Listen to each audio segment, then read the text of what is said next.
are eavesdropper. Scatter!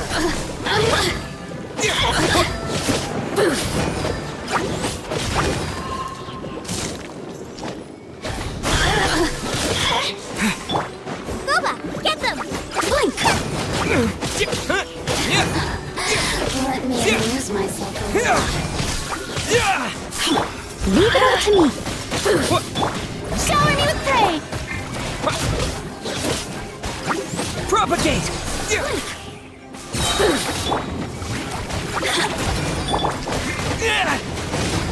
really know how to get me going.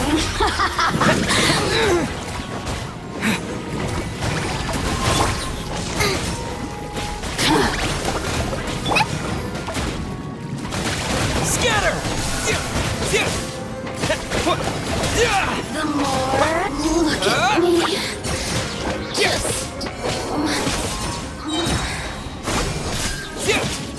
I must leave no...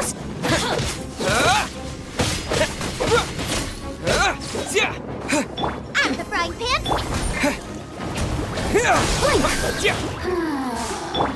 Strike a pose! find who might amuse me. Scatter!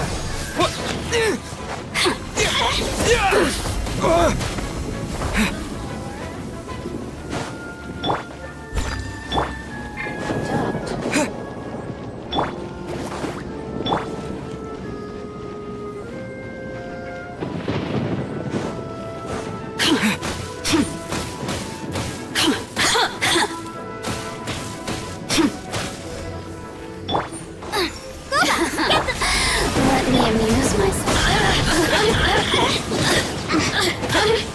Over here! The more, the merrier. Propagate! Blink! Let me amuse myself. Scatter! Who can I Since shine.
I can't decide whether pyro slimes taste better with salt and pepper or garlic and herbs.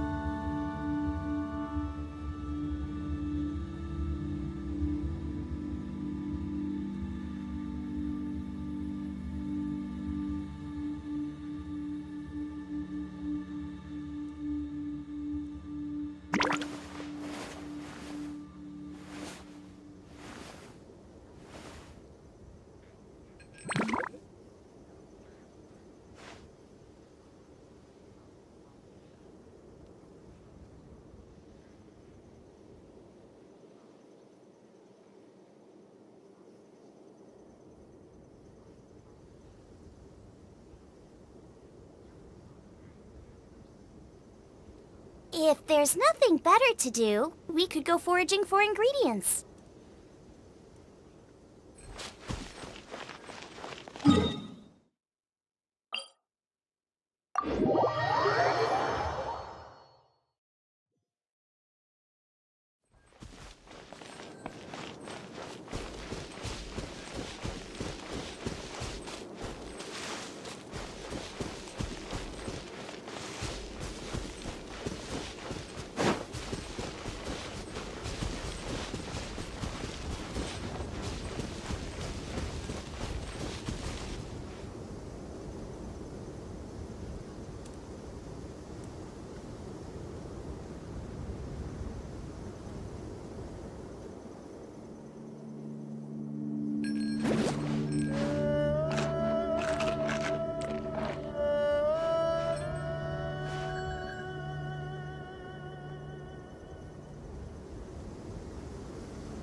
can't decide whether pyro slimes taste better with salt and pepper or garlic and herbs.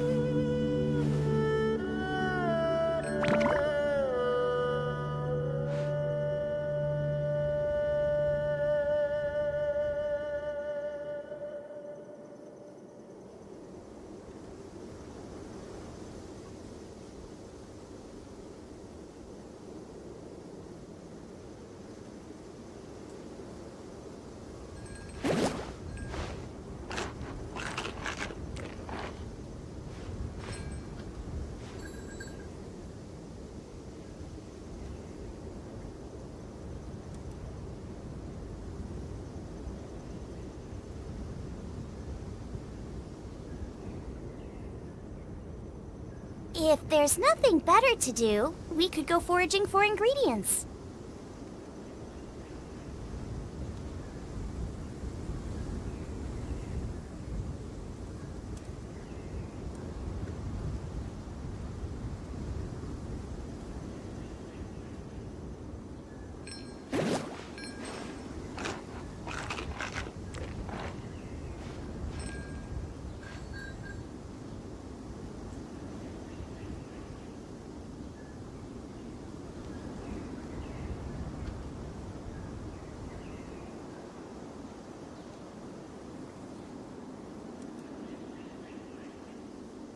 Is there time for a quick snack? I'll whip one up in no time.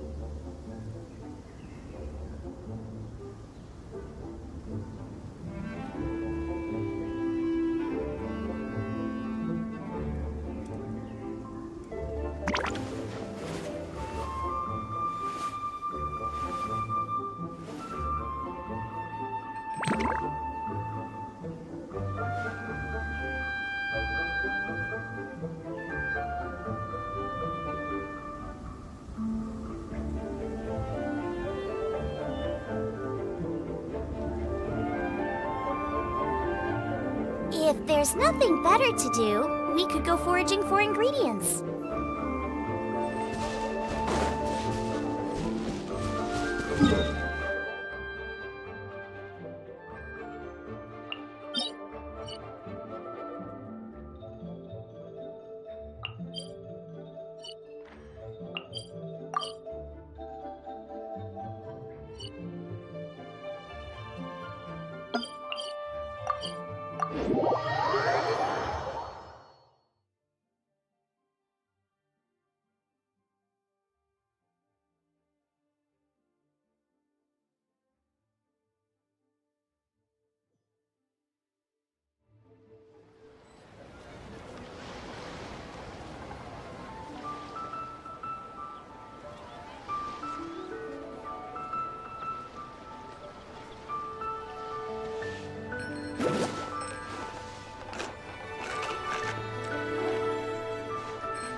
I can't decide whether pyro slimes taste better with salt and pepper or garlic and herbs.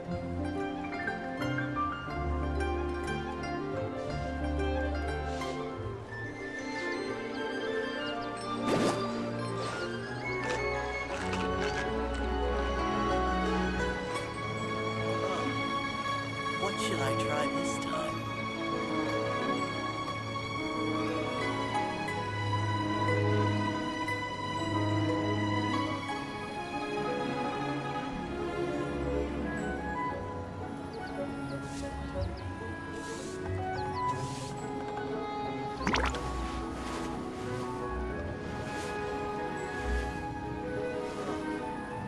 What should I try this time?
Leave it all to me. Spring forth! Propagate! Yeah! Yeah!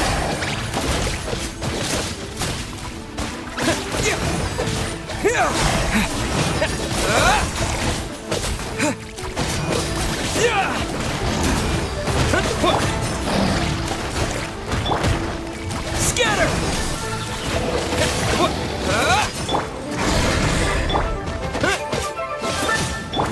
Shower me with Propagate!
strike a pop!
Steady as...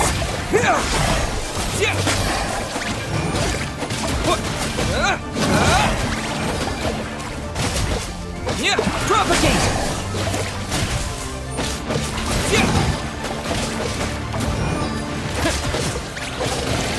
Scatter! Nice and spicy.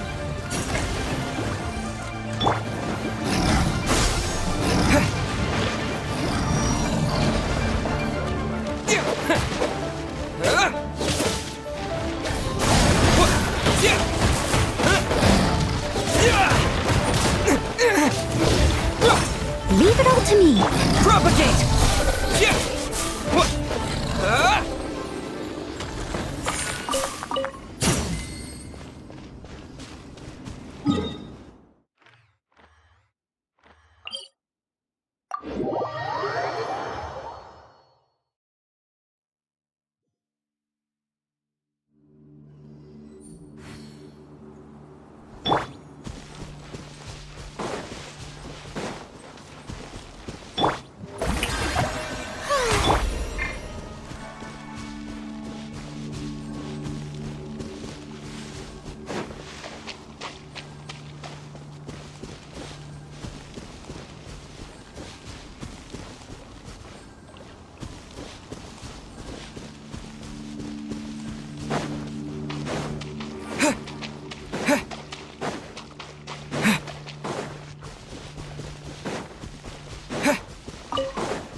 Spring forth! Steady as stone. Scatter!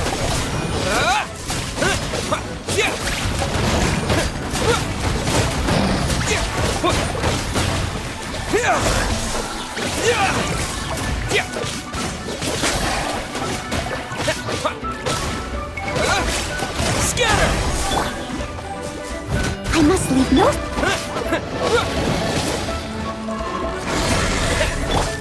Hey, yeah! At the fry pan.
I'll catch up.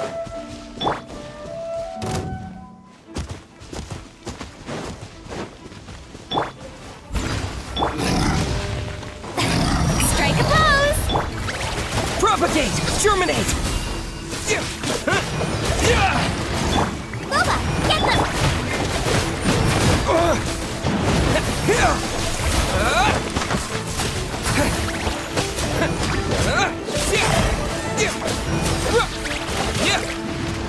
Scatter!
Propagate!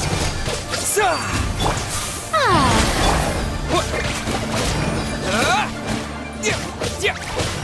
Scatter!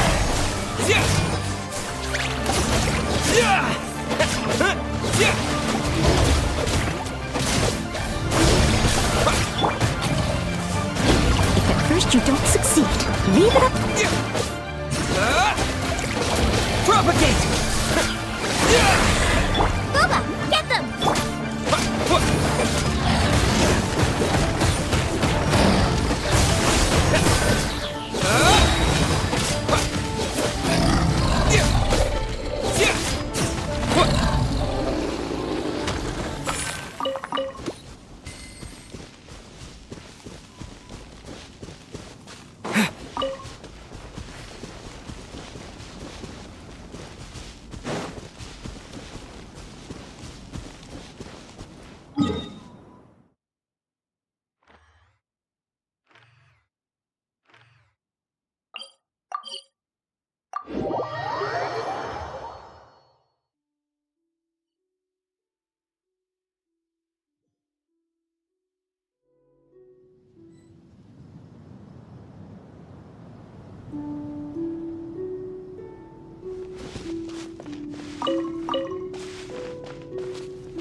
Yeah! Yeah!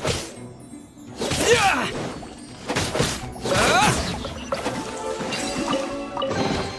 A reward on the road.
I must leave no...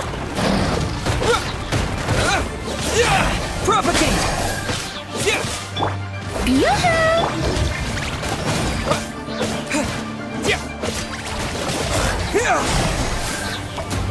Germinate!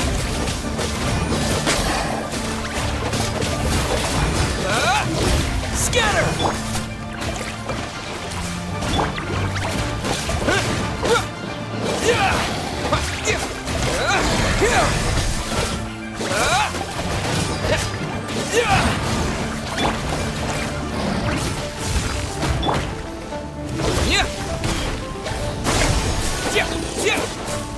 Boba, get them!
Leave it all to me.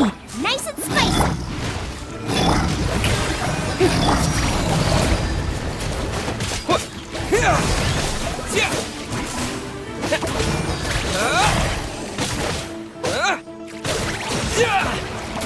Propagate!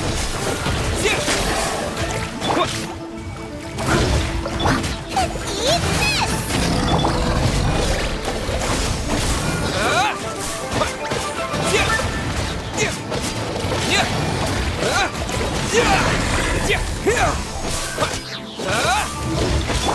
I must leave no Scatter!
Propagate!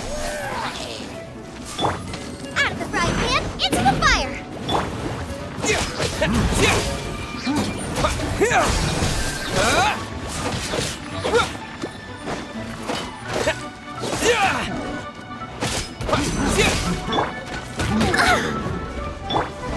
Propagate! Robots, get them!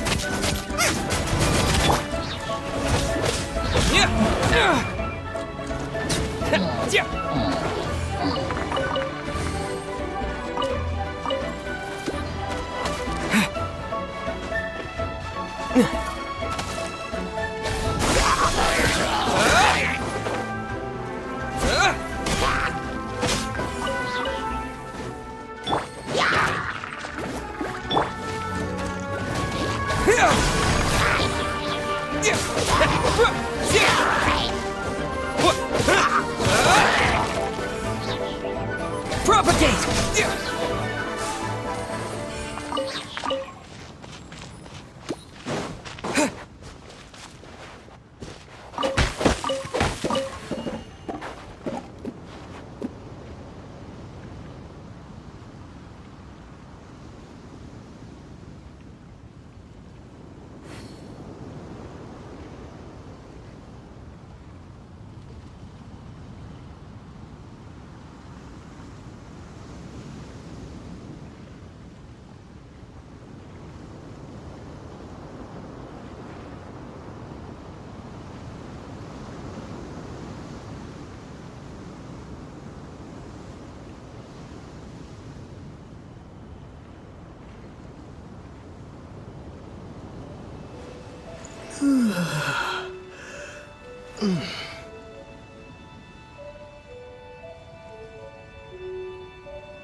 Yeah. Yeah.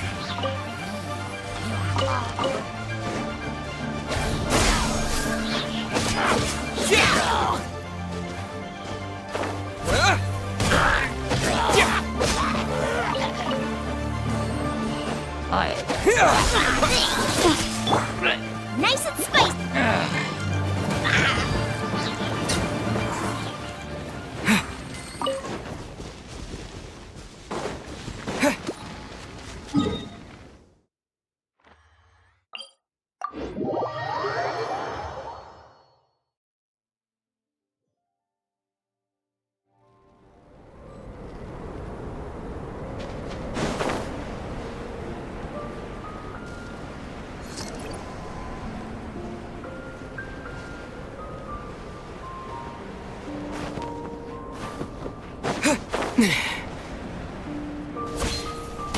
Propagate!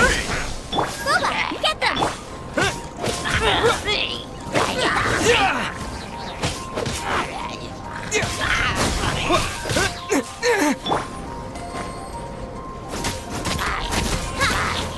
Nice and spicy.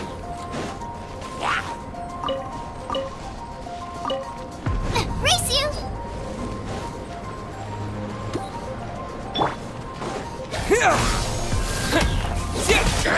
Out of the frying pan, into the fire!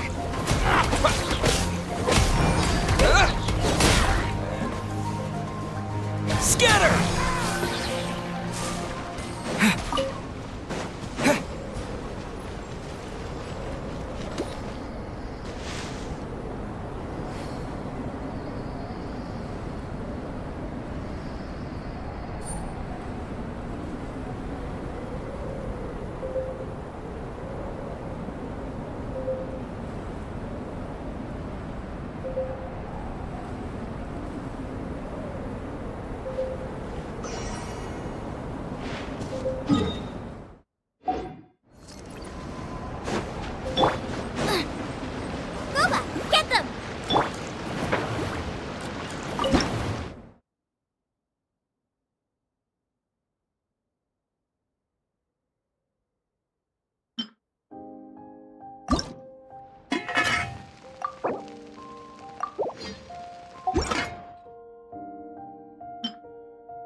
Propagate!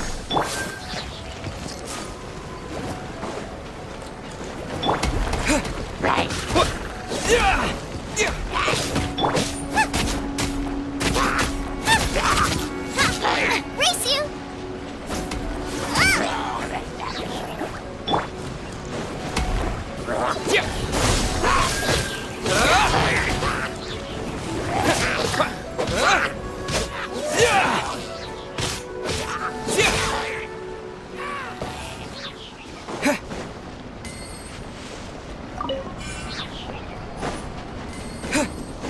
Scatter! I'm the right man. Steadiest.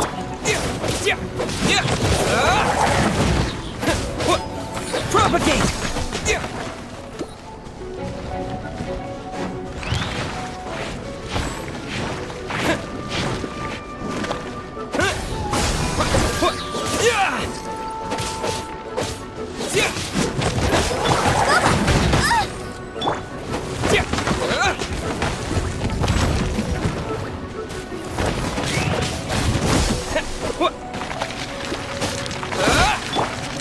Nice and spicy.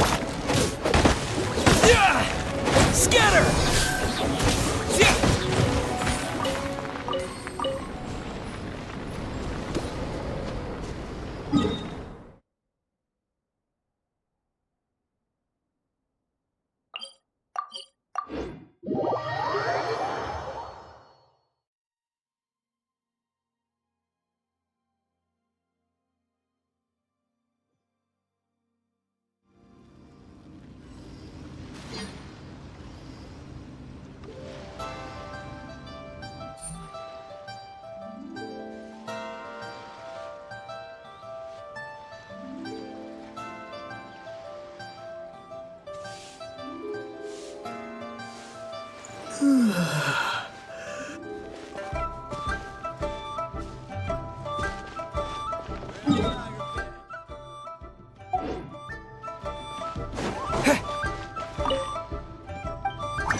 Strike a pose!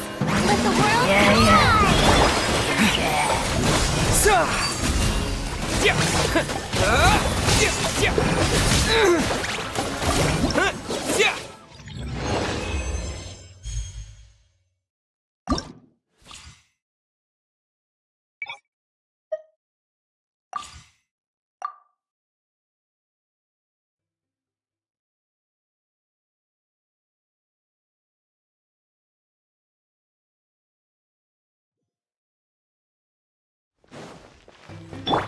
shower me with praise! Let my name echo in song!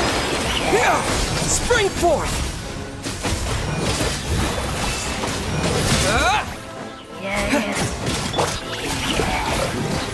Out of the frying pan!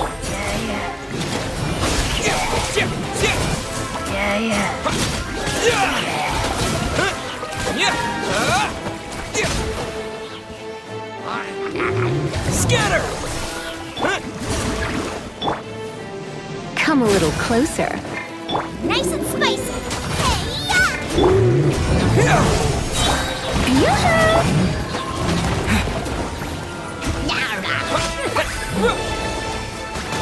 Propagate!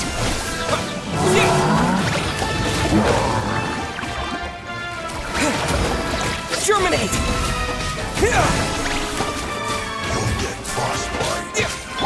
You're toast! Let the world come alive!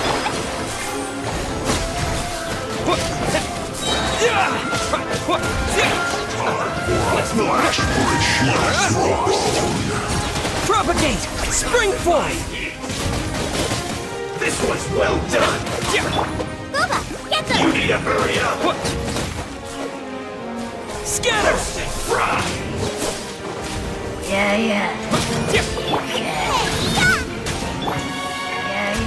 Propagate!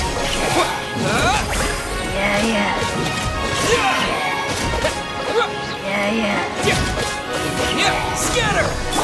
Strike a pose! Let my name echo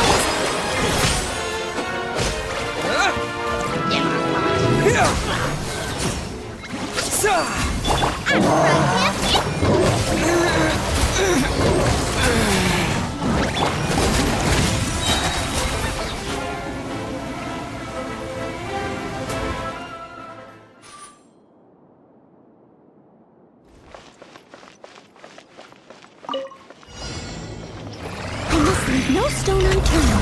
as a good knight should.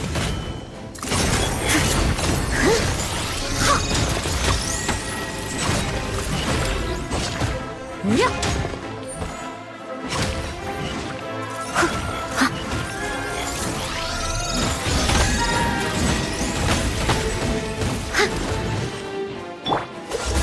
Oh, so sorry. Let it rain.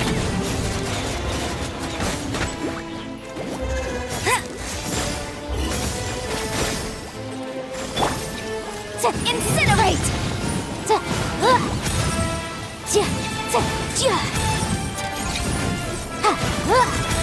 Time for your arraignment!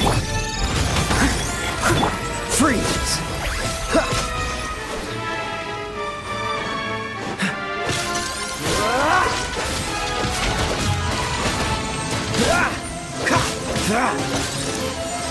What's the dodge this?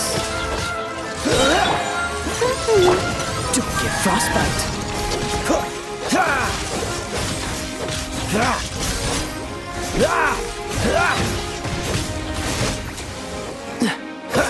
No one escapes my sight! Steady. Freeze!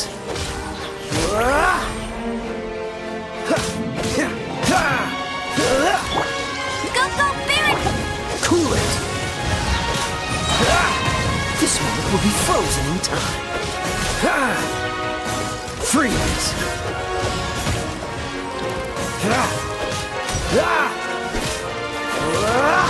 Cool it!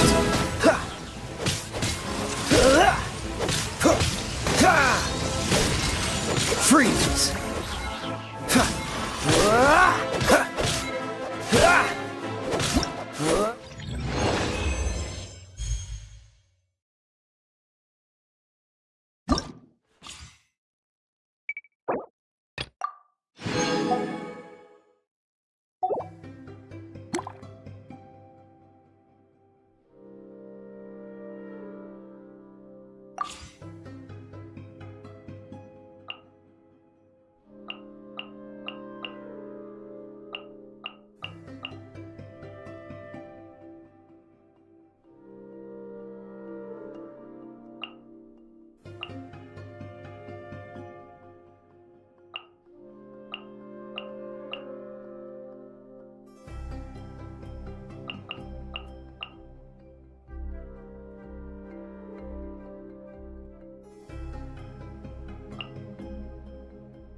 Yoo-hoo!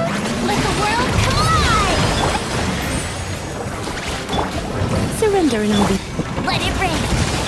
Propagate! Spring forth!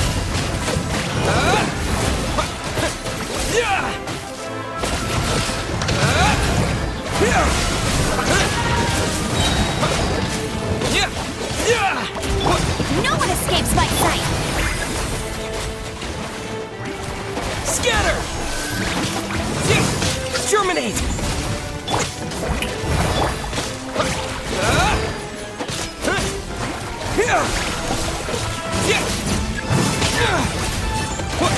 Let it rain! Propagate! Let my name echo in song! You're in for a little shock. Shrug.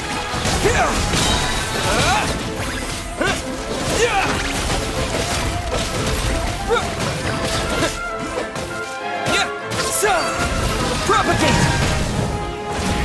No one escapes my sight! Strike a pose! Let the world collide! Scatter!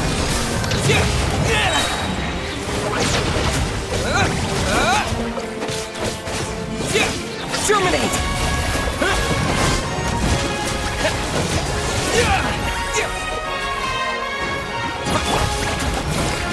Surrender and I'll... No escape!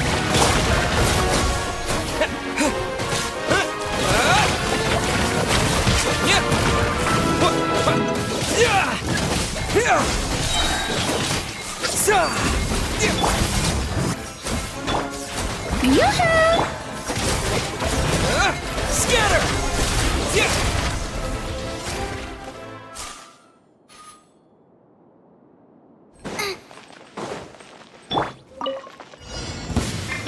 Nice and spicy. Eat this! Wrap up a flame.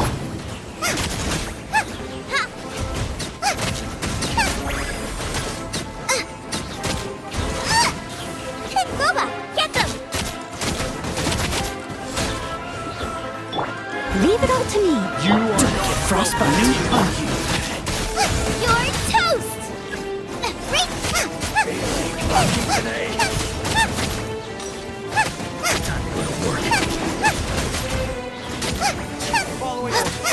Try to keep up. Let's end this now. Nice and... really... Gotcha. Eat this! Take that. Race you! I'm trying to into the fire! Where do you think you're going?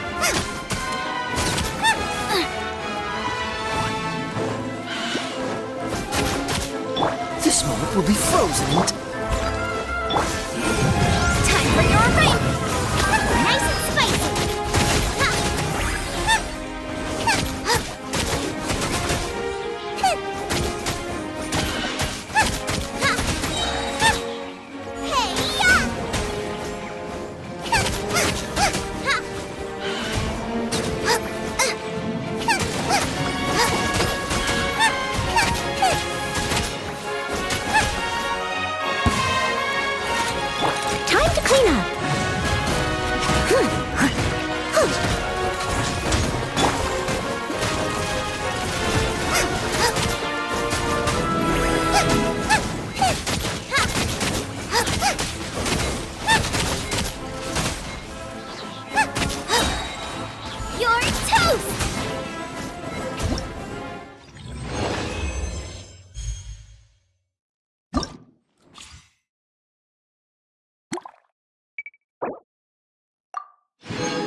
Spring forth!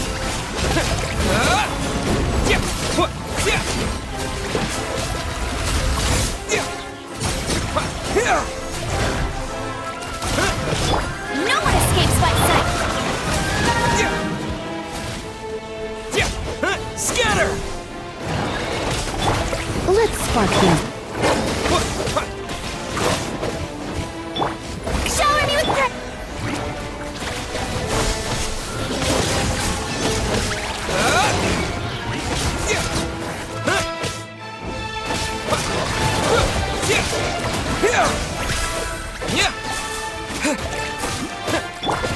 Let the world collide!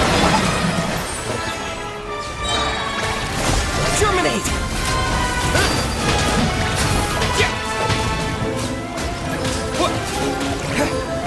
Propagate!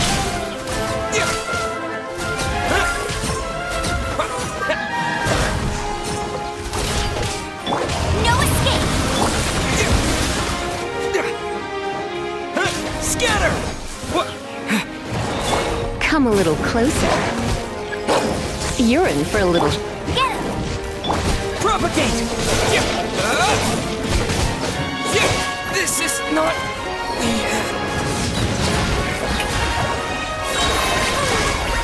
Time to shine!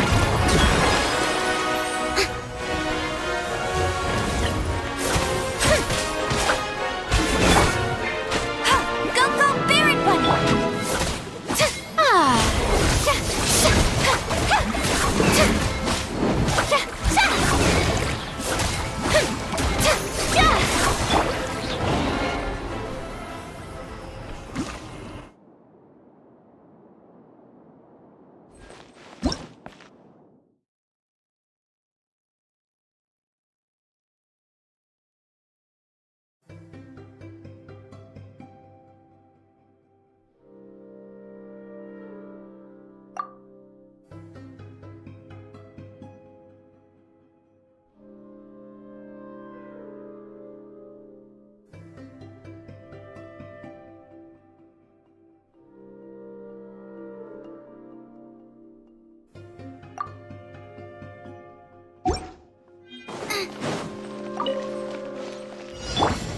Your coming was foretold. Bloom as the flowers in Gurabad, Boba, get where them! the eternal oasis. Care for a dance?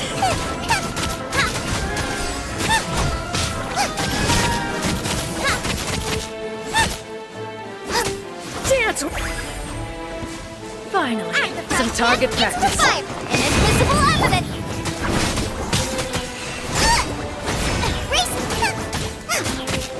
Spread your wings and raise a storm!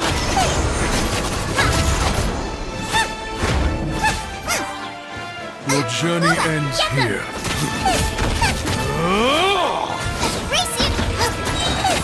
You're toast!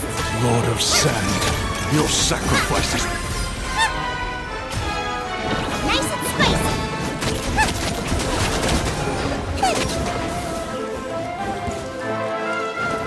What's one more?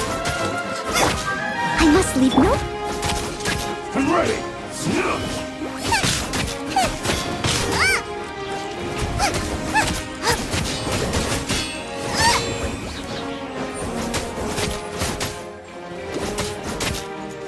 This will end you. Fry pan into the fire!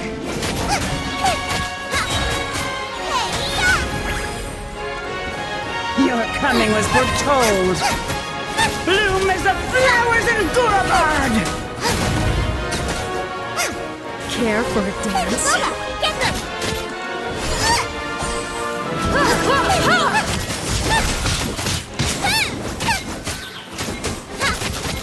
Dance with me! Finally, some target...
Why do new Ad Astra Abyssosk. Welcome to the Adventurers Guild.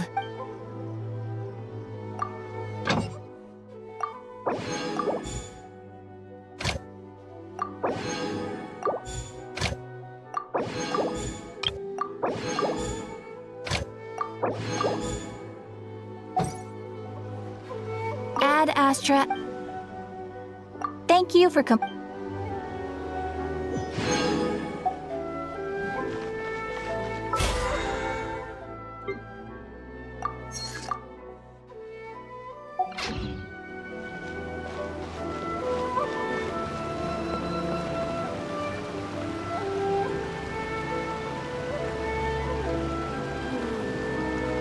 This time it turned out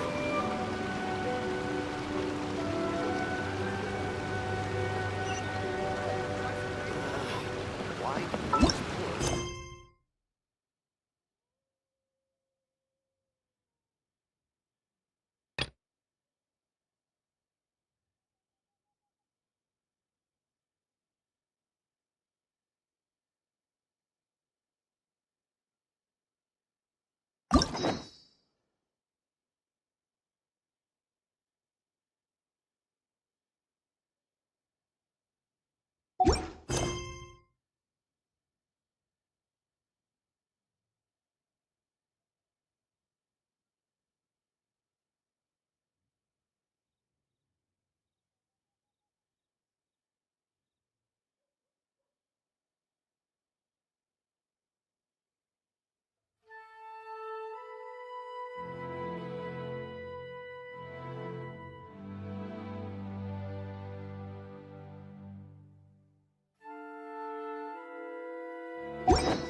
restaurant?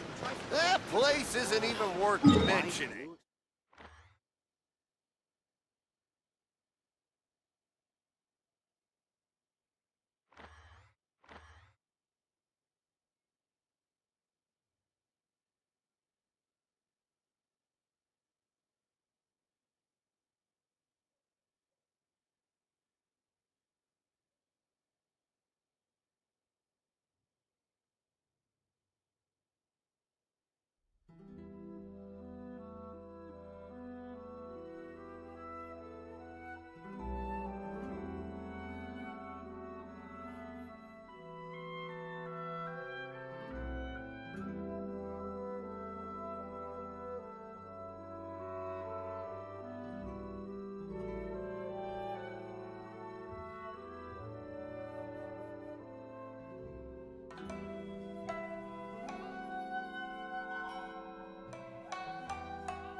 Welcome to Palais Mermonia.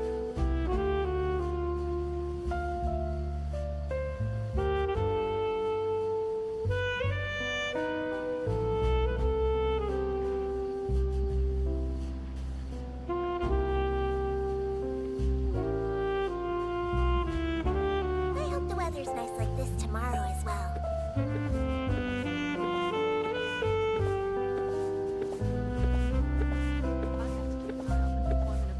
Welcome to Palais Mermonia.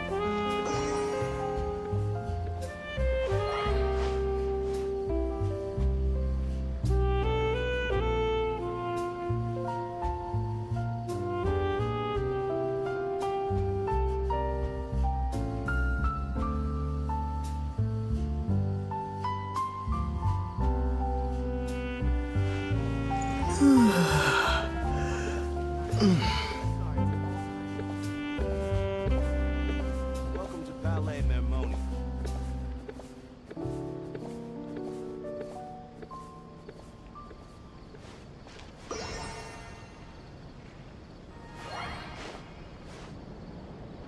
I hope the weather's nice like this tomorrow. I have to keep an eye on the deployment of guards at all times.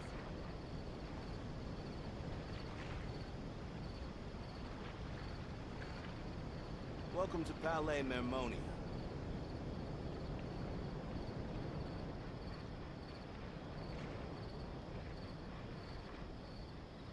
I hope the weather's nice like this tomorrow as well.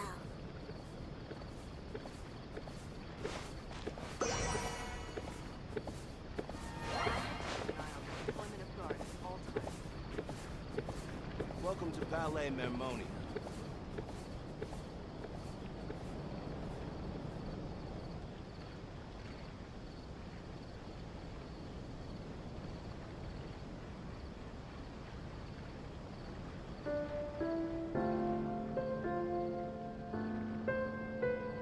I have to keep an eye on the deployment of guards at all times. Welcome to Palais Mermonia.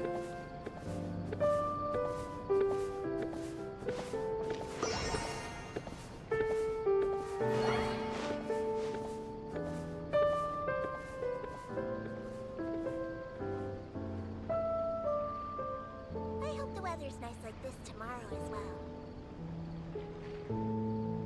Welcome to I have to Palais keep an eye on the Mermonia. deployment of guards at all times.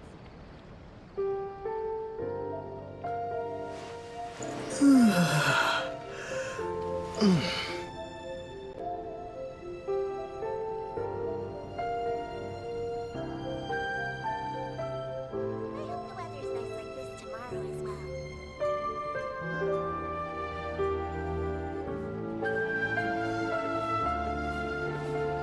Welcome to Palais Mermonia. Deployment of guards at all times.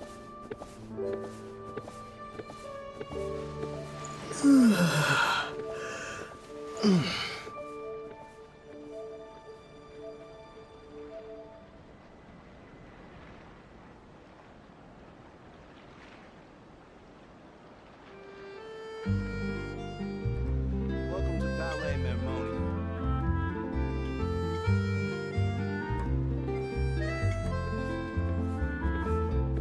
I have to keep an eye on the deployment of guards at all times.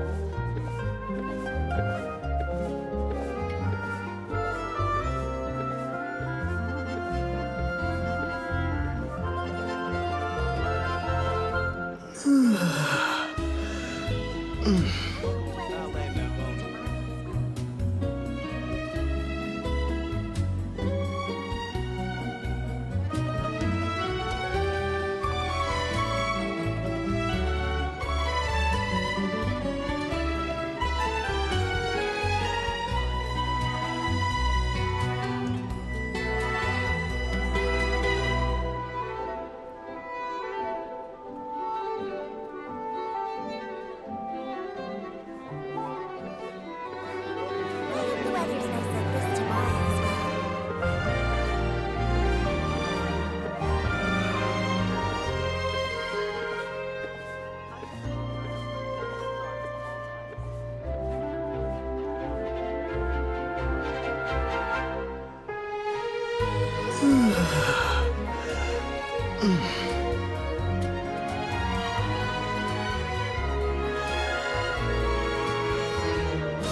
an eye on the deployment.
We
cannot just rely on the ocean's self-cleaning ability.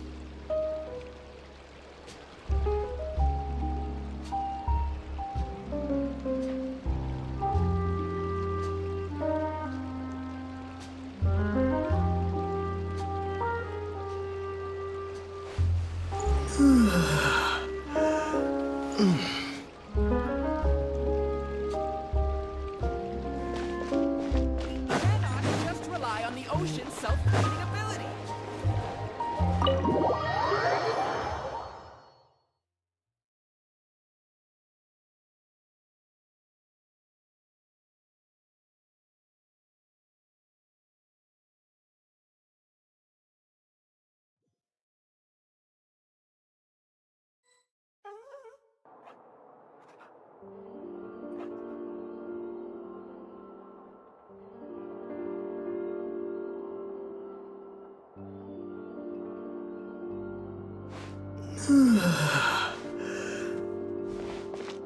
Art is the key. So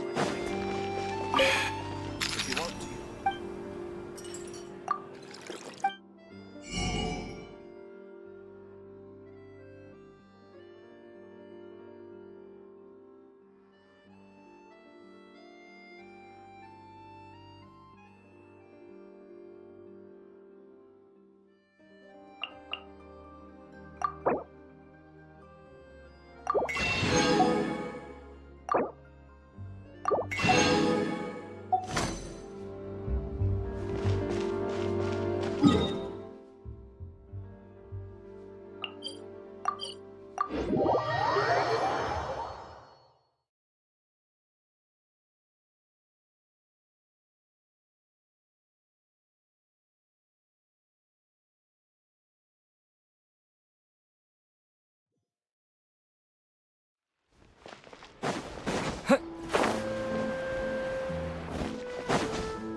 Syrian, you gotta keep up with the changing times.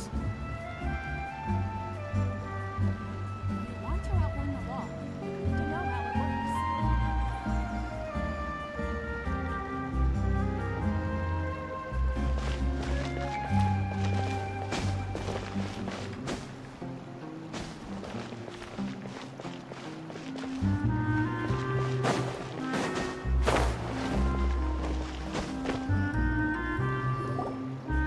Yep, there's the room, and it's empty and waiting for us as promised. Navia is such a good person. Now that the serial disappearances case has been solved, no one's going to come after us for anything. Even without Silver standing guard, we can just completely relax.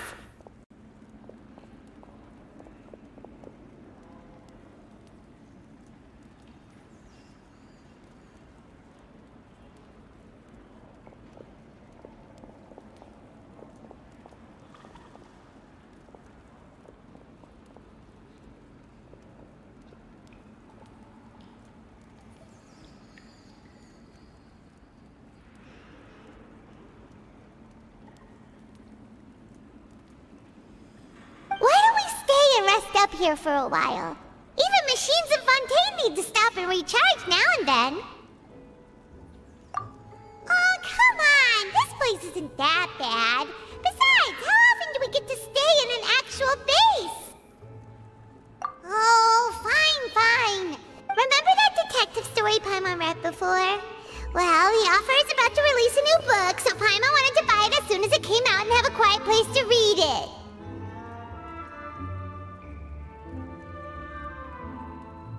Yippee! Then it's agreed. Come on, let's get some sleep. We'll need to be up first thing in the morning to get in line and buy a copy.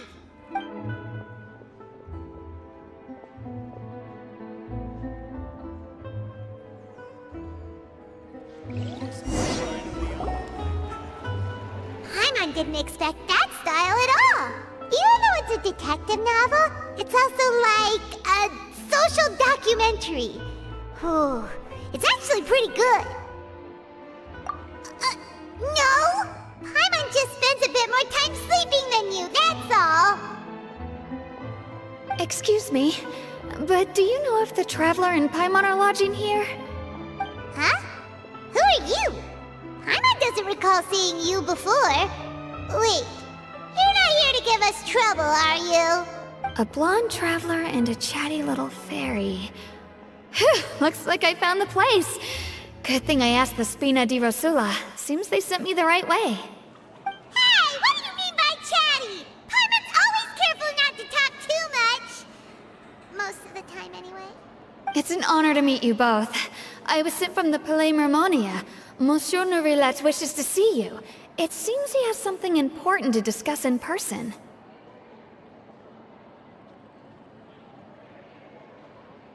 Nourilette?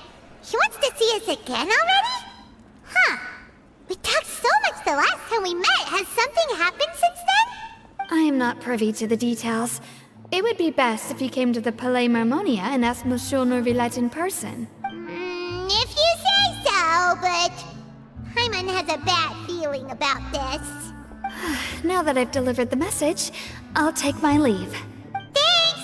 We haven't left the room for a few days, so we'll head over once we've freshened up a bit.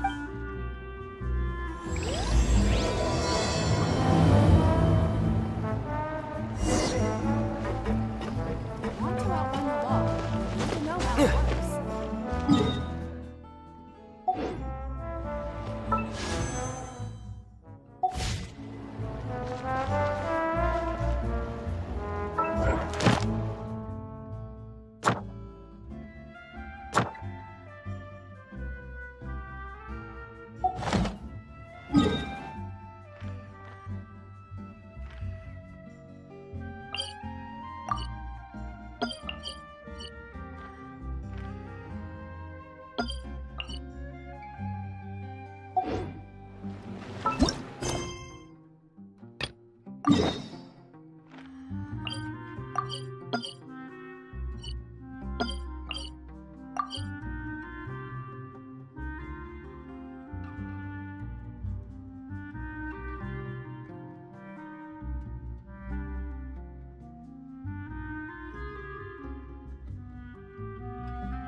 Huh?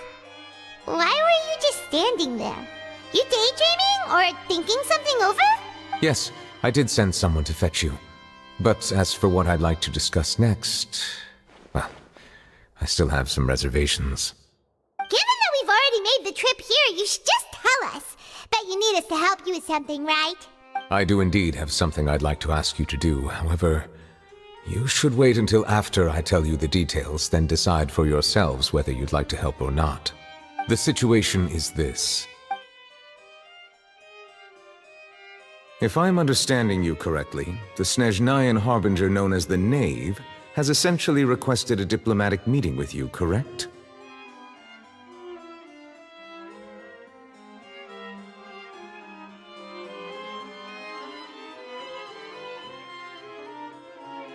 I heard that she was originally from Fontaine, but for her to suddenly arrive here and abruptly request such a meeting like this...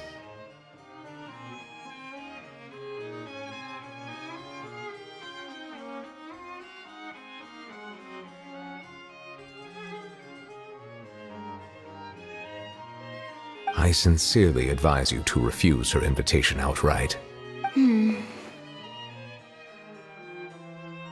I'm sure you're aware that her purpose is most likely related to Child's recent predicament.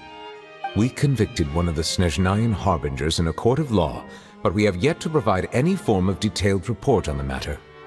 This does indeed provide an opportunity for Snezhnaya to put pressure on us. I believe we should adopt an evasive stance until we can provide a proper explanation and have a preliminary plan on how to deal with the matter. No, we shouldn't. I think we should agree to the meeting. Oh? Well, you see, we are the ones that owe an explanation. If we keep putting off the meeting, it could easily result in the problem escalating, right? It's like a fight between two friends. If they don't agree to see each other and talk in person, isn't it possible that the friendship could end entirely? Though diplomatic relations between Fontaine and Snezhnaya could be considered as friendly, it is only superficially so. You wouldn't go so far as to say that our nations are friends, as you did in your example. It was just an analogy. An analogy, okay?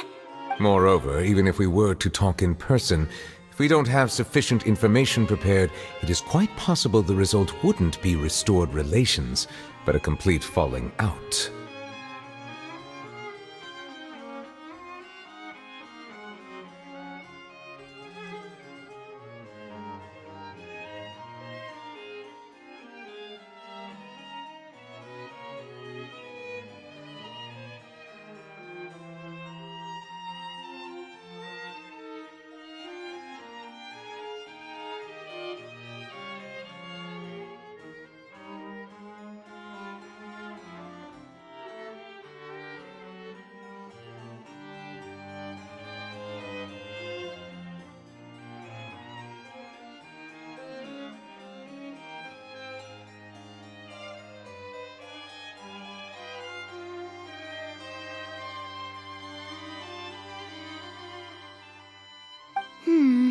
I don't think we should overthink those possibilities yet.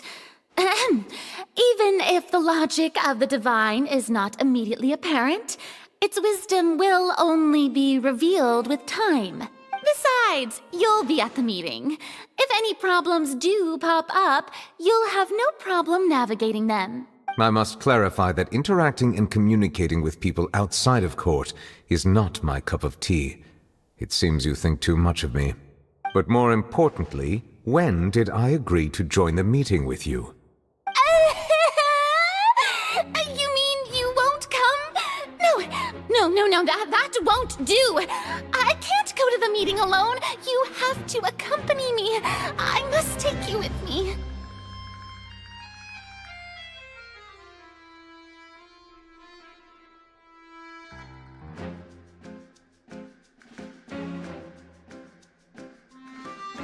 Lady Farina, could there be something else regarding this matter that is being kept from me?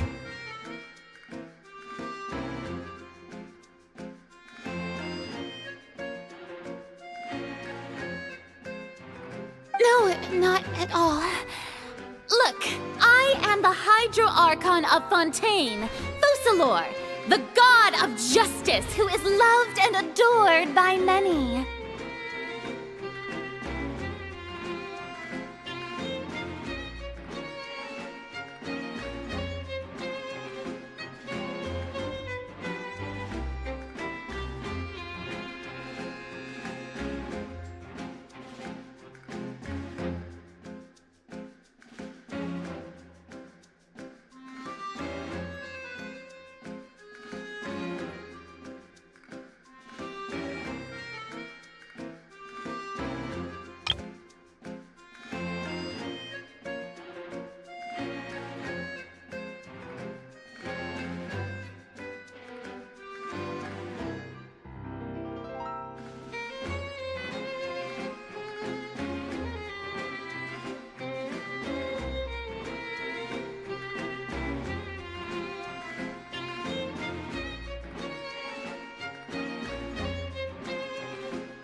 So I only hope that justice will be served in this matter. Don't overthink it. I'll go find someone to arrange the meeting.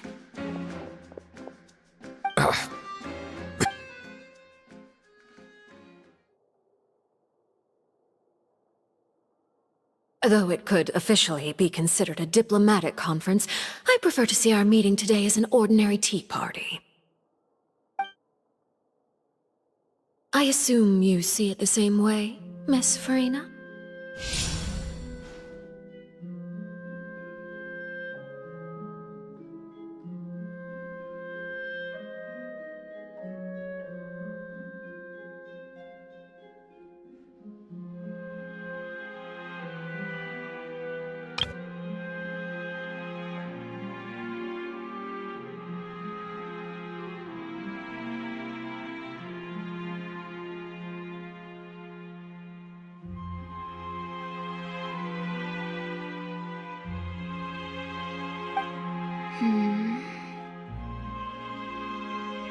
Lady Farina?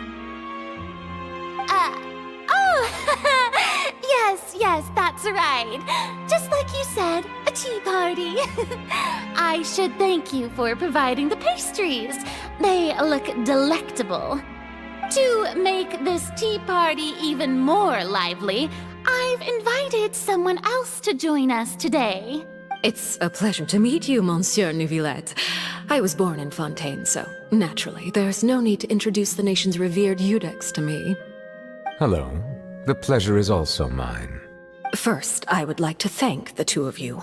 I'm often away on business outside of Fontaine, and I'm told that the children of the House of the Hearth have been well taken care of by you. Oh, I'm not referring to when my children, Linny and Lynette, were falsely accused by you. Please don't misunderstand.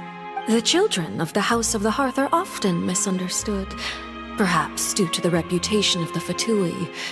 There's no getting around that. All I meant to say is that Fontaine has been stable in recent years. The people are well off and the children lead happy, fulfilled lives. That is something truly worth cherishing, and no one wishes to disrupt such peace.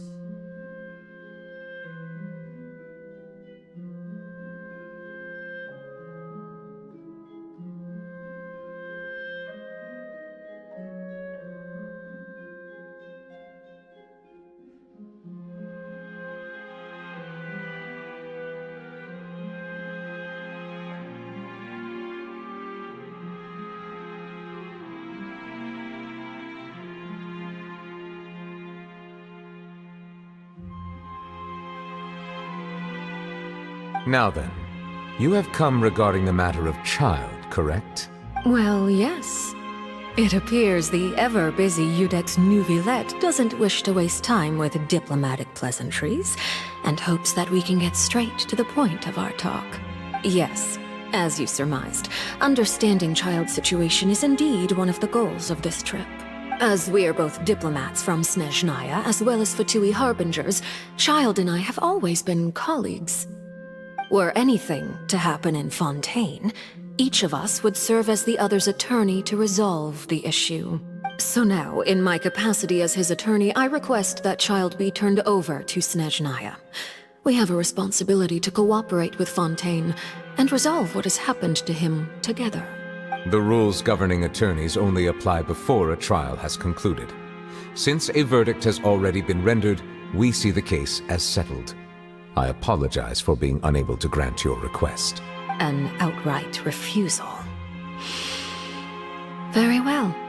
I respect all the rules of Fontaine's courts, just as I respect you as Chief Justice. Okay, why don't we back up a step? You don't need to transfer Child to us. I only request to enter the fortress of Meripede to see Child and confirm his condition.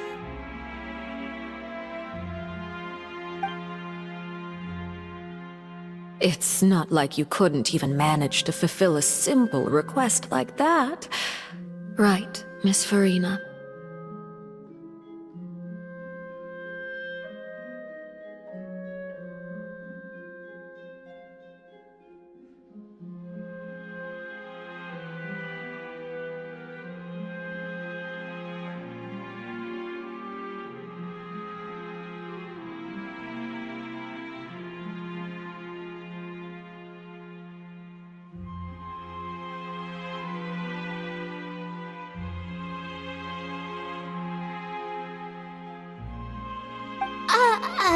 About that.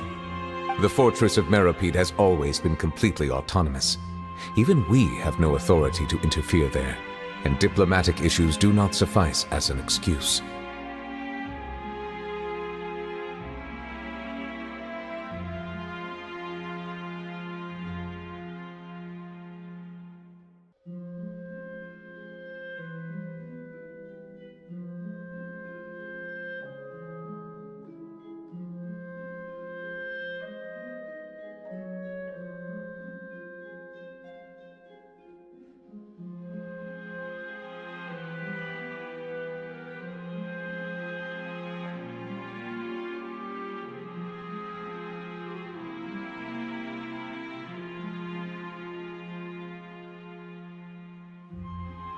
However, if you absolutely must confirm the situation of the Harbinger, I have a proposal.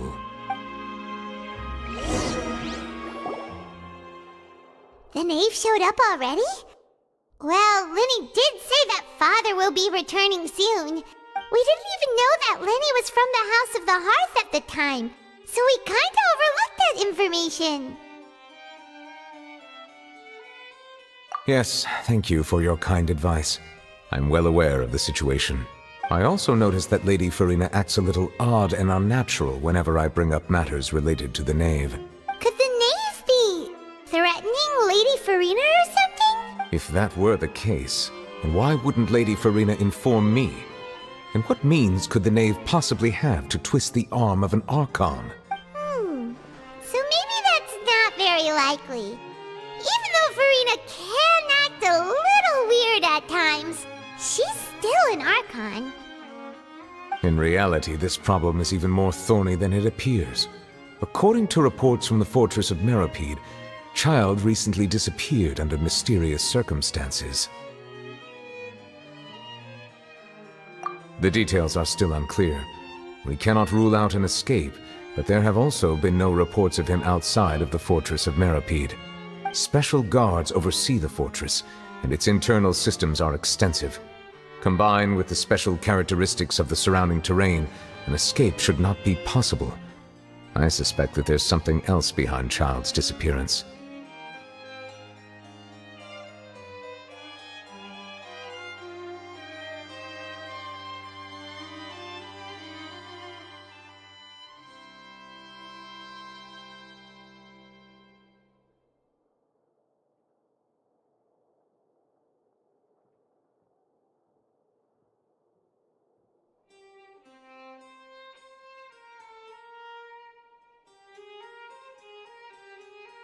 I was only willing to share this information with you because you are friends of Child, and it is my duty to see justice done.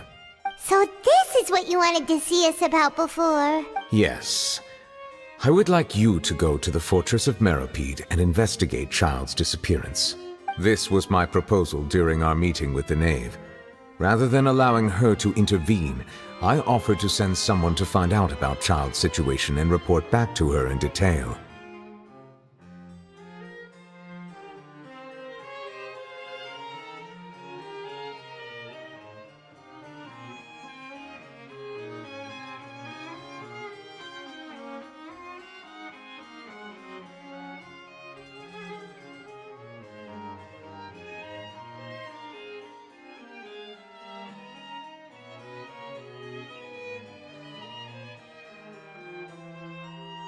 The Knave did not seem satisfied by my proposal, but she still agreed to go along with it for the time being. Her words were, "We will talk more once we have that report." So that means we bought ourselves some time!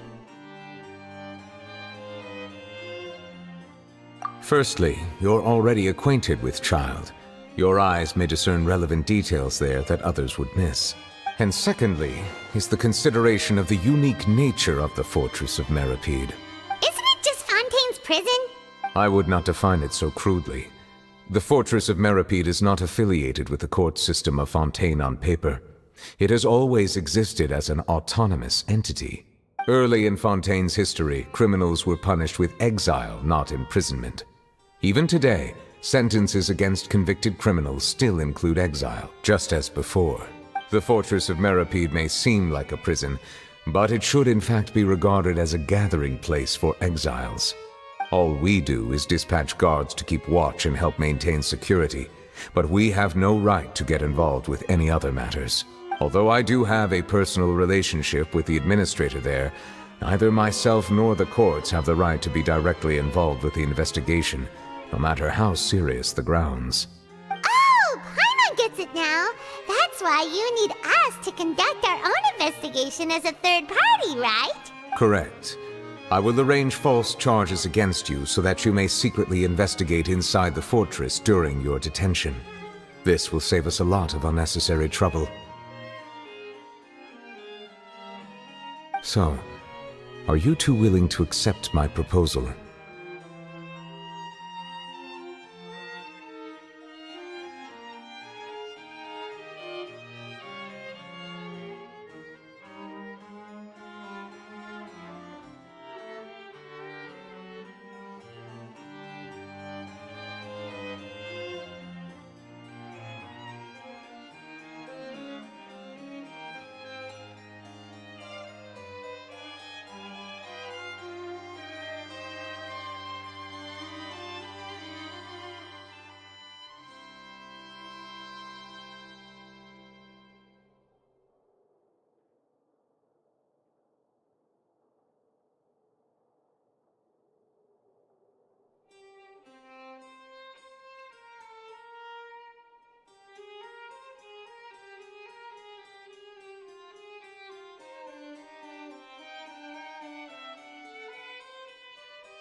it seems we're the best choice.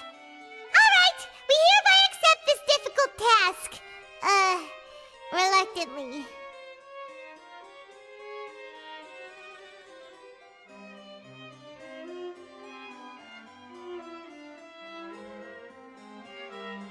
You two have my sincere thanks. This matter is of critical importance to Fontaine's current situation. Also, I hope that both of you can keep this operation a secret. We will rendezvous at the Fortress of Merope's entrance on Irenaeus once you've prepared yourselves. I will arrange for someone to take you inside. Prepared ourselves? Is there something we need to prepare? Perhaps you could enjoy a good meal and have a nice bath. I'm afraid that living conditions inside the fortress are nothing like those on the outside world. Oh, right! Even though we'll be there on trumped-up charges, we'll be in prison for real. On second thought, is it too late to back out?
Please do not worry.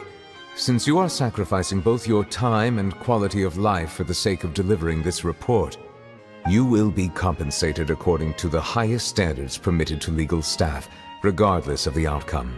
Now that's more like it! Come on, Traveler, let's go eat the best meal we can find! We'll eat so much that we won't need to eat another meal for a whole month! Your treat!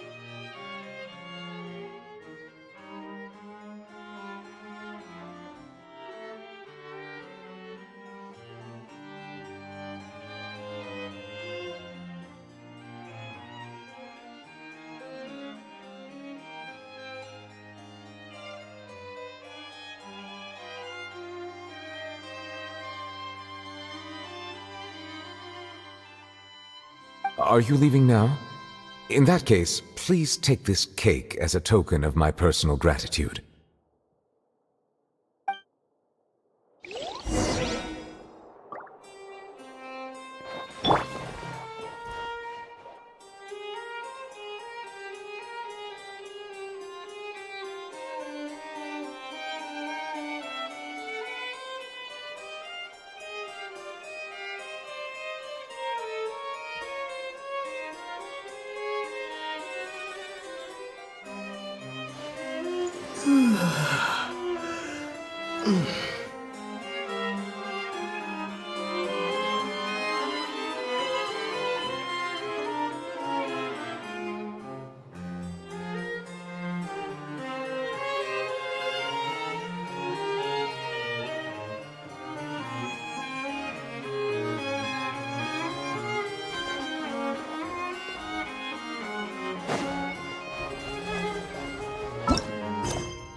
Oh, no need to thank me for it.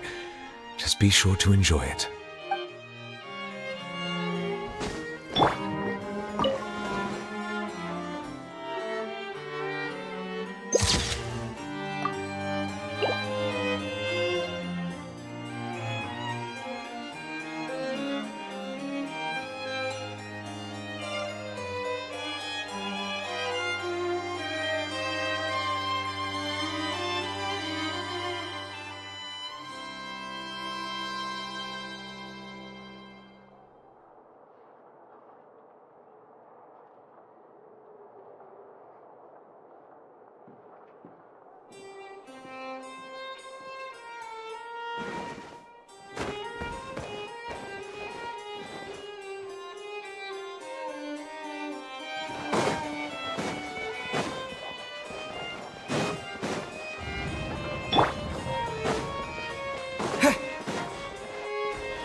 That cake was pretty good. But as soon as Paimon remembered that we were about to go to prison, Paimon's stomach suddenly became completely empty. Now that Paimon thinks about it, we've always been super careful ever since we arrived in Fontaine. Just to avoid breaking any strange laws here. But here we are, about to willingly send ourselves off to the Fortress of Meropide. Maybe this is what they call fate.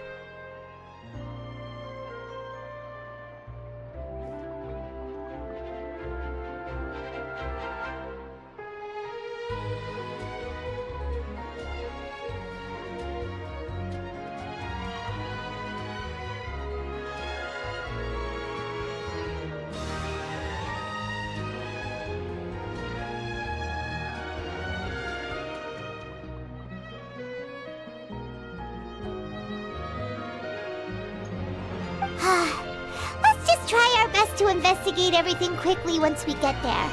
Paimon doesn't want to stay in prison too long.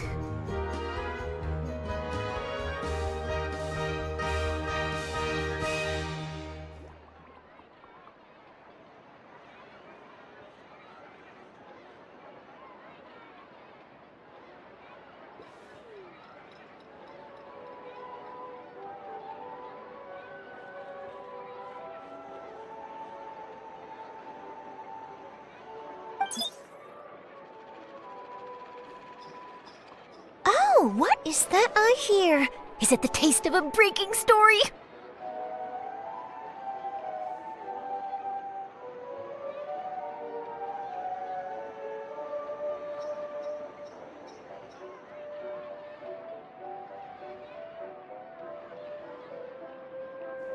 Hey! You can't hear a taste! And what are you doing here, Charlotte? Oh, don't remind me. I invited an eyewitness to a case to eat here, and I was planning to get some great material out of him. But he didn't even show up! Calm down, calm down. This is nothing new. As a journalist, you should be used to this by now. As long as you can score some juicy tidbits from the Traveler, you might still be able to recover the cost of the meal. You know we can still hear you, Charlotte. Never mind. It's nothing. I just heard you mention the Fortress of Meropide. You didn't commit a crime, did you? Please tell me all about it. No way! We would never! We're just going there to... Oh no, Paimon almost forgot that Neverlet told us to keep it a secret!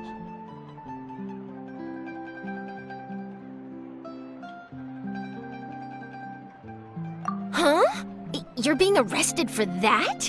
Oh. But now that I think about it, I suppose that's not completely unreasonable. That's pretty despicable, almost as offensive as committing theft. You mean Paimon really did something that serious? Sorry, Paimon really messed up. In that case, it's nothing particularly newsworthy after all. Oh, how disappointing. All right, there's still a chance.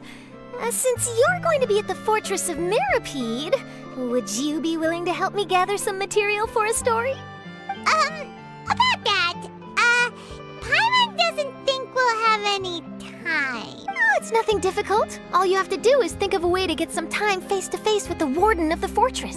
He was awarded the honorary title of Duke in Fontaine. Sounds really cool, huh? Only those who have made significant contributions to the nation have been conferred this title. It's incredibly rare.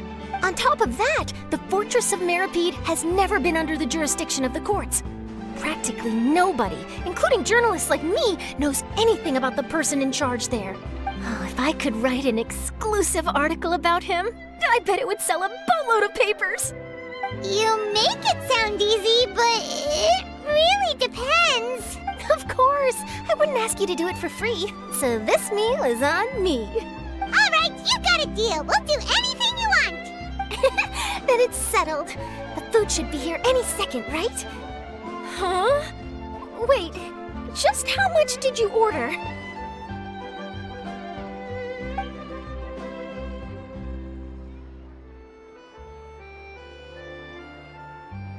Oh, Paimon's so full.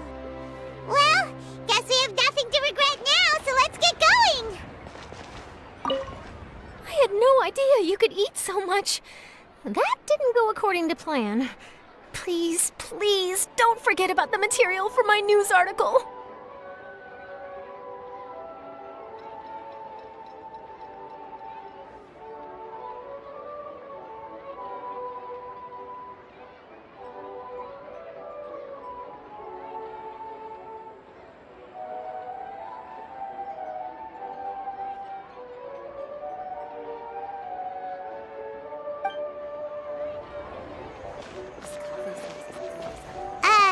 Wait.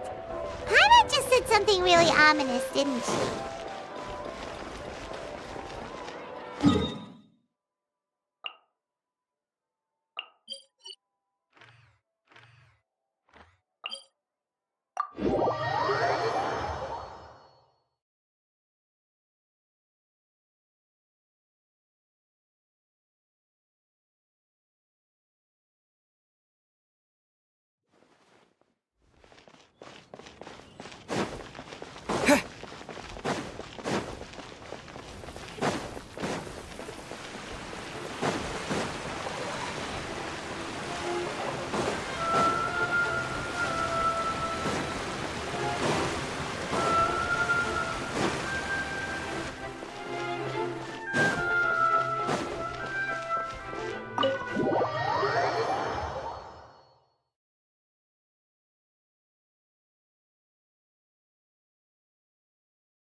You have come, just as promised. Yes, this is the one and only entrance to the fortress of Meripede from Irenaeus. Careful. You may want to step back a bit. Ooh, so you have to go down from here? Is the prison underwater? Utilizing both the barrier of the water as well as the fear humans have of the depths, the fortress of Meripede is naturally the perfect place to confine and guard criminals. But do not worry. It is not nearly as frightening inside as you may think. You will see for yourselves once you are down there. Paimon hopes you're right. Don't know about you, but just thinking about being at the bottom of the sea like that gives Paimon the heebie-jeebies. Oh, and there's one more thing. I mentioned that I have had personal dealings with the administrator of the fortress, Wrightsley. He's a very shrewd fellow. Yeah, we heard about him too. He's that Duke, right? Correct. He is the highest-ranking manager of the underwater prison. Even though you are going there to investigate at my behest, it would behoove you to avoid any confrontation with him or any of his subordinates. The Duke rarely ever leaves the fortress of Meripede, but that does not mean he is not privy to all that is happening inside and outside the fortress. He is quiet, but not unaware, so please bear that in mind. All right, it's about all the time that we have to talk privately. I'm counting on you two. Don't worry, we won't let you down. Good. Madeline! I'm here, Monsieur Nervalet. These two are the newest convicts, I presume? Don't worry, they won't escape on my watch. Like we would try. Please follow me, you two. I'll process your paperwork for entering the Fortress of Meripede.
Are we already underwater now?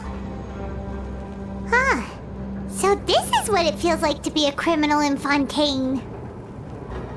You two seem to be taking this pretty well. It's rare to see convicts in such a good mood.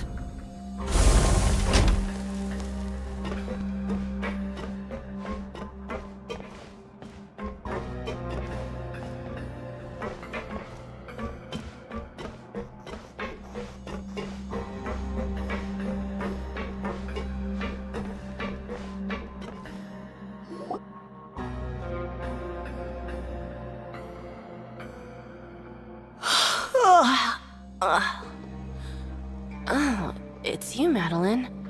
Why'd they make you make the trip down here today? Monsieur Nervalet personally requested I escort these two convicts. I suppose he was concerned others might not be up to the task. Well now, aren't you the lucky one? Must be nice to be on good terms with the big shots like the Chief Justice. The only people I get to see every day are the new inmates. Well, have you tried service with a smile? Who knows, it might help your professional reputation. Yeah, right. As if. Every criminal comes through here looking miserable. How can I smile with such a toxic work environment? And even if I did smile at them, the convicts would probably just think that I'm some freak getting some kind of twisted enjoyment from their pain. Oh, she's got a point. Well, I've finished transferring you. You two will register here, and Marette will guide you through the remaining procedures. Yep, I'll take it from here. You head on back to that bright and sunny world above. Okay, let me see. You are the Traveler and Paimon, correct? That would be us! Let me confirm your charges and sentence. Let's see.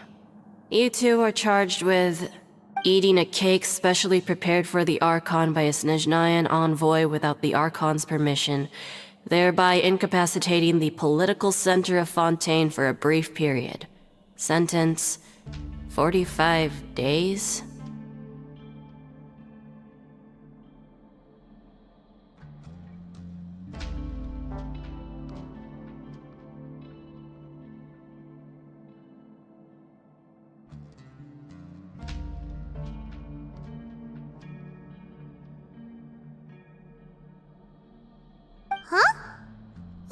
Wait, you mean the cake that Nervalet gave us was...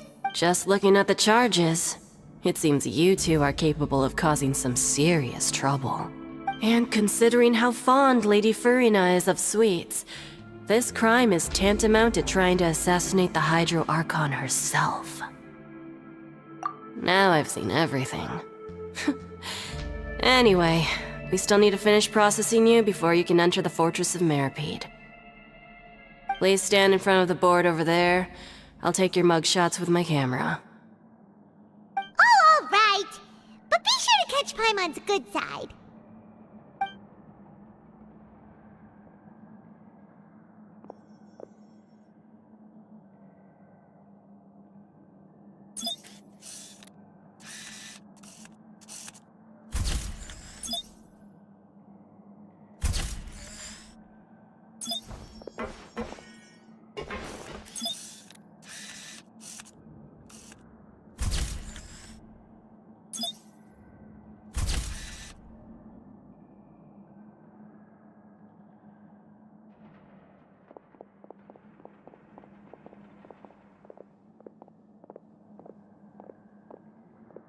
And we're done. Thank you for your cooperation. Next, someone will be along to guide you inside the fortress. Please be sure to cherish this opportunity for rebirth.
Huh?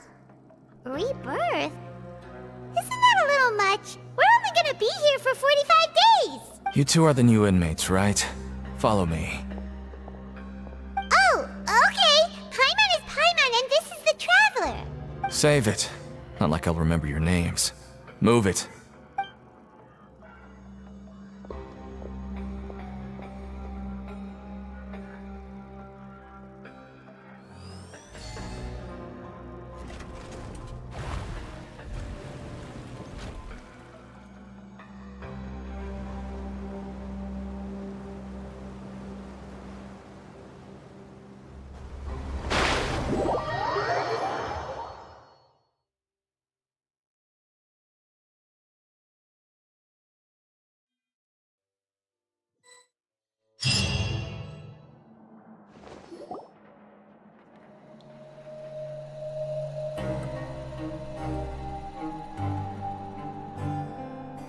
So, are you one of the guards here? Is there anything we should be careful of while we're here?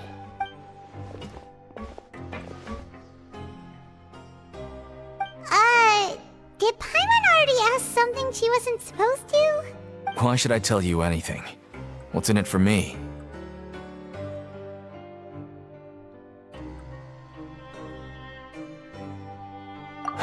This is exactly why I can't stand you fish. I wouldn't even be doing this if it weren't for the credit coupons. Credit coupons? Alright, seeing as you're not the annoying kind that's getting dragged in here crying and blubbering, I guess I can tell you a few things. But next time, it'll cost you some coupons. Mora means nothing here.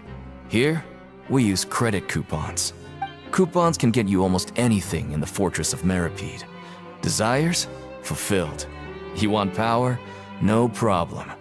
Coupons can even change fate itself. So, credit coupons are a currency that can only be used here? It's not as simple as that. Like Moret said, everyone gets a chance at rebirth. No matter how much money or power you had before, it means nothing once you set foot inside the Fortress of Meripede. You have to start over and earn your coupons. Everyone starts from the same place, and you have a chance at a new, less terrible life. I guess that's the real purpose of the coupons. They symbolize true fairness and true justice. And this is also exactly why so many criminals choose not to return to the outside world, even after they've served their sentence. Oh, so that's what the Fortress of Meripede is like. Huh. Paimon was under the impression that it'd be more like a prison. It certainly ain't all sunshine and roses here, but it's also not the worst place to be. You'd better take a good look at the scenery now. It'll be the last chance you get for a while. After being away from the sunlight for so long, even the terrifying depths of the sea start to feel like home. It just stops feeling oppressive, you know? Oh, I'm actually an inmate like you two. Welcoming newcomers is a job I've picked up to earn some extra coupons.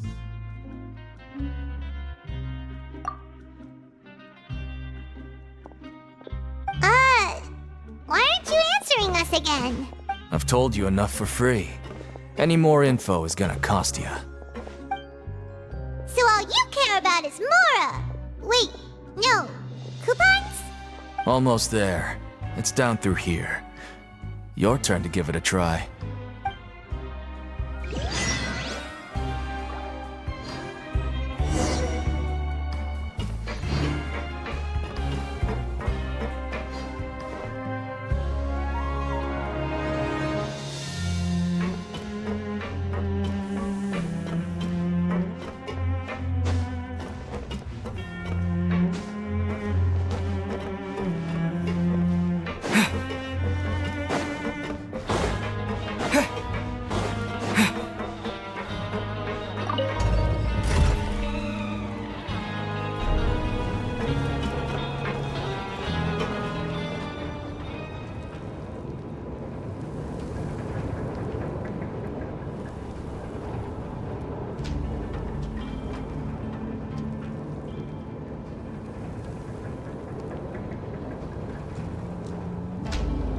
So, we're going even deeper now? Just how deep down are we? It's like a metaphor for your previous life, isn't it? Our lives weren't that bad.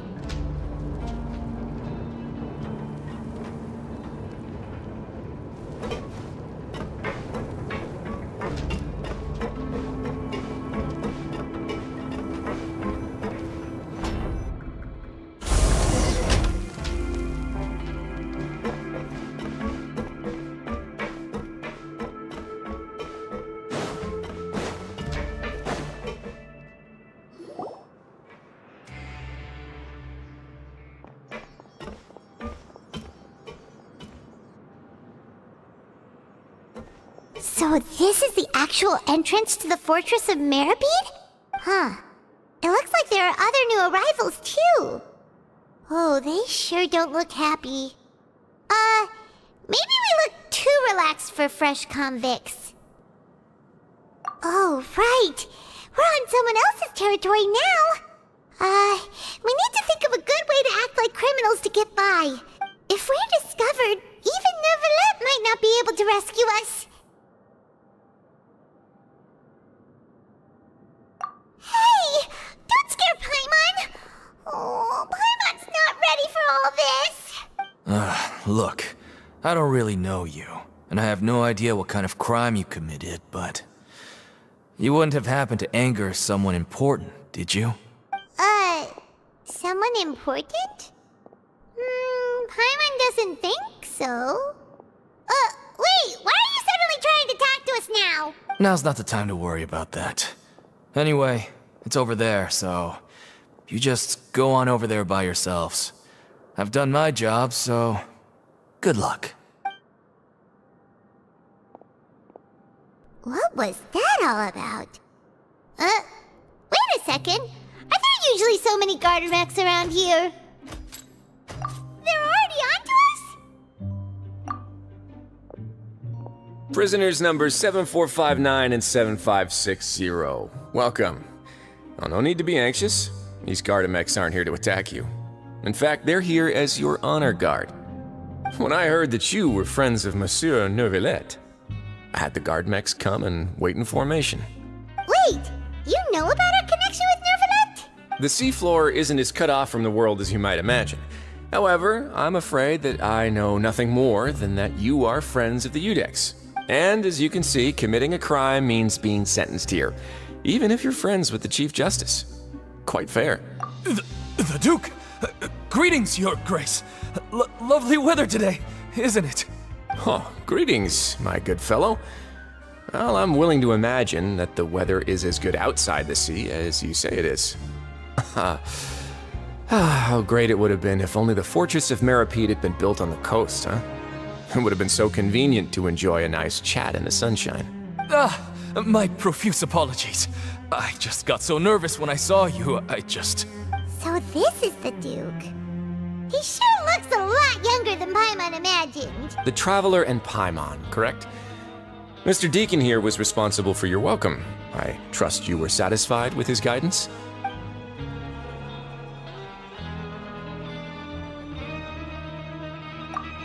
Outstanding. Well, Deacon, I recall we discussed fate during our last work meeting, I believe that fate will reward all those who take every aspect of their work in life seriously. When you return to your bunk, you'll find the guards have issued some extra credit coupons to you. Oh, thank you. Thank you, Your Grace. Oh, and you too. I can't believe you gave me such praise. If you need anything in the future, anything, please, come find me anytime. No credit coupons necessary. Well, I believe that concludes the introductions. We've already taken enough time here. Deacon, if you would. Yes, Your Grace. I'll take my leave now. Please, follow me. To make you feel more welcome, I'll show you around the various facilities of the Fortress of Meripede. I hope it'll help you adjust to life here. He's going to personally give us a cure? Huh. Paimon can't figure out what this guy's thinking at all. No wonder Charlotte's so interested in him. He's one of those mysterious types. Alright, let's keep up with him.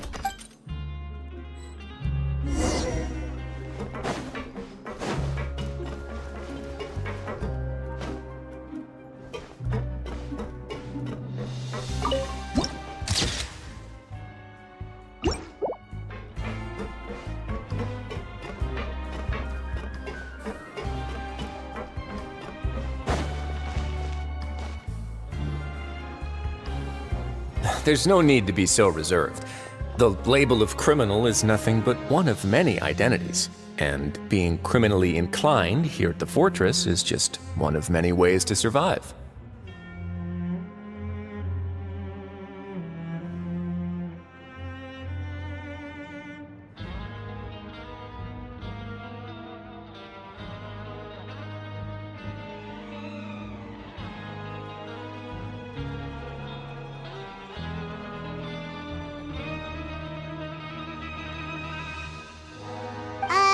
Is it really okay for the warden to think like that?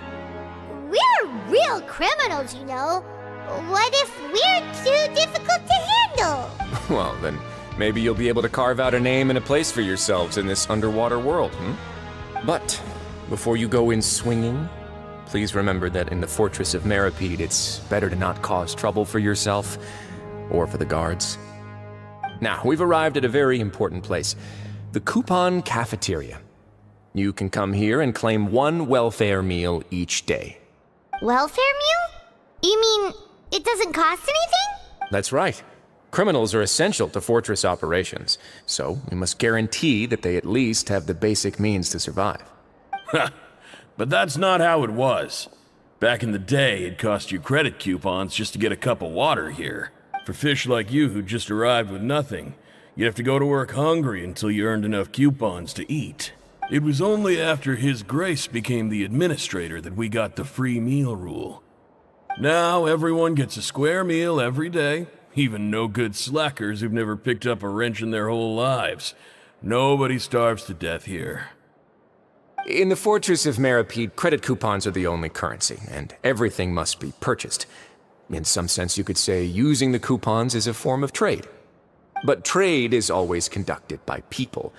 So if we want trade here to prosper, we need everyone to work hard and live their lives.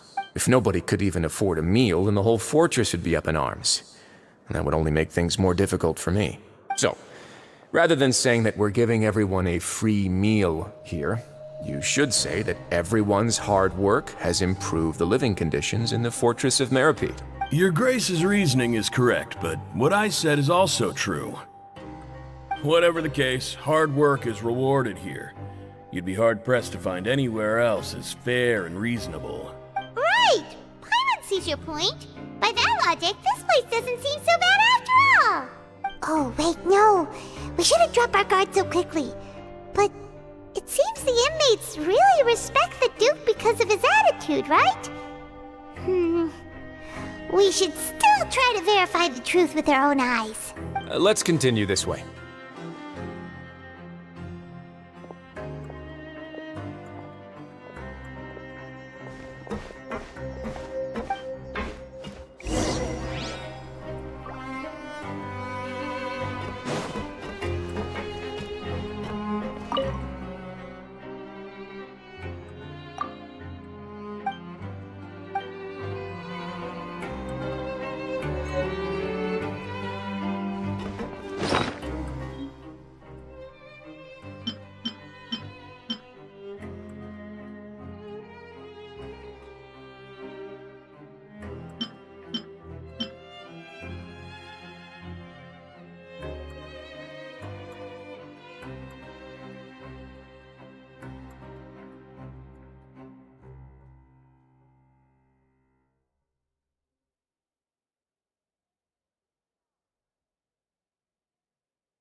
This place is known as the Pancration Ring. Sometimes we have criminals who have more energy than they know what to do with. Their daily work alone isn't enough of an outlet for them. So, instead of leaving them to their own devices, we've provided them with this dedicated venue. This way, nobody will get involved unless they want to be. Pancration matches? And you can earn extra coupons? Oh, what do you think, Traveler? Interested? But I must warn you that your sentence will be extended if you fail to restrain yourself and end up seriously injuring or killing your opponent. So, did you set this place up too? No, actually. I just granted approval for the organizer to use this area to build the ring, and I collect a portion of the proceeds in return. Of course, the fees are also quite useful. Oh. Do you mind if we ask what they're used for? Sure. Ensuring personal safety, maintaining the arena, and resolving any conflicts that arise. Why? Are you interested in how to manage a pancration ring? Oh, no. Paimon was just wondering if that's how you paid for everyone's welfare meals. A reasonable guess. I see you have a talent for entrepreneurship. Oh, you hear that? Paimon has a talent! So we can start a business here? That is something you can discuss between yourselves later. Let's move on for now.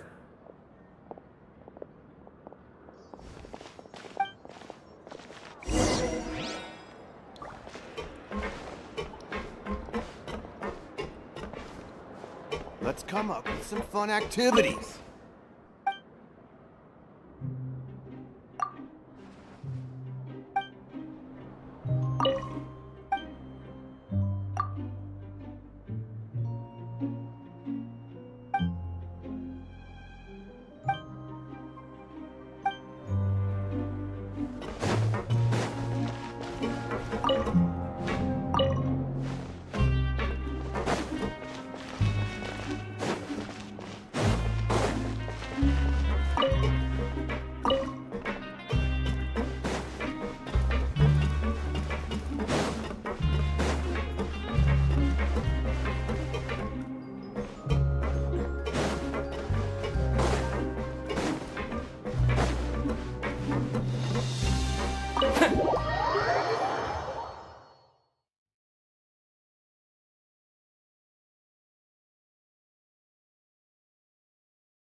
Your Grace.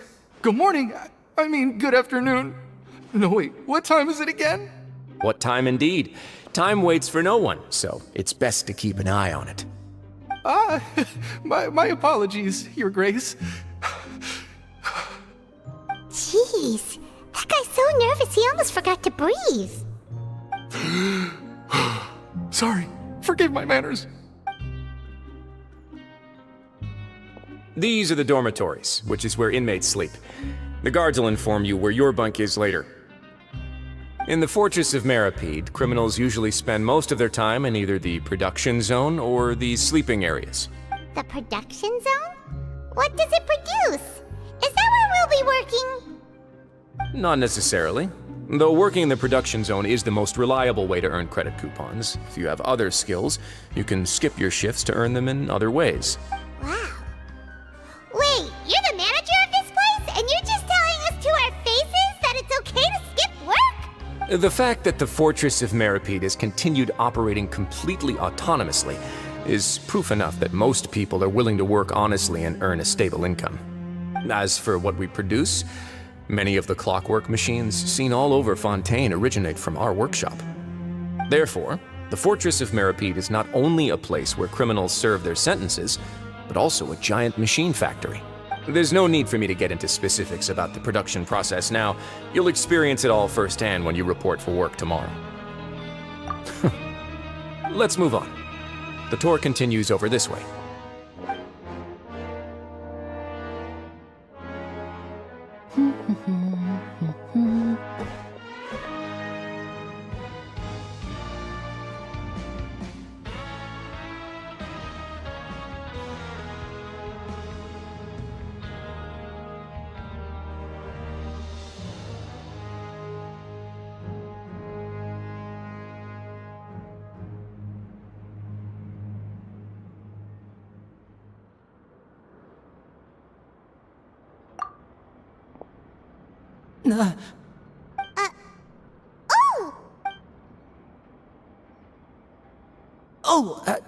You really scared me there. I didn't expect to see you here, Your Grace. I thought maybe I was so tired from work that I was starting to see things. The only thing you should be seeing is the work in front of you. Stay focused and keep up the pace. Oh? Is something the matter? It's nothing. Paimon's just worried about how hard we'll have to work tomorrow.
Your Grace? What are you doing in the infirmary at a time like this? Oh no, you didn't injure yourself, did you?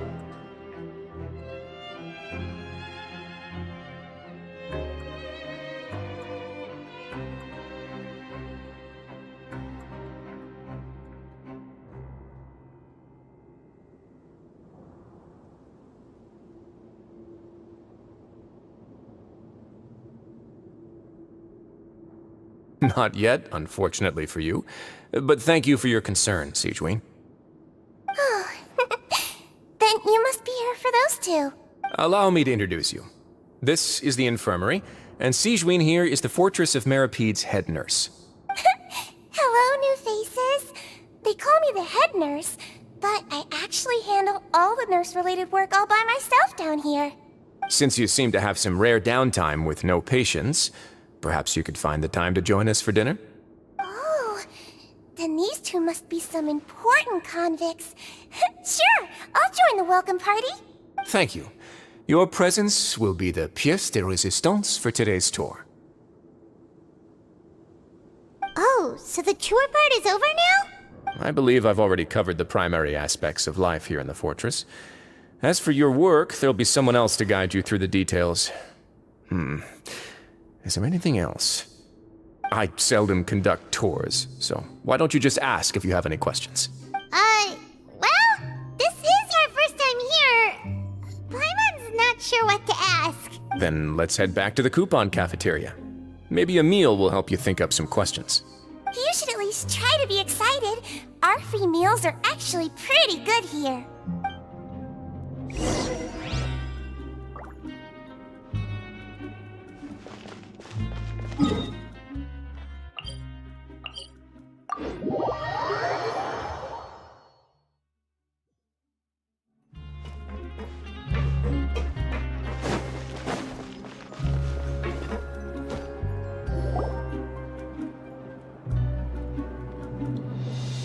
What do you think of the food? Does it meet your expectations? Wow, it looks delicious!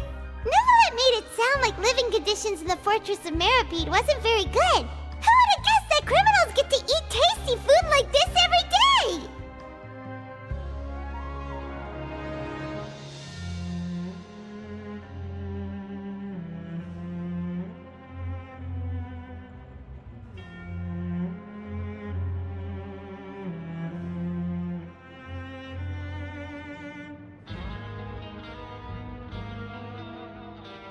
Oh, isn't that the meal box that only super lucky people manage to draw? Seems like you two are quite fortunate. It actually has nothing to do with luck in this case. I had a word with Walsey, so you didn't have to draw lots like everyone else. Oh, you mean the meals are random? Yes, what you get to eat depends completely on your luck. You could say that it's a distasteful little game that Chef Walsey likes to play here in the cafeteria.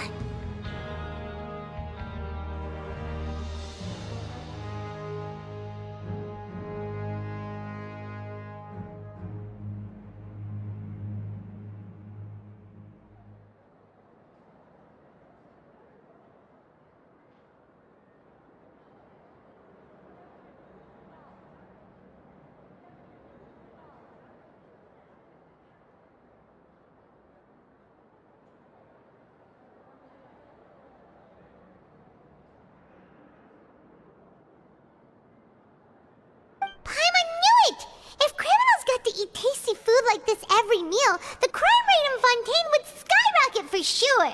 Excuse me, did I hear you mention Nervulette just now? I've been wondering how he's doing. Is he busy with work? Has he been taking care of his health? He seems healthy no matter how you look at him, but he works so hard all the time, so it must be really tiring. Sounds like he hasn't changed a bit. Looks like you can stop worrying so much, Sigeween. Oh, that's good. But I still feel like it's been too long since I've heard any news about him. No news is good news. Maybe next time I've got something to discuss with him, I can invite you to accompany us. But isn't the Fortress of Meripede independent from Fontaine's court system? What do you two have to discuss? Well, we provide all kinds of mechanical products for official use, and some essential goods have to be obtained from the overworld, so we naturally have to stay in touch about this and that. Monsieur Nervulet's character is unimpeachable.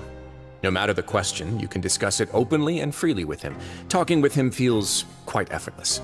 In light of that, I am quite willing to go out of my way to show respect and accommodate him. In fact, right now, I'm treating you two as guests invited by Monsieur Nervulet. But unfortunately, I can only do so until the end of this meal. After this, you two will just be inmates here. You're very welcome. Well, your new life awaits.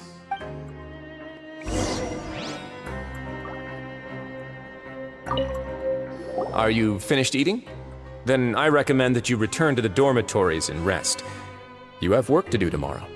Perhaps you were hoping to ask for some special privileges? Sorry, you'll have to use credit coupons like everyone else. It's not as comfy here as you might imagine.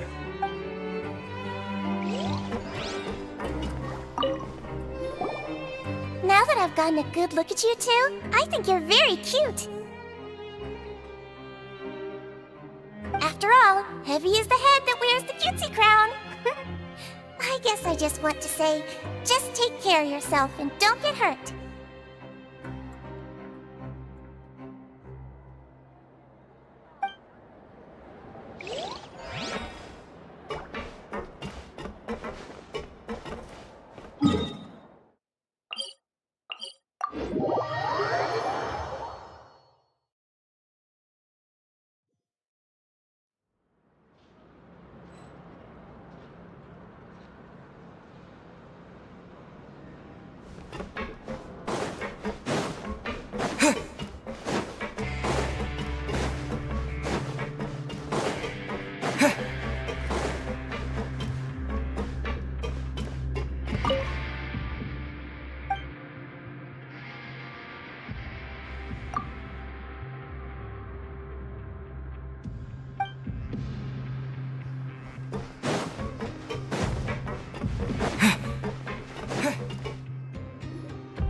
The Traveler and Paimon, right?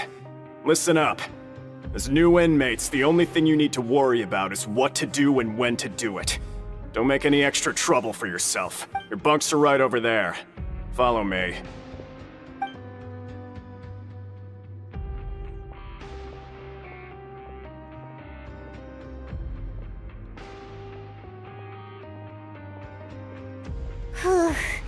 So this is where we'll be sleeping from now on. Oh, Paimon can't believe this! The days of staying home and reading detective stories are like a dream now.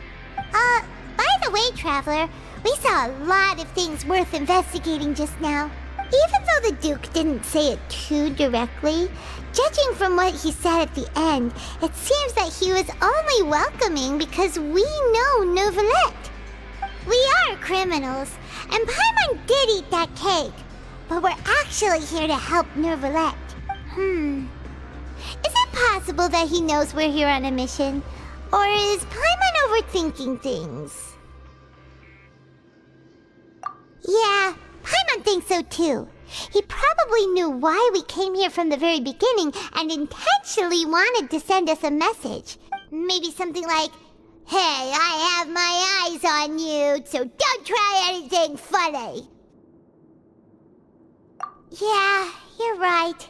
It's not like we can go back to Neuvillette empty-handed and say, "The dude looks scary, so we gave up."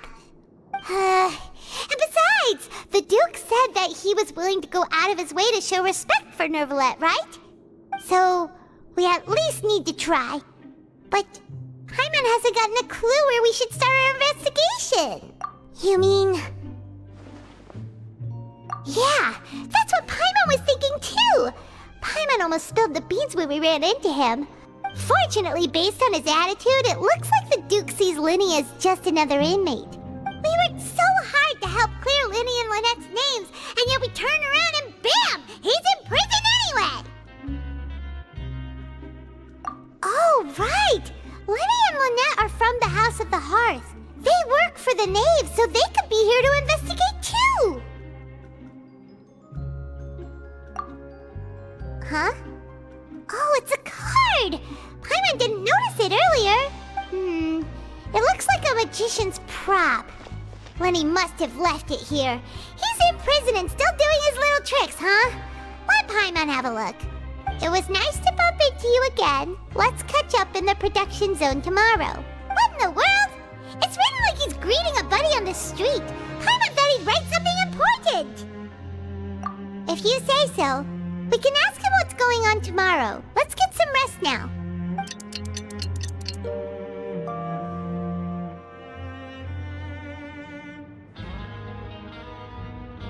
Hey, you're finally awake! Well, it's Paimon's first day as a prisoner. Last night, Paimon dreamed about getting interrogated by the guards until Paimon told them everything, and then Paimon woke up.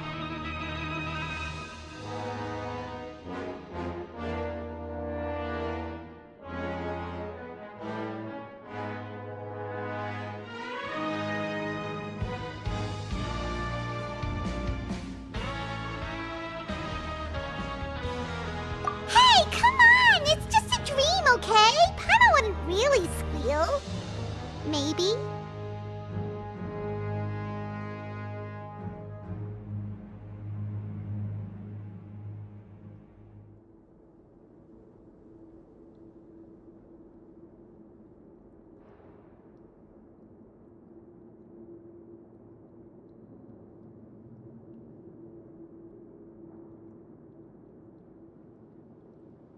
Hey, lazy bones! What are you still doing here?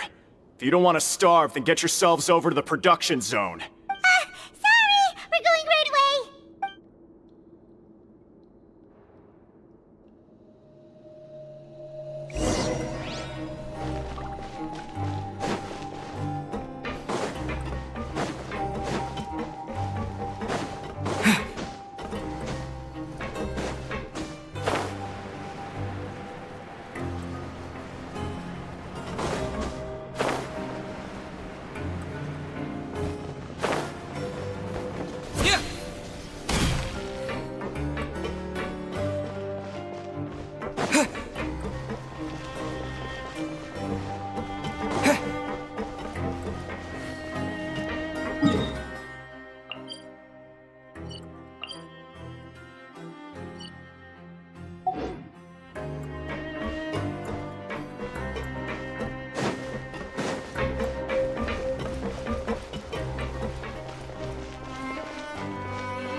Ah, you must be the catch of the day.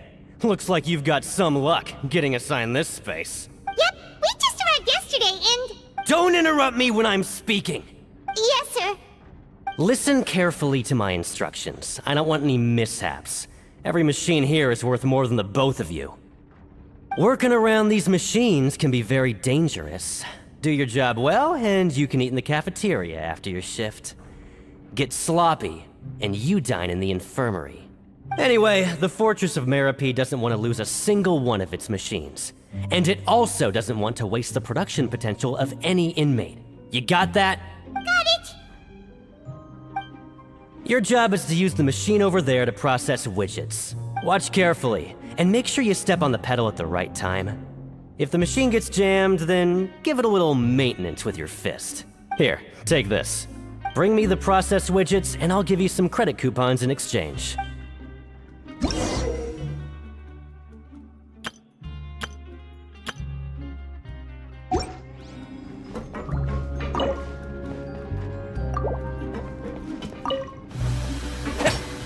Once the widget is hot enough to blow, jump to step on the pedal and hit the widget with the...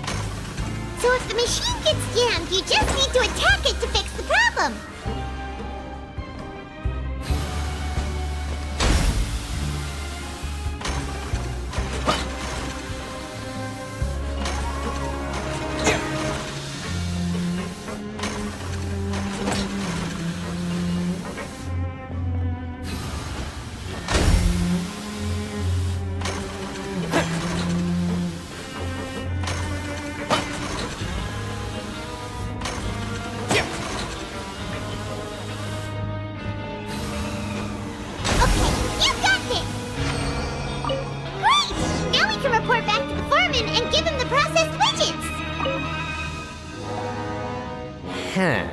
This one is tolerable.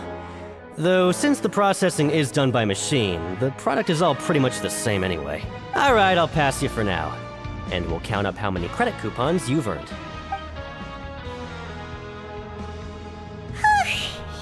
Paimon's exhausted. We're done now, right? Oh, that foreman. He's so scary that Paimon couldn't even speak. Ugh.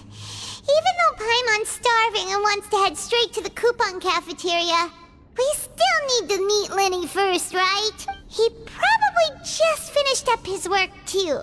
He should be around here somewhere.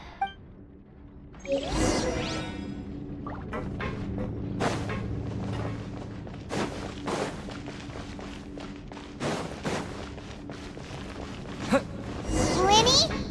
Mr. Magician? Where are you? Oh, this had better not be some disappearing act. He doesn't seem to be around here. Let's try looking somewhere else.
Hey, over here. Oh, you scared Paimon! How did you appear out of nowhere like that? Oh, you scare so easily now? Is there something worrying you these days? You little... The only thing we're worried about was trying to find you. Sorry. Come over here and keep it down.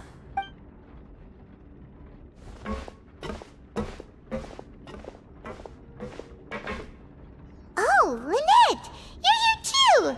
You two really are inseparable. That's right. My brother simply can't stand to be away from me.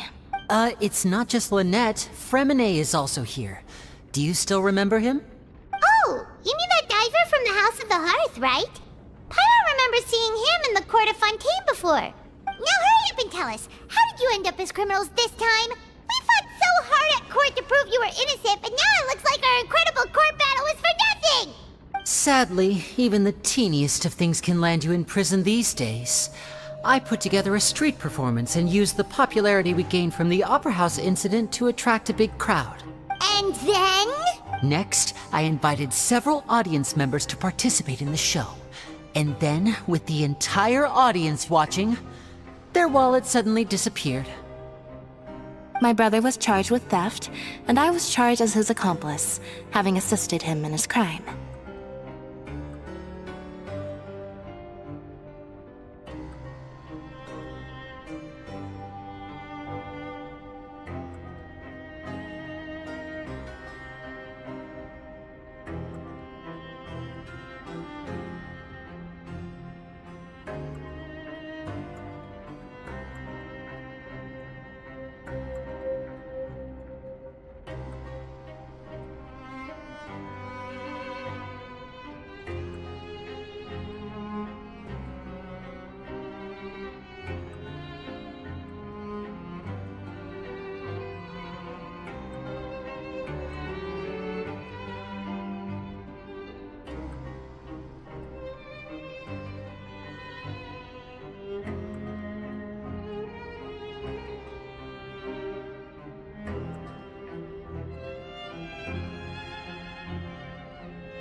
It really isn't that bad. The missing wallets are all in the leftmost drawer of the Maison Gardiennage's big filing cabinet. We just need to see how long it takes to discover them. Yep, we should be released then. In terms of the magic trick itself, I think the performance went perfectly. Leave it to Lenny to magic himself into prison.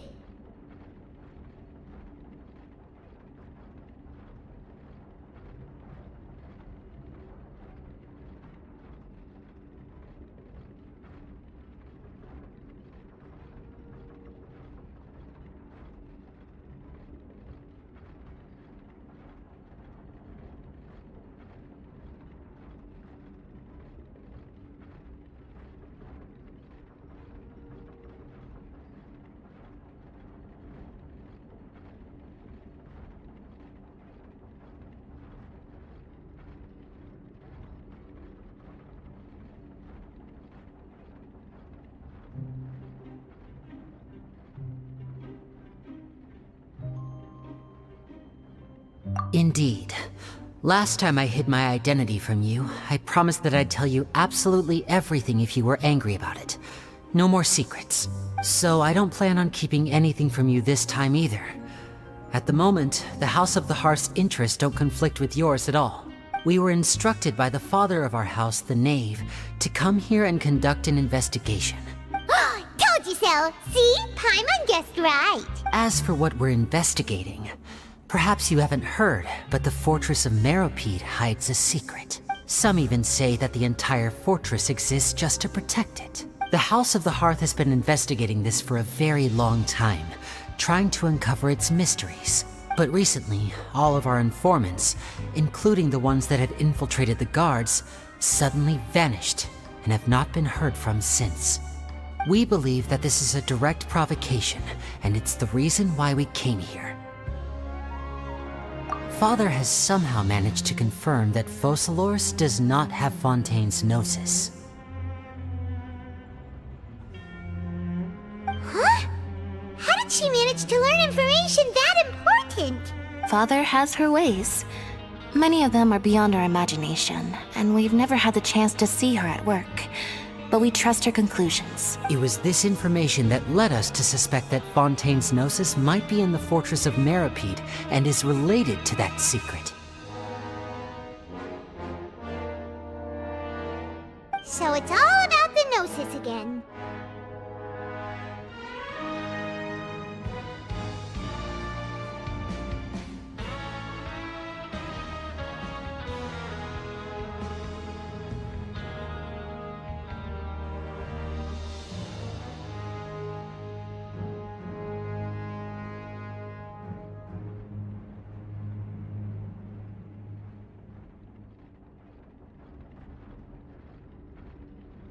Well, that's about it from our side. How about you two? Did Monsieur Nervulette send you here? Bingo! The Knave has been applying a lot of pressure. She wants to know what happened to Child, so we came here to investigate. Traveler, are we allowed to tell them? You don't need to worry too much about that. She's just asking for a report on Master Child's predicament as a means of pressuring you.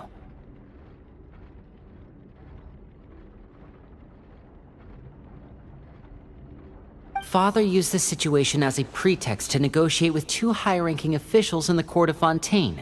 She actually just wants to be able to make concessions on this matter for gains elsewhere, almost like a bargaining chip. Sometimes you need an excuse to do things you otherwise couldn't. And a harbinger is more valuable than you might imagine.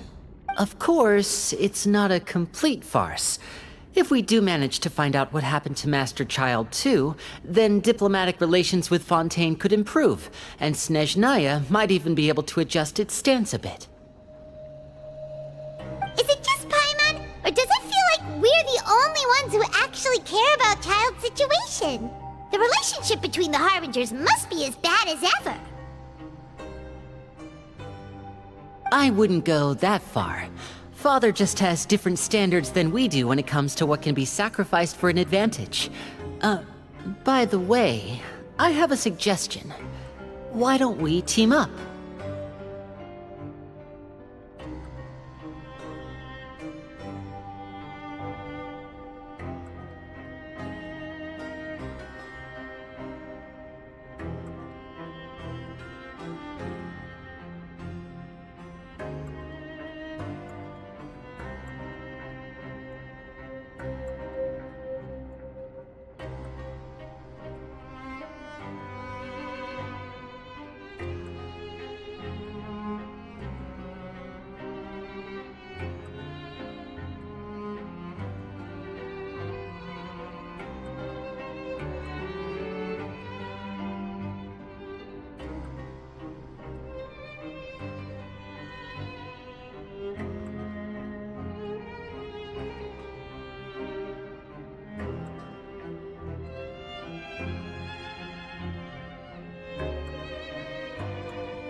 Even though we have different objectives, we're both here to investigate the Fortress of Meropide. It would be more efficient for us to work together. As you know, the House of the Hearth has many reasons to seek the Gnosis, but our highest priority remains resolving the prophesized crisis. You can trust us on that.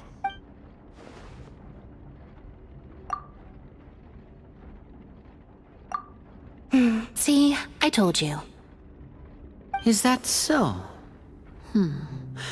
Sure enough, it won't be easy to convince them to cooperate with us. Lenny seems to be thinking pretty hard about something. Of course he is. Lenny has been looking forward to a chance to reach an understanding with you ever since last we met. Or, I should say, we were really looking forward to teaming up with you this time. Lynette, just tell them everything, why don't you? It's okay to open up a little.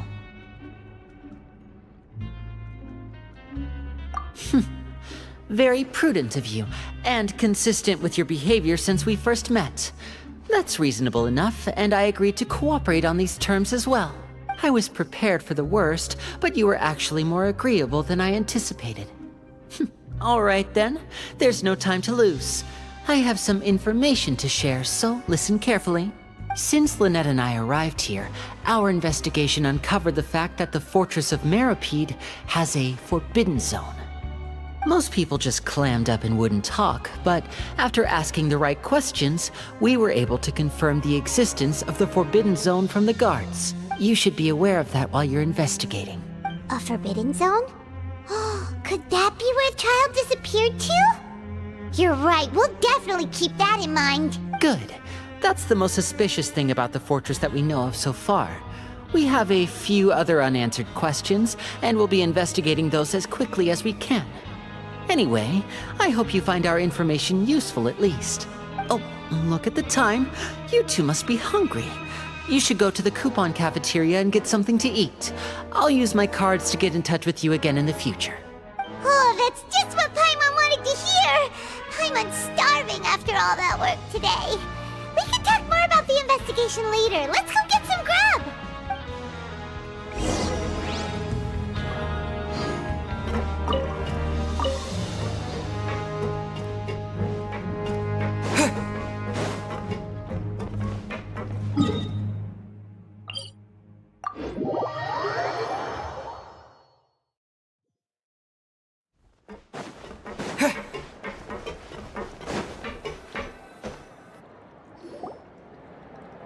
Oh, he wasn't kidding.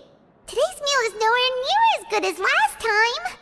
Oh, who knows how long it'll be until we're lucky enough to get that super tasty meal again. Forget about it then. We'll just deal with the regular food for the time being. Let's just get out of here as soon as possible. But life here doesn't seem all that bad. Other than the foreman being kinda mean and the work being pretty tiring. You think so, mate? If I had a coupon for every fish who said that. Seems you fishies still haven't learned your lessons from your life up on the surface. If you take things at face value, then by the time you reach a dead end, you won't even know how you ended up on that road in the first place. I like your attitude. I can, let you in on a little something. Everyone's been telling you to just follow the rules and not cause any trouble for yourself. Am I right? But what they don't tell you is that the rules aren't exactly what they pretend to be. The rules for being a prisoner. The truth is, this place has a lot of hidden rules. Huh? Hidden rules? What do you mean? Not everyone knows about those rules, but whether you know them or not, once you break one, you might encounter something even worse than death. Really? Oh, now you're really scaring poor Paimon. Don't joke around like that! Of course. And I'd say that just disappearing would be one of the better outcomes. Oh, you mean that if there really are hidden rules, then Child's disappearance might have something to do with that? In that case, would you tell us some hidden rules? We definitely want to avoid breaking them. Come on, mate. This is valuable information. The difference between life and death. Do you really think you can just ask and I would tell you? Paimon understands, but we don't have many credit coupons yet. Yeah, I know. Not like I'm going anywhere. Just come talk to me after you've saved enough. Moreover, you're new fish, freshly caught, and completely out of your element. What'd be the point in even telling you anything before you've gotten a handle on your new lives? Come and find me once you've been here longer. I'm usually around the Rag and Bone shop. Just call me V-Doc. Bye-bye now. He left. Just like that. Huh. Do you think he's just trying to scare us into buying fake information from him? Yeah. It might be a good place to start in our investigation. Hidden rules, huh? But, like he said, we don't have any coupons and we're still not familiar with this place. Oh, there's nothing we can do about it now. Ah, we were so busy talking we almost forgot to eat. Even if it's not the best, it's probably better while it's warm. Come on, dig in before it gets cold.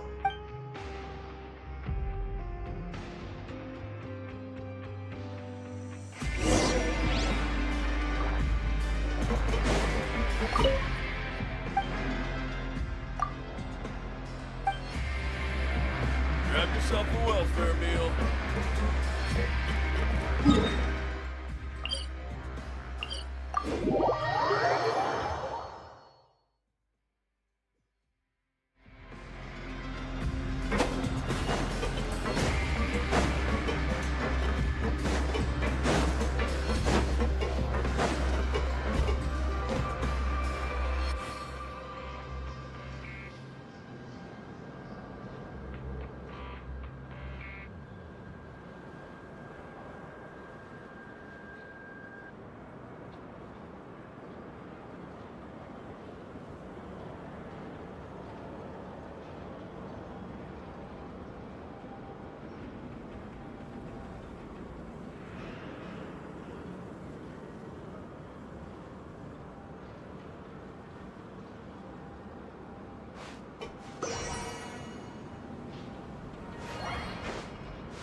So Paimon just confirmed with the guards that our shift is set for every morning, and we're free to do whatever we want all afternoon. But it seems like most of the other inmates choose to continue working through the afternoon to earn more credit coupons. Oh, and they also said that you can use coupons to skip work in the morning and free up your time. They weren't kidding. Credit coupons really can be used to do anything here. Paimon's so tired. And we'll need to wake up and go to work in the morning. Without any credit coupons, it's not like we can really do anything else. Nighty-night, Traveler. Paimon hopes we can keep making progress on our investigation tomorrow.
What's wrong? You seem to have something on your mind. Did you dream about something last night?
Is that even possible?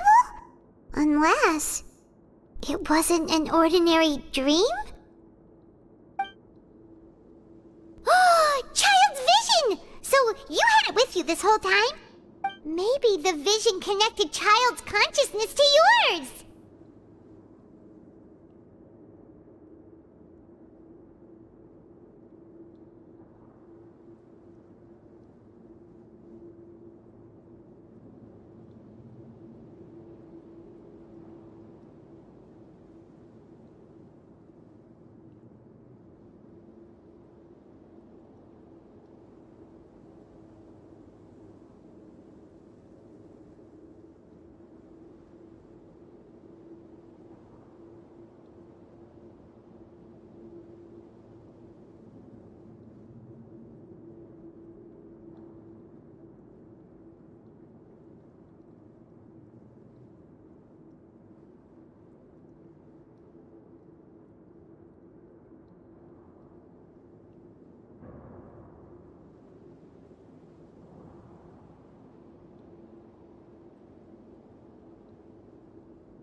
And our investigation has its first major breakthrough! Good thing you brought the vision with you here. So what did you see in the dream? Do you know where Child went? Huh. Okay. Well, hopefully it'll be a bit more helpful in the future. What's more important now is that it's the start of another new day as prisoners. Let's do our best to earn more credit coupons.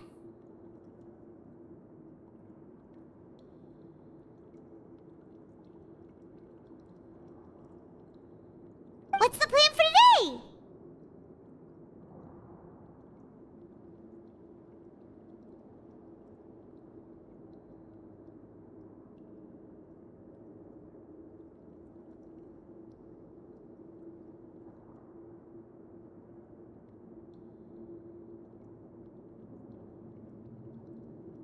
Let's go! It's time to start working. If that guard Fielding catches us skulking about, he's sure to give us an earful.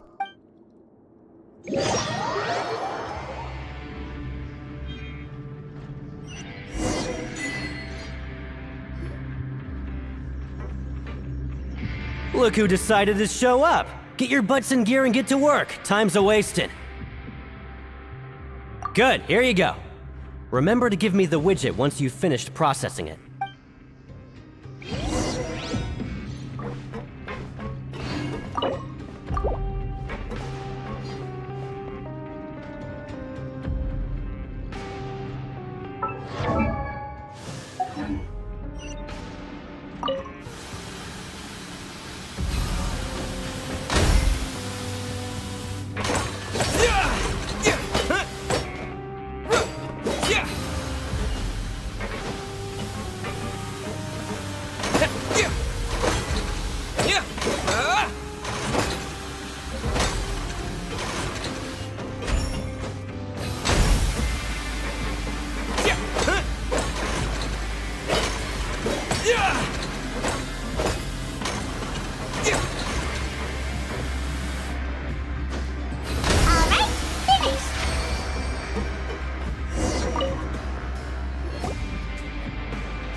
Speed. But after so many shifts, it seems we're really getting the hang of it now. Hey there, fellow shift mates. I saw you finished your work, so I thought I'd come over and say hi. Oh, hey there! We've seen you before. Your assigned workspace is really close, isn't it? That's right. The name's Rowan. This past few days, I couldn't help but notice the new faces working nearby. I guess we were destined to meet. I've been working here for almost 15 years. Even the foreman, Grainville, always calls me Chief. Whoa, you've been working here a long time, Chief. If there's anything you'd like to know, just ask me. I know the work here in the production zone better than the back of my hand. All right, Chief. We'll be sure to come to you first.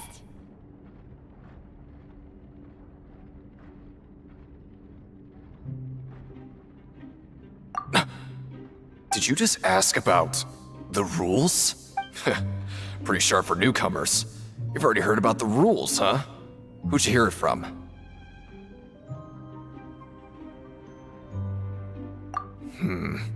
Alright. Seeing as I'm the one who came over here, you're already calling me Chief. I guess I can tell you a little. Truth is, You two keep working like this, you might be putting yourselves in danger. Huh?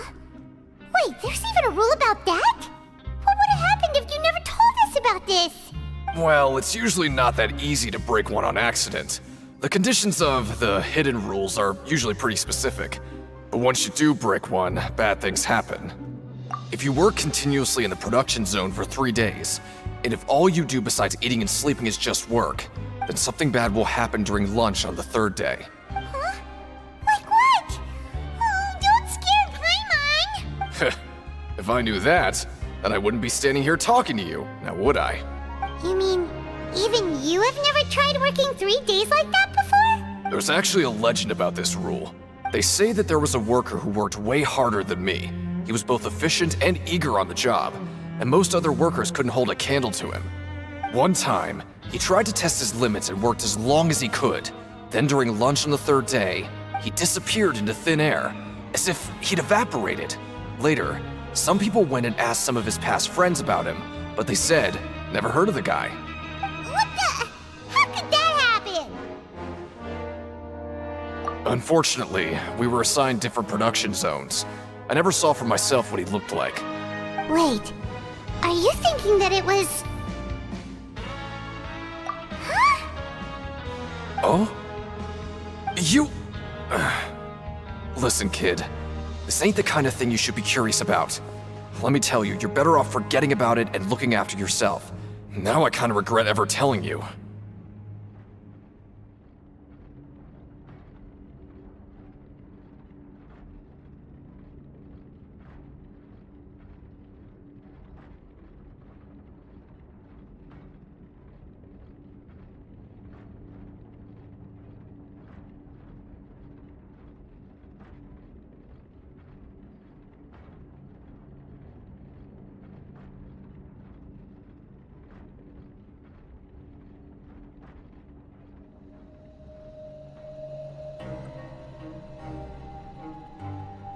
Yeah, I agree with Chief here.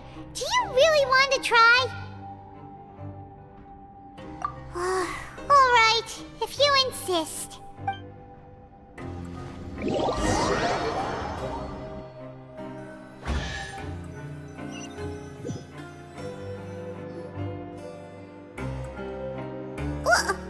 What is this garbage?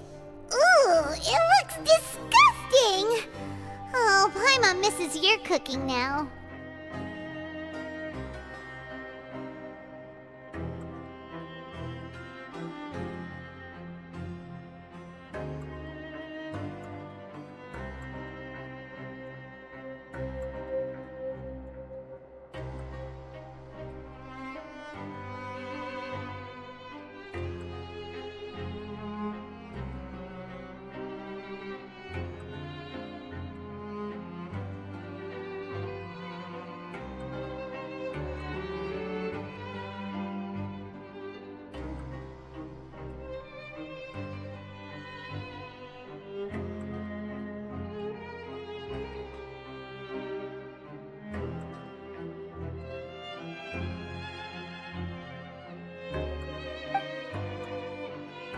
What would you like to do this afternoon?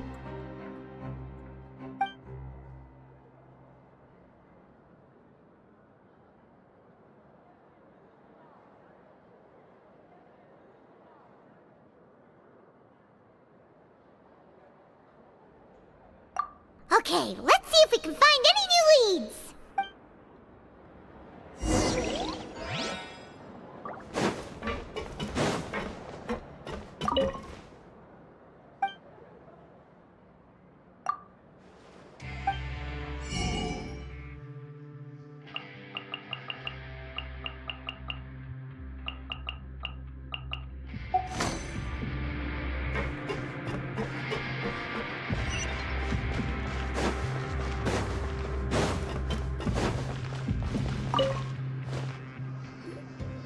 Oh, hello. You two are the ones who were with His Grace. No need to be so nervous. Sorry, I couldn't help but think of His Grace once I saw you, and I... well, it's hard to say. Maybe I am. He's got a very overwhelming presence. It makes me feel like I'm just some insignificant little bug. Wait, seriously? Oh, I'm always indecisive, and I tend to make a mess of things. It's like a reflex. I just instantly start to tense up the moment I see a smart and capable person like His Grace. What? Please, don't say anything like that out loud. How could you possibly think something like that?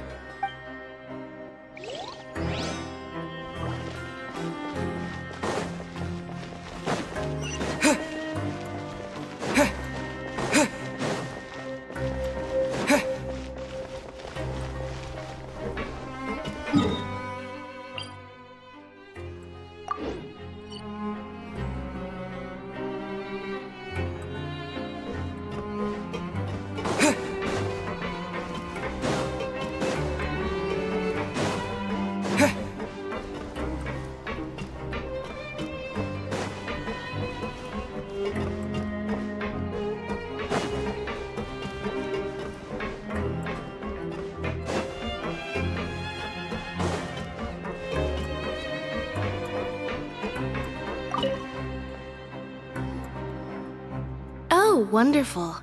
I was worried that you'd be busy trying to earn credit coupons all the time, but it seems like you haven't neglected your investigation work after all. Paimon likes having more coupons, but no one wants to work all the time. Have you also been investigating the area, Lynette? No, I was just slacking off, and you happened to catch me. My brother is still obsessed with anything remotely related to the Forbidden Zone. But knowing him, it won't be long before we get more leads. Oh, before I forget, this is for you. Huh? Credit coupons? Why are you giving us these? I've been here longer than you, so credit coupons aren't a resource in particularly short supply. What is in short supply are interesting people to talk with. Aw, that's so nice of you, Lynette. We'll be sure to make good use of these coupons then. Thanks a bunch!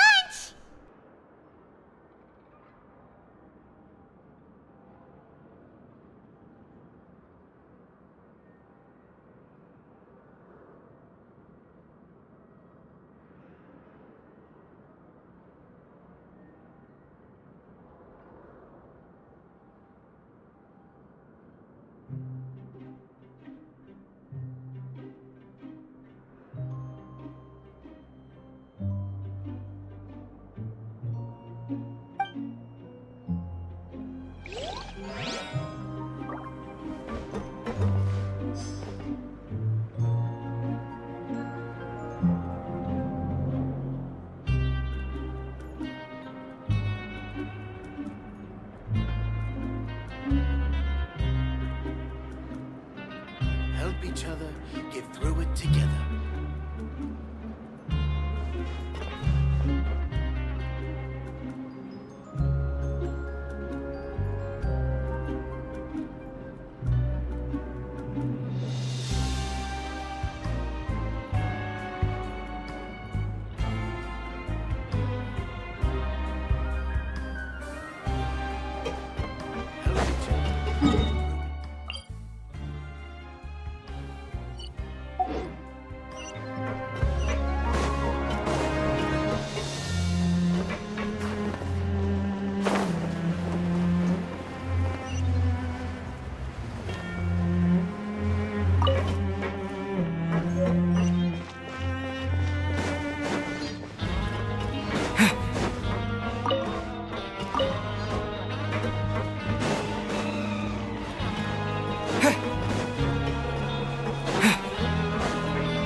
Hey! It's the Traveler and Paimon! No need to tease me, okay? I won't trip on the same step twice. Listen, I feel ashamed about last time. Thank you for praising me in front of His Grace. Here are the extra credit coupons he gave me. I'd like you to have them. Huh? No, we couldn't take them. They're your reward after all.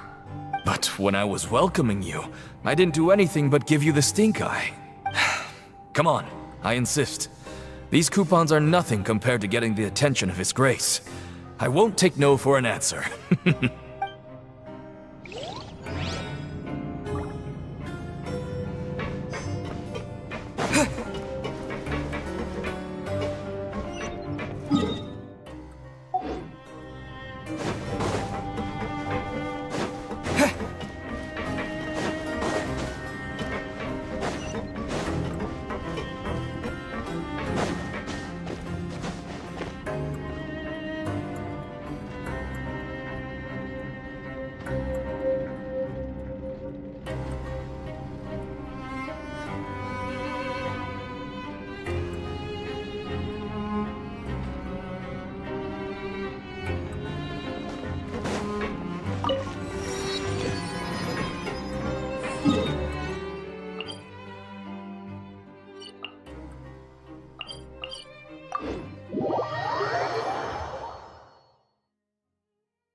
If I were you, I'd make the most of my time here. You might not believe me, but I can promise you that you'll miss this place once you're out.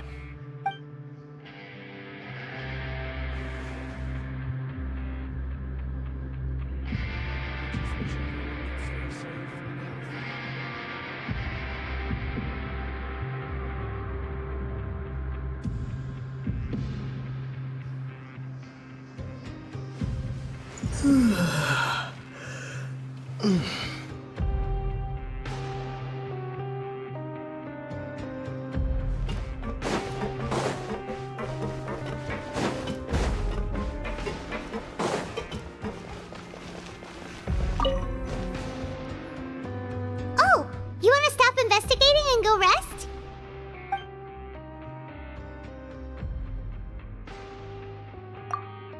Okay, you should rest up. We'll be back at it tomorrow. Aw, looks like we won't get a chance to sleep in as long as we're here. Let's get to bed early.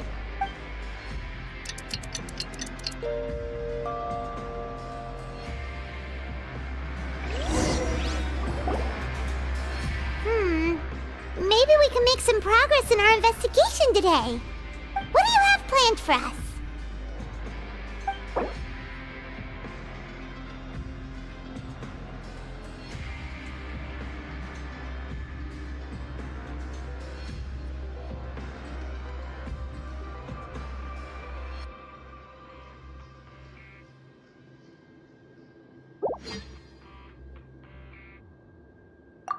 Let's go! Credit coupons, here we come!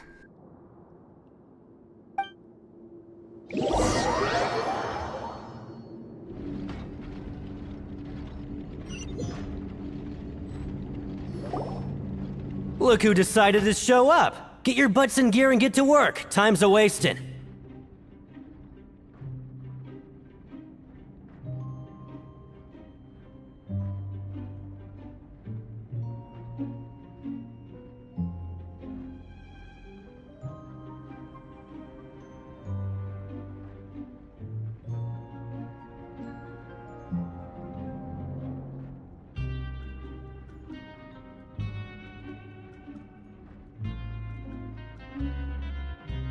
Oh?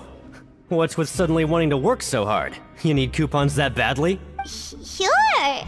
Let's just say we really want to test our limits.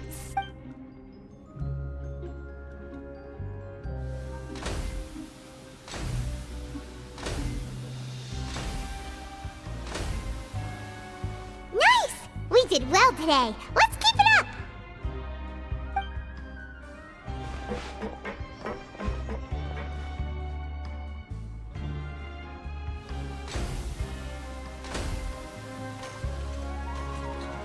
Ooh, Paimon's had it. Who knew that processing these widgets would be so tiring?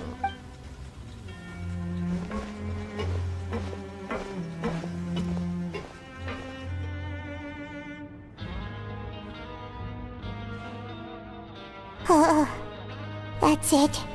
Paimon doesn't even have the energy to talk anymore. Is it time to eat yet?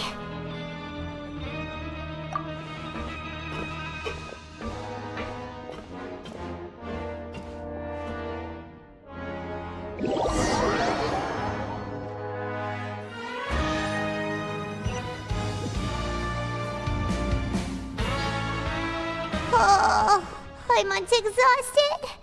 It's just work, and more work. Paimon's little body can't handle this much longer.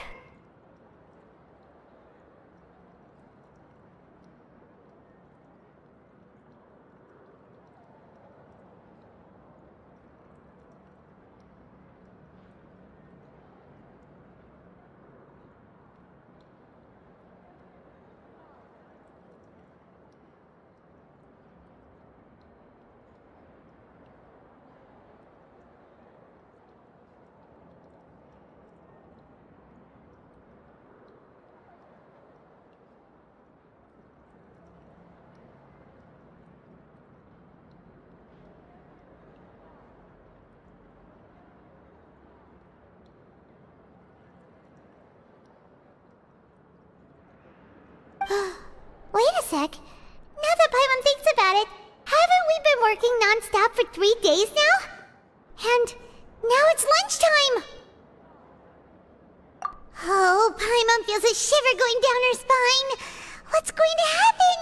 But it doesn't seem like anything's changed at all. And we made it to the coupon cafeteria safely. Are the so-called hidden rules only a rumor after all? Well, there's no use to just guessing all day. Paimon's stomach has been grumbling the whole time. Let's just eat already! Paimon wonders what we'll get today! Maybe we'll get the super lucky meal! Wait! What? What in the world is this? What's with Paimon's food? And yours is the same! Is this stuff meat? But it looks and feels so bizarre. What kind of chef would make food like this? What do you think is going on? Is this the bad thing that Rowan was talking about?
No, stop right there. Paimon gets what you mean, just don't say it.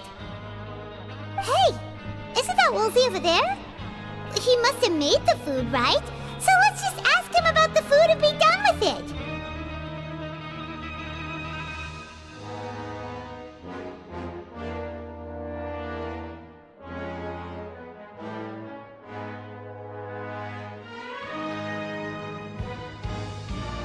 Hey, Woolsey, have a moment? What is it? I'm about to go report the numbers for today's free meal, so you'd better make it quick. It's about the meat in our meals. Look, does it seem The meat? Oh, that. Looks perfectly fine to me. Totally normal. You'd better hurry up and chow down. How could this be fun? Hey, don't leave! You barely even looked at it! Hey! What should we do now? Wolsey wouldn't even give us the time of day. Is he trying to hide something? Yeah, looks like we have no other choice. Paimon was positively famished a minute ago, but now she's lost her appetite.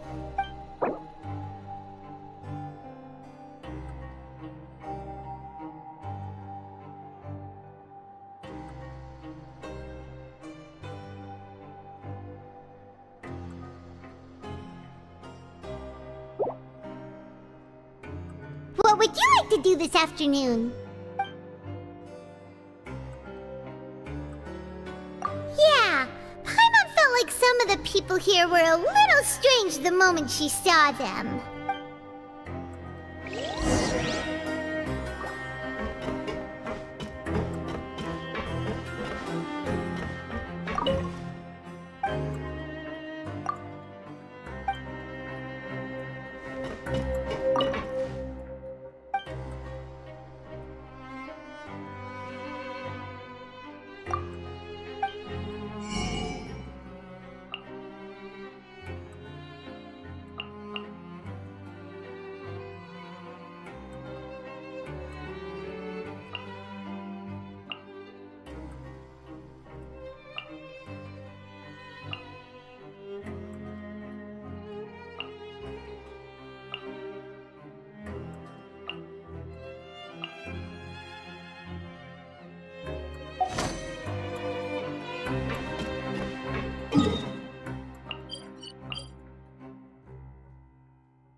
Siege Wing? Aren't you supposed to be in the infirmary? What are you doing in the production zone?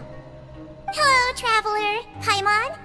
Everyone's usually busy around now, and we don't have any patients to look after in the infirmary. I thought I'd come here and enjoy the sight of everyone hard at work. Enjoy? What's there to enjoy here? It's really worth watching. I often stand here and observe everyone. Humans are just so interesting and adorable. I like to watch your expressions while you work. Are you talking about pets or people? Oh, I can see why you think that, but you shouldn't jump to conclusions. See, we Melazines are a different species, and we see the world very differently from humans. It's very easy for me to observe everyone's condition. All it takes is one look, and I can tell which workers are exhausted. Wait, Melazines can see that? Huh. That does sound useful for being a nurse. Yes, running around tending to everyone's health is very fulfilling. But I'd much prefer it if you're all happy and free from exhaustion and pain in the first place. Take care of your body, and make sure you eat well. Always rest when you're tired from work, and don't push yourself too hard. We'll definitely take care of ourselves. Thanks for the reminder.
I was injured a bit just now.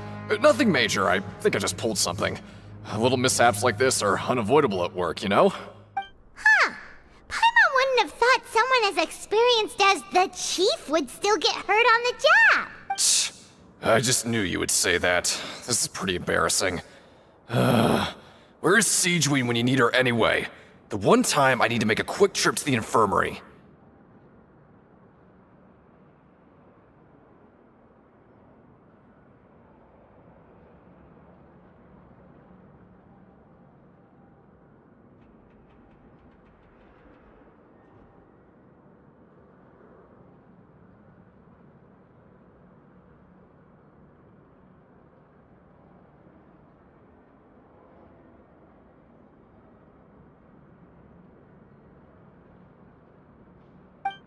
Oh, you mean she wasn't in the infirmary?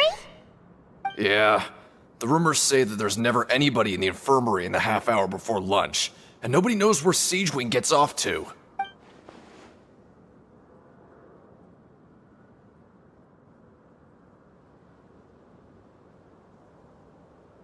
Huh.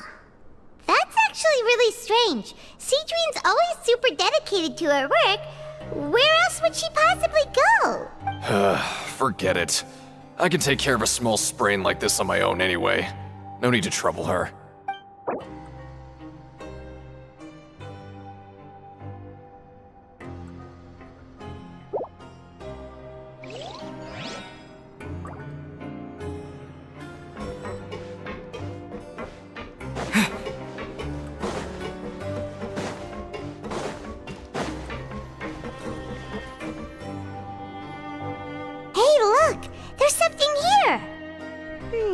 Looks like a research notebook. That suspicious guy peeking into the infirmary just now. Is he a fan of Siegeween? He must have dropped this. Let Paimon read it real quick. The Melusine perceive the world very differently from humans. There are significant deviations. As a result, their sense of aesthetics and beauty is also very different from that of humans. This must be taken into consideration when giving gifts. Ooh. This all sounds pretty serious. He sure did his homework. And as for the notebook, let's take it.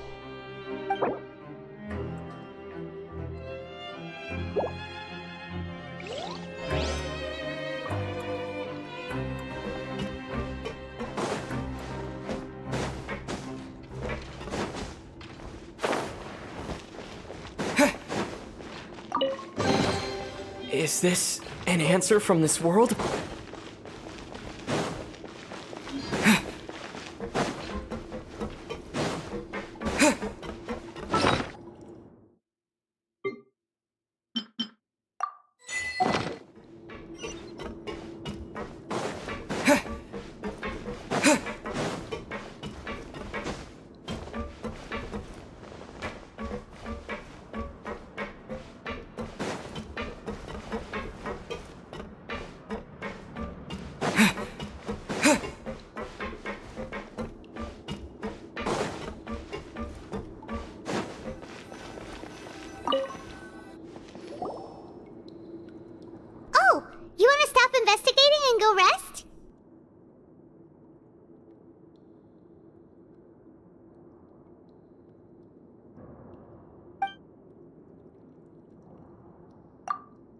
Okay, you should rest up. We'll be back at it tomorrow. So after working a few days straight, we got some strange meat in our lunch. What was that all about?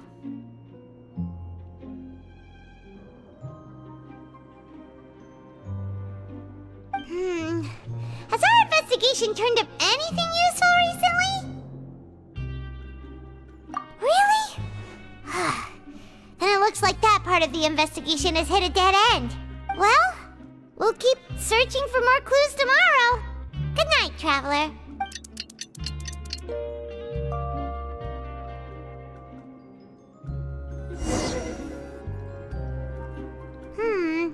Maybe we can make some progress in our investigation today.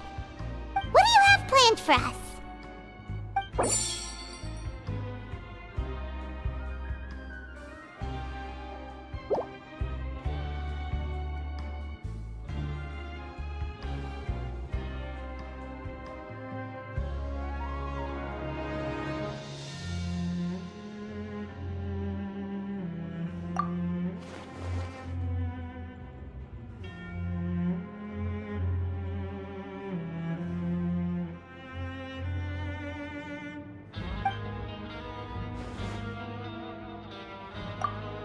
after working here so long, we're really starting to get the hang of it. But doing the same thing all the time can get old pretty quickly. How are you holding up? Yeah, it's good to kick back and relax once in a while.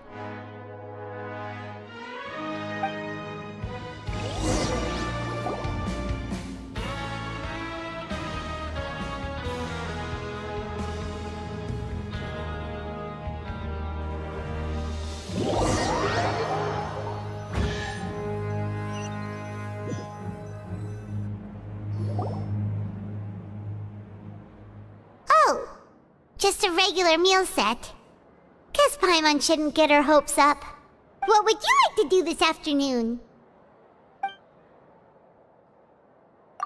Sure! If we're not going to work, then let's kill some time at the Pancration Ring. Grab yourself a welfare meal.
Oh, you must be the Traveler, huh?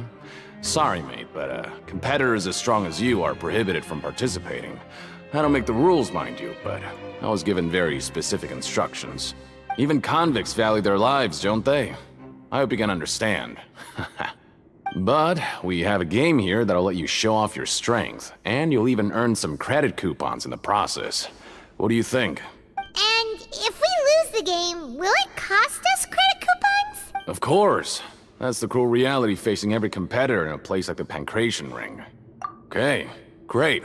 Let me walk you through the rules. The targets in front of you will pop up one after another. You'll need to hit the targets in the same order that they popped up. If you can complete a few rounds in a row with no mistakes, then you'll win credit coupons. But the second you mess up the order, you'll lose. Game over. The game costs 300 credit coupons to have it go. So, you up for it? Thanks for your patronage, mate. Now, let the game begin.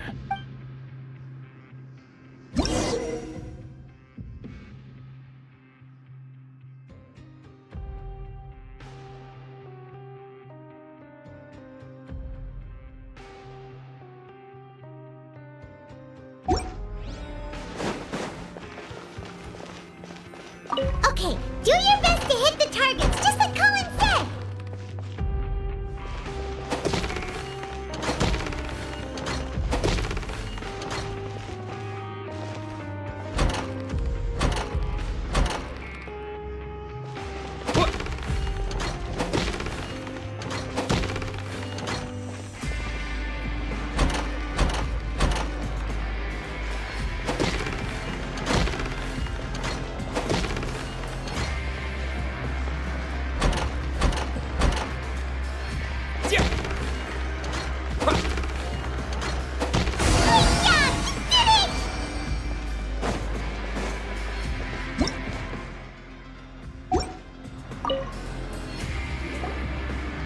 Your strength really shouldn't be underestimated. Now I get why you're prohibited from participating in any official fights. Nobody who values their life would be willing to get in the ring with you. However, You two haven't tried betting on the outcome of a pancration match yet, have you? Just go talk to Rusimov. Buy a ticket for whichever fighter you think will win. There's a big payout if the fighter you support comes out on top. But we don't know anything about the fighters. How can we possibly know who to support? That's normal. Just watch a few matches and get a feel for the fighters. It won't be long before you can pick winners in your sleep. He's got a point. Why don't we give it a try? If we have enough coupons, we could probably bet at random until we figure everything out.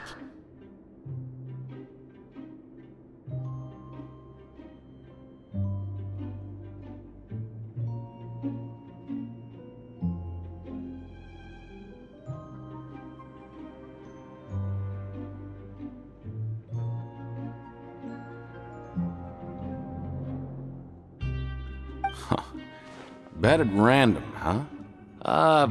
Well, how should I put it? It's not like you can't do that, but I'd advise you to give it some more thought first. Huh? We shouldn't get too carried away. What's the problem? What? I never even picked a boxer before, and you already know about the rules? You're not just strong fighters. Seems you're pretty perceptive, too. Might as well tell you about it, since you already know that much. Plus, I think you've got the potential to be one of my greatest customers. I think I can let you in a bid. Besides, I don't want to risk ever losing a customer like you. Is it that serious? Okay. The hidden rule here is, if you buy both boxers' tickets and support them both, something bad will happen the next morning. So the rule is that we shouldn't pick both boxers in the same fight. But if anyone actually did that, wouldn't they be guaranteed to lose coupons? Who would do that anyway? And what do you mean by something bad will happen? How would I know? Not like I'm stupid enough to do that. But I've heard a story about the rule. According to the rumor, there was a masked boxer who possessed incredible skill and power. None of his opponents even stood a chance against him. However, in the final match, the organizers told him to take off his mask. He refused and never showed up to the fight. And after that, he was never seen again. Some say he died, or that he was taken care of by the event's organizers. But everyone remembers that he was someone who cherished honor above all else. In his eyes, supporting both boxers in a match would dishonor the competition itself. So you mean it's like a curse? He'll take vengeance on anyone who does that? No, he was always wearing a mask, like he was intentionally trying to hide his identity. I don't even know anything about his past. Traveler, do you think that boxer was...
You're not serious, are you?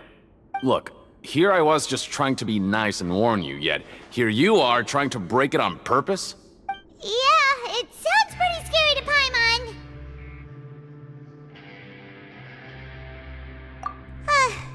Seems you've made up your mind. Just be sure to protect Paimon, okay?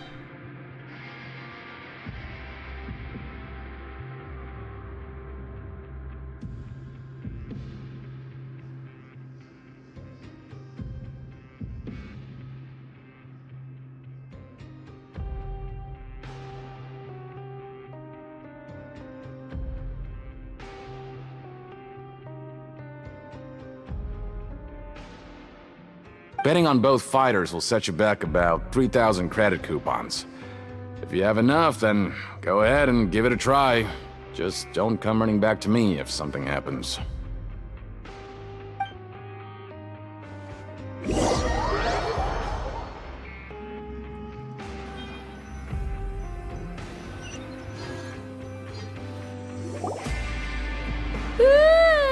We woke up so early today that Paimon's been nodding off all afternoon. Good thing it's finally time for bed.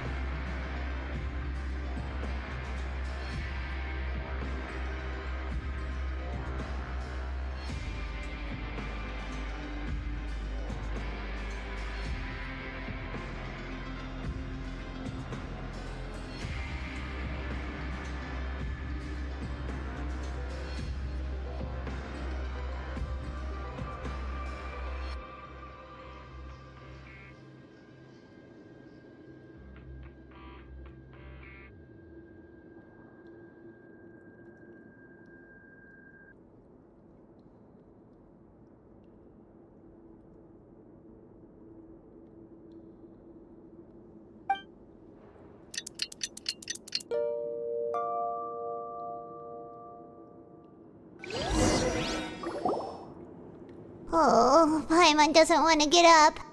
Paimon still feels completely exhausted from yesterday.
meant for us.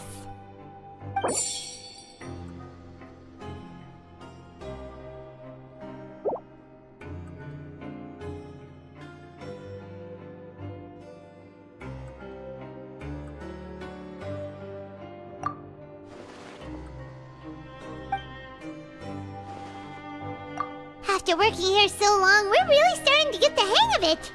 But doing the same thing all the time can get old pretty quickly. Yeah, it's...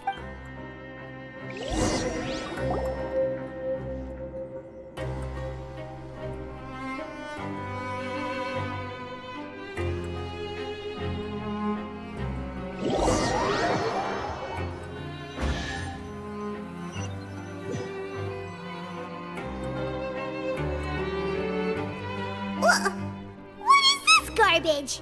Ooh, it looks disgusting! Oh, Paimon misses your cooking now. What would you like to do this afternoon?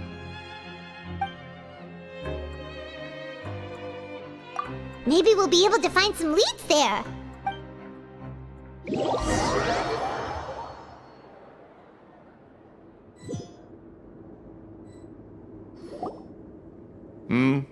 Are you two here to buy tickets? Better be quick about it. Another match is about to start. Who are the boxers in the next round? We have the reigning champ, Le Grappler, versus a contender from the Eastern Prison Block, Demon Horde. Are those their nicknames, or did they choose those names themselves? Either way, super weird. Since you're new around here, I'll help you out and give you a little suggestion. Even though Le Grappler is the crowd favorite, Demon Horde is a first-class dark horse with incredible potential. Anyway, for this match, I recommend that you pick... Huh? For both fighters? I could tell you're new to this, but I didn't think you were completely clueless. Maybe you don't quite understand the rules, no? Let me try to explain again for you more clearly. You see... Oh, no need. We're aware that we're going to lose coupons. Alright then, if you're absolutely sure. Remember, no refunds once you buy the tickets. Yeah, we got it! Just shut up and take our coupons!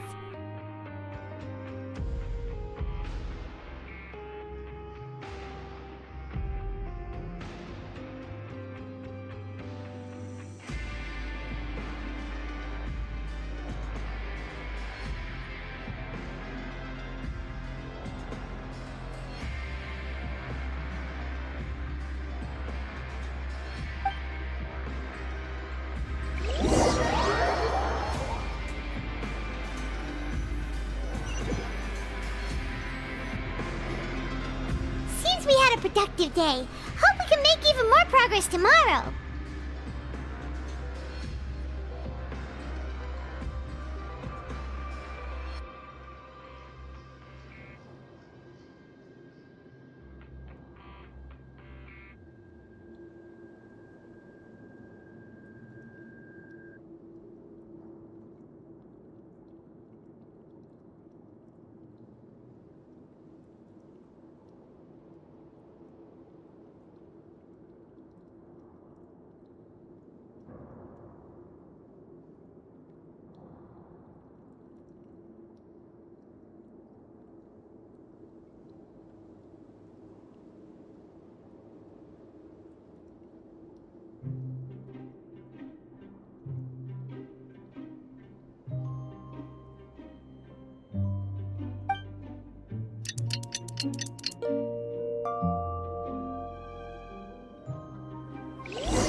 Hey, Traveler! Paimon! Package here for you.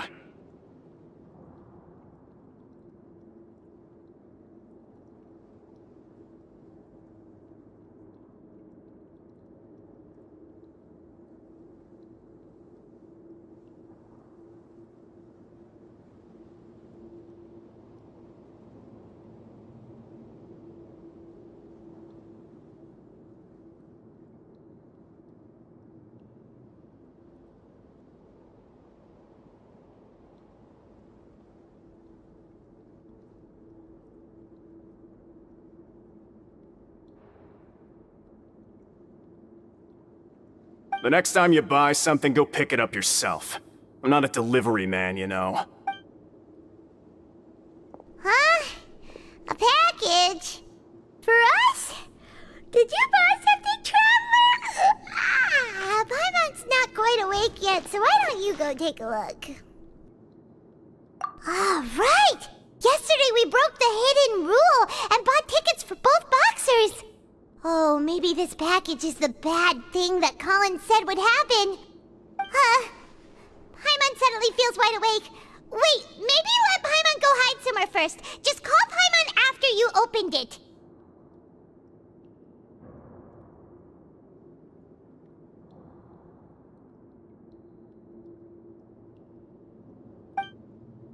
Hey, wait! Paimon's still here! Don't open it! Ah!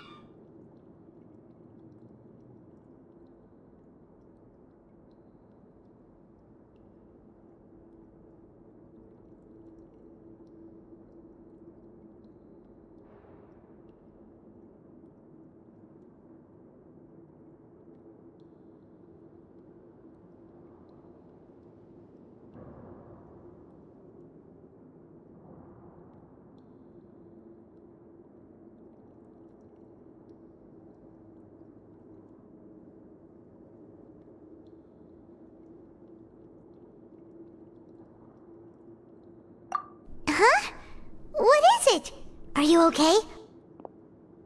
Let Paimon take a peek too. Oh, it's just a small bottle. But the color of the liquid inside looks so wrong. Almost like...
Alright, that's enough of that. No need to say it out loud. Paimon already knows what you're trying to say.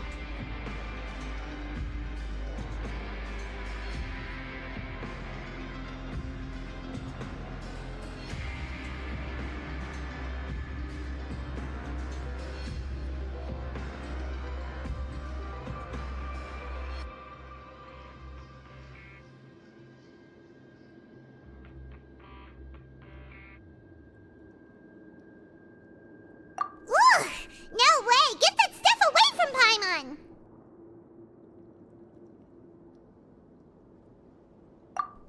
Paimon thinks we shouldn't open the bottle until we figured out what's going on. Just trust Paimon on this one, okay?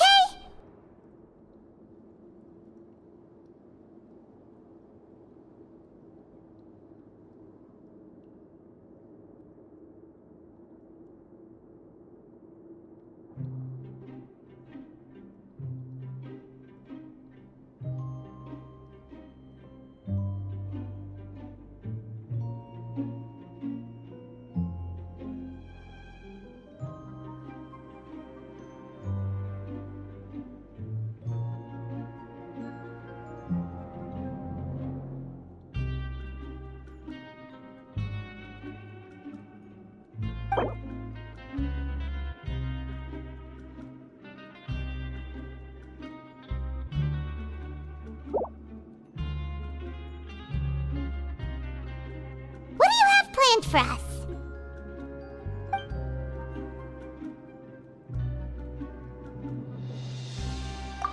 Though it to slack off a little. Less work means less coupons. Let's make the most of our morning.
If there's no way to send it all out, maybe I'll never get a chance to leave. Who are you? We've never seen you before, and you don't look like a fellow convict. I'm not! Of course I'm not. Please, don't mistake me for a criminal. I'm a good, law-abiding citizen. Then what are you doing here? You sure seem anxious about something. I'm a promoter for Fontico, and I'm usually responsible for promoting our drink products. I thought I could complete my task here quickly and return to headquarters, but I've been here way longer than I anticipated. Oh, a promoter from Fontico? So what kind of problem did you run into? I'm so upset. It's all because of that Duke. After discussing the company's promotional plans with him, he told me outright that my project was worthless. However, in light of our long history of successful collaboration, I still tried to patiently explain the details. However, to my surprise, he just cut me off while I was speaking. Let me take a moment and recall his exact words. I'm just gonna stop you there and say no. If anything, I'm saving you time. It seems you don't fully understand the value of credit coupons here, nor do you understand the value of your own products. The former is because you are from the overworld. That's understandable, and I don't blame you for that. But as for the latter, only someone monumentally stupid, so breathtakingly stupid that they were completely ignorant of the value of credit coupons, despite living in the underworld, would ever possibly consider buying your drink. Let's just forget it. Anyway, that's how he rejected my proposal and asked me to come up with another solution with the condition that it doesn't cause any trouble for him. Can you believe that guy? Well, he is the head honcho here. Not much you can do about that. We met him too and could tell that he's the kind of guy that's hard to pin down. Fine. I know I should just let it go. I'm on his turf after all. His house, his rules.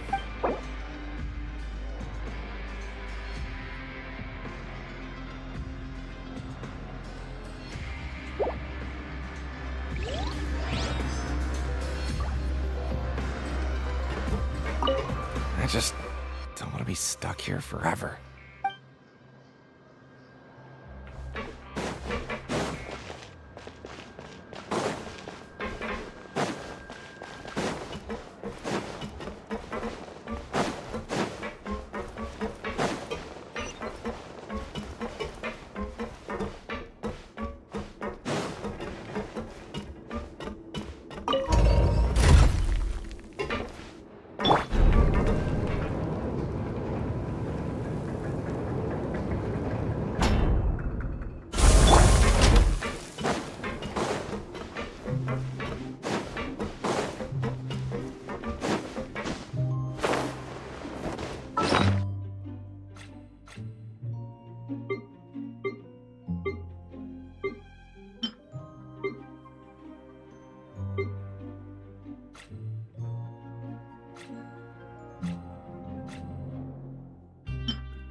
ruin Paimon's appetite for the whole day. Keep it away from Paimon. Huh. Paimon wonders how she looks to Amelizine's eyes. Oh, Paimon's super curious now. If we were on the surface, Paimon would say we should bury it. But there's no dirt anywhere down here.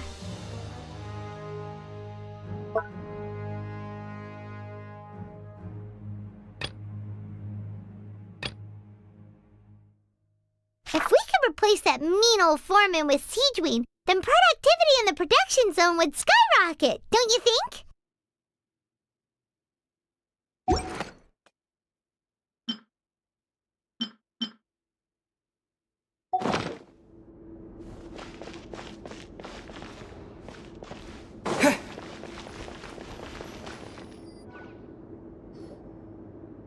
Hey, what are these papers scattered all over the ground?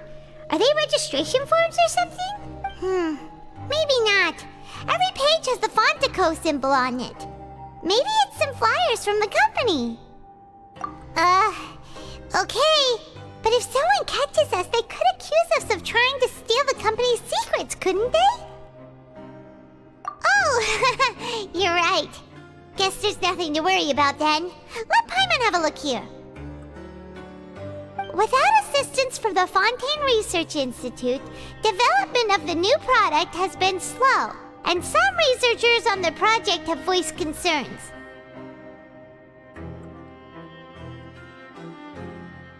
We have no choice but to let the new product undergo the first phase of promotional trials without a designated name or packaging. We will adjust the direction of future development according to feedback. We have decided to only conduct closed, small-scale trials for the time being. Sure doesn't seem like anything unusual. The company is just trying to develop some new products besides Fanta. But it sounds like things aren't going well at all. Let's put these papers back where we found them and make it look like nobody went through them. Okay, good.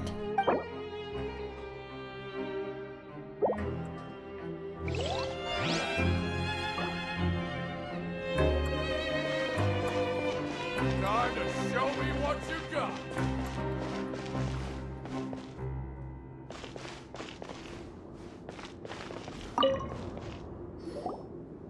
Hey, I heard you crazy fools really did it.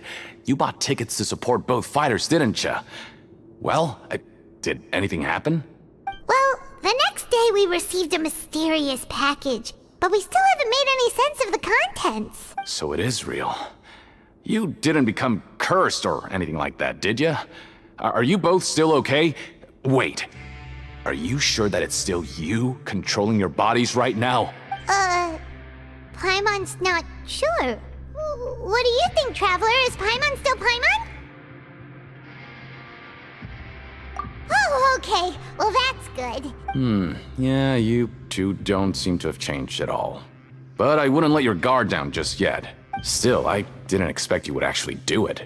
You'd actually throw away coupons like that just to satisfy your curiosity? Even if we bought tickets like everybody else, it's not like we could hope to earn any coupons. When it comes to things like this, it's always the organizer who makes the real profits. Hey, just what are you trying to imply? The Pancration Ring is an honest business, and we really don't make much from selling tickets. We make so little that even the current tournaments can only be held thanks to funding from the producer of Fanta. Oh, so it's the company that manufactures Fanta sponsoring the events?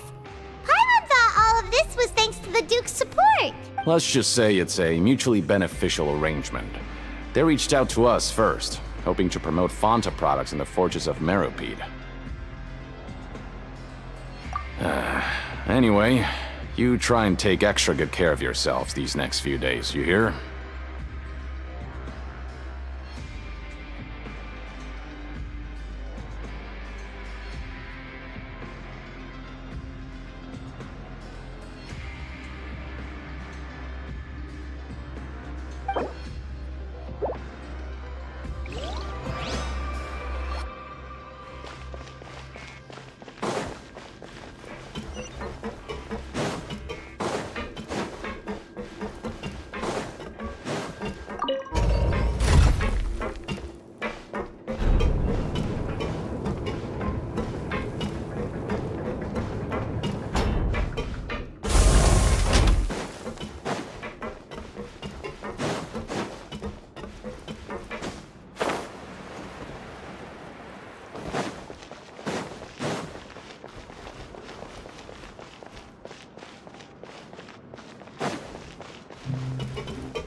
Wanna grab something to eat?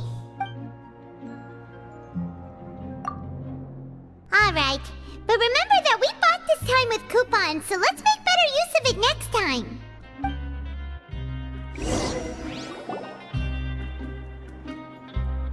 Whoa! Isn't this the super lucky meal? Looks like hard work really does get rewarded. Paimon's gonna take her time and savor every bite. What would you like to do this afternoon?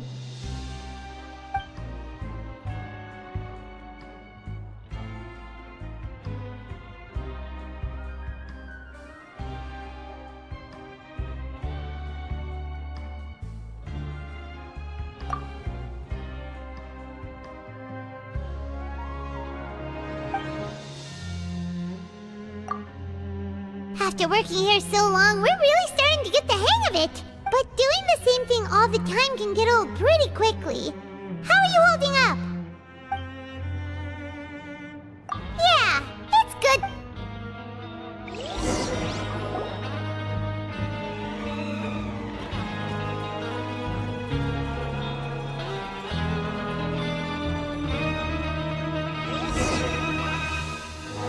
A mysterious box? A bottle of crimson liquid? Paimon still doesn't know what to make of it. Do you have any ideas, Traveler?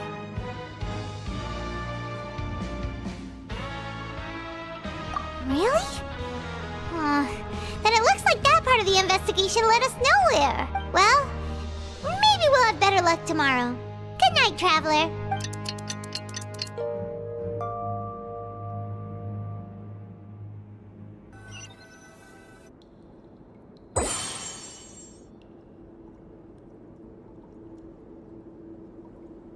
Okay, so we've investigated 2 of the hidden rules. Paimon didn't think this prison would have so many weird things going on. We'd better pick up the pace with our investigation, otherwise we'll never get anywhere. Yeah, let's skip work for now and put our time to good use.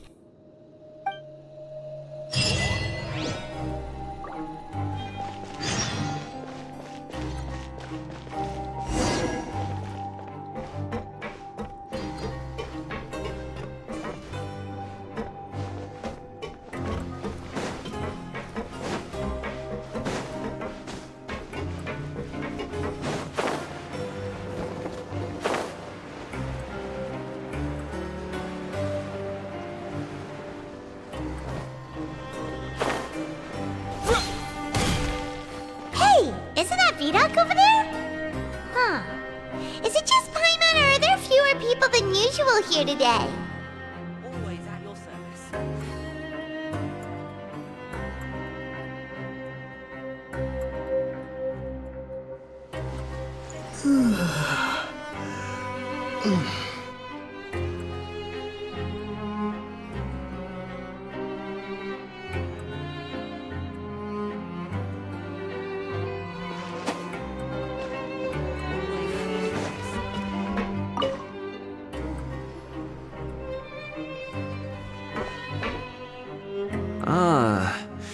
Seeing you at this time must mean you've already saved up a lot of credit coupons.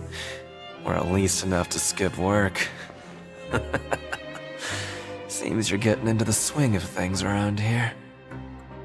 Impressive. Very impressive. So, now can you tell us about the hidden rules you know? If that's what you want to know, I guess you couldn't have come at a better time. Huh? What do you mean it's a good time? Leonid and those other pesky broke urchins have all gone to work in the production zone. I wouldn't want them listening in without paying up. We get it! Just tell us already! So, you know those pipes that make strange sounds? Don't ever, ever go near them at night. Even if you manage to avoid the guards, you might find something even more terrible there. Something even more terrible? Like what? A group of cannibals.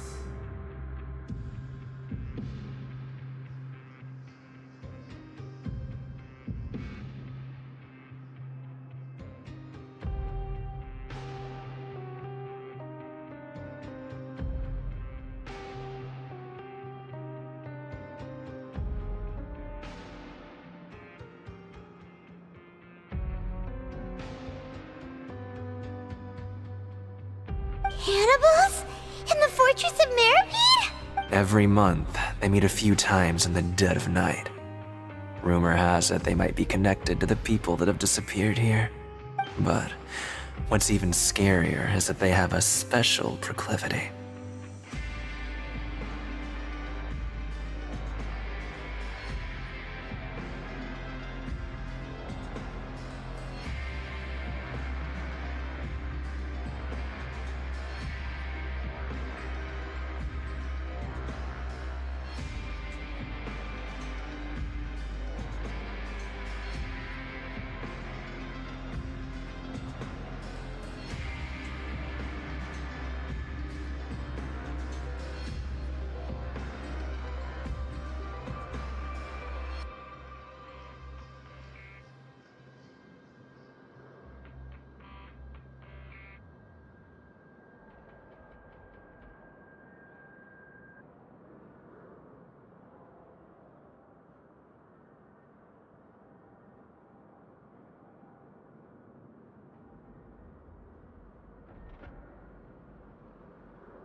Since they have no way to dispose of the leftover remains, they have ways to transform them into other forms and keep them in the fortress forever.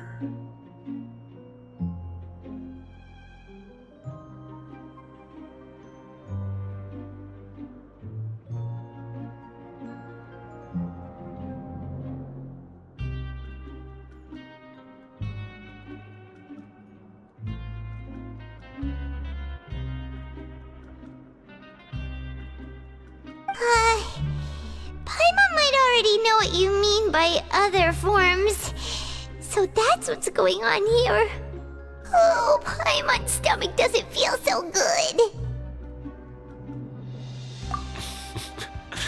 You two look pretty skeptical.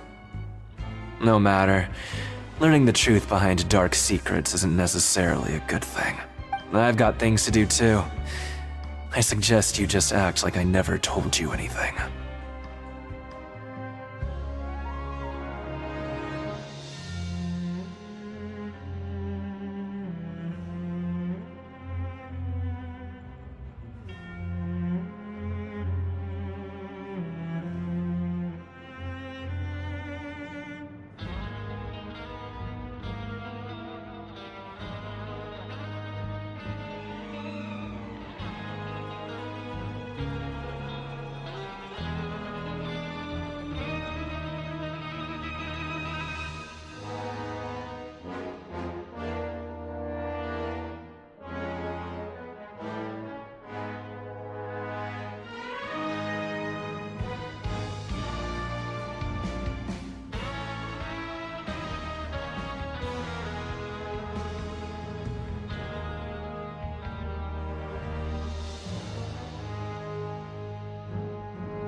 flesh entombed here for all eternity?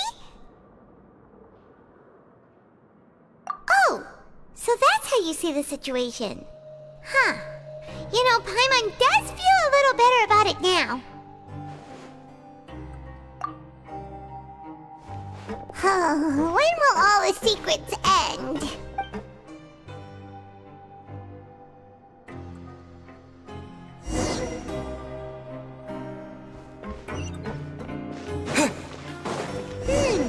Vidok isn't here. But the guys who went to work in the morning are back. Let's go ask them! Just stay away from me.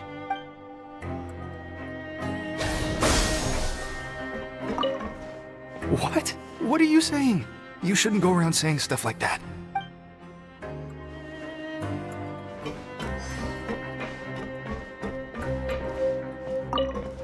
What are you talking about? Listen, you should keep your nose out of other people's business. Their attitude sure is suspicious. Like they're trying to avoid us. But if they're being so obvious about acting weirdly, do you think they might just be trying to lure us in? Oh, this is all getting way too creepy for Paimon.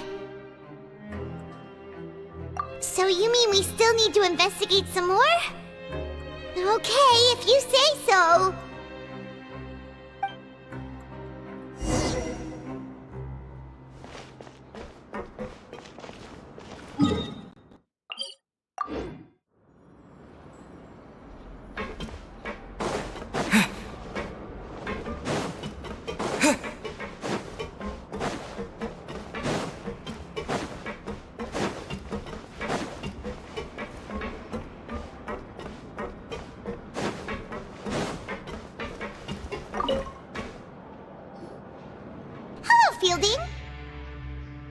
What do you want?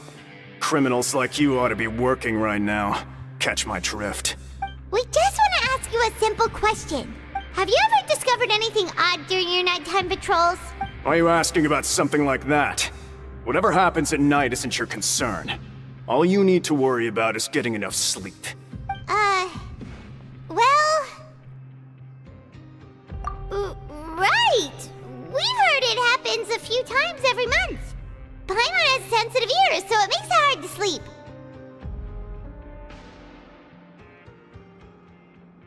Really? I see. But it's not like I'm on duty every night.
And now that you mention it, I recall my colleagues talking about something like that before. They say that strange things tend to happen at night on pipe cleaning days. Lots of us don't willingly take those shifts. So, what happens at night on pipe cleaning days? They just conduct regular cleaning of the fortress's drainage facilities.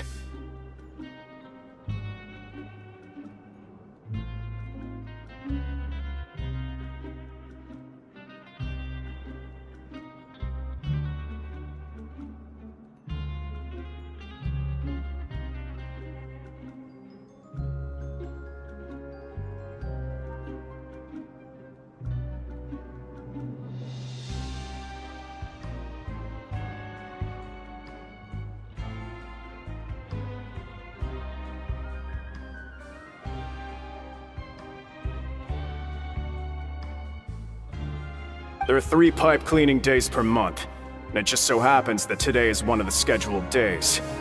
You can try to confirm the sounds tonight if you want, and if they're real, then I can report the issue to my superiors for you. Oh, okay. Then we'll keep both ears out tonight. If that's all, then I'll be leaving now. I advise you not to try anything funny, though.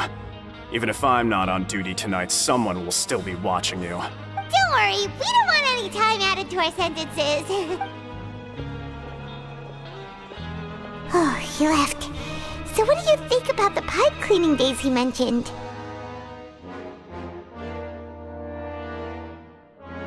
Right, both are a possibility. But Fielding did say that tonight is a cleaning night. Paimon knew you would say that. Alright, sounds like we'll be up all night tonight then. Paimon just hopes the guards don't catch us.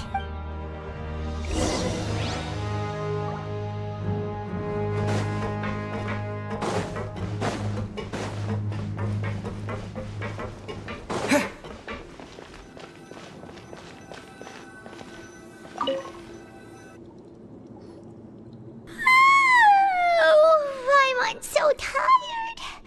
But we can't sleep yet. They'll be cleaning the pipes tonight, so it's the perfect chance for us to investigate.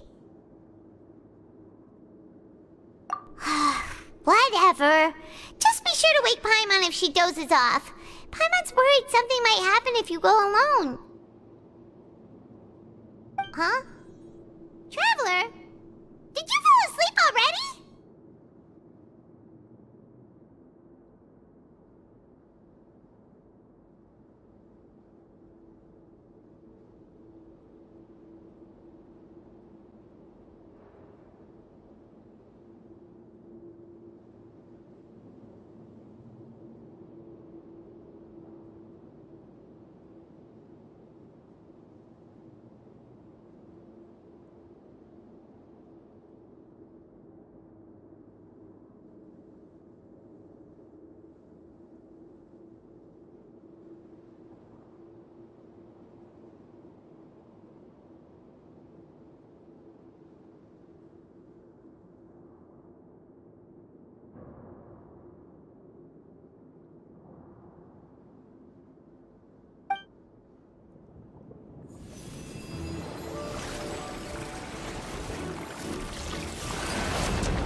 Traveler, come on, wake up!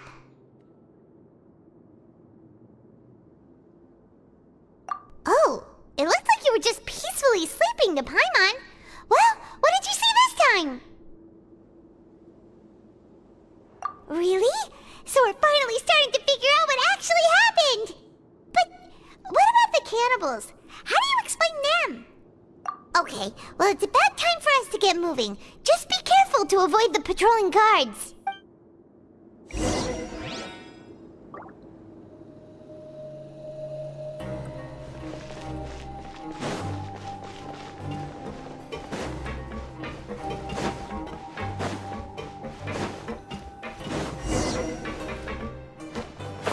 Shh! Careful!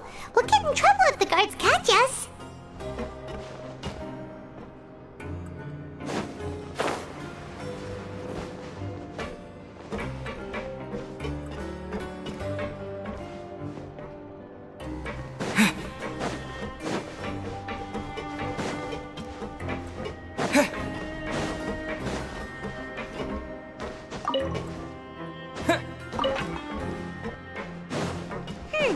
This should be the place.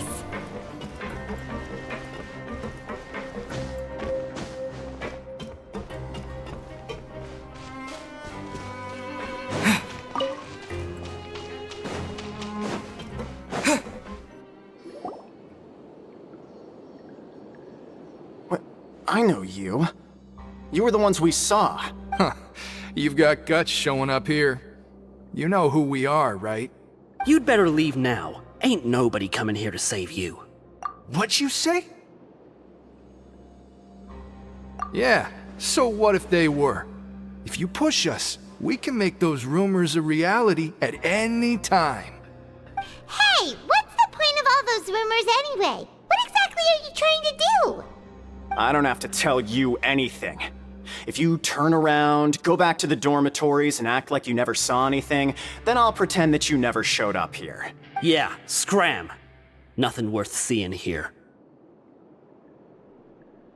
Huh? What did you say? Isn't that exactly what Boss said when he left? Hey, do you know our boss? Whoa. We had no idea our boss was such a big deal. He always kept his identity a secret. So, did he have you come here to find us? Oh, so you're Child's crew here? Seems like he had no problem fitting in. We're the only ones who heard him say those words when he left that night. So, unless he somehow told you those exact same words after that... All right. I guess that's proof enough for me. I believe you. Wow, those dreams of yours sure come in handy. We gave him the business for a while and would always give him a hard time when he first came to the Fortress of Meripede.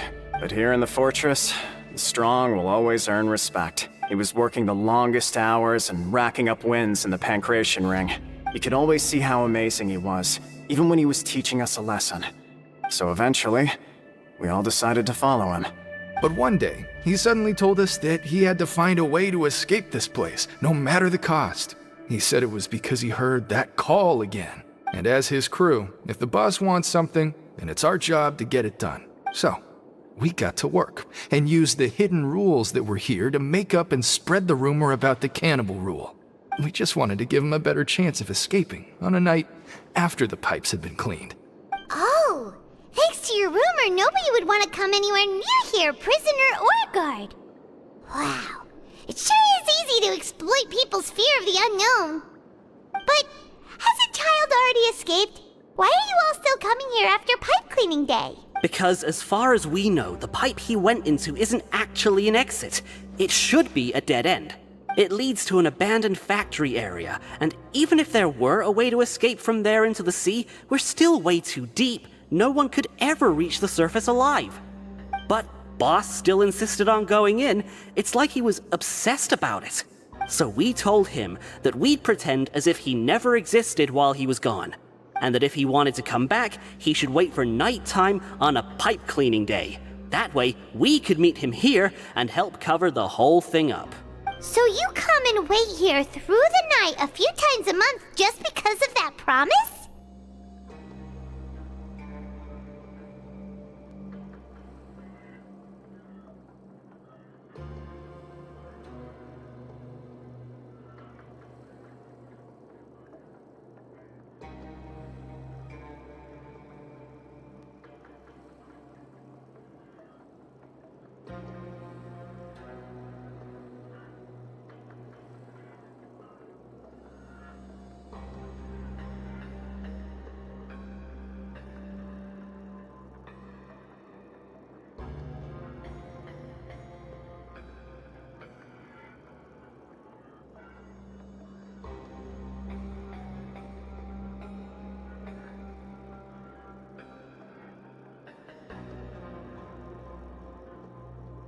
Yeah, but it's been so long now.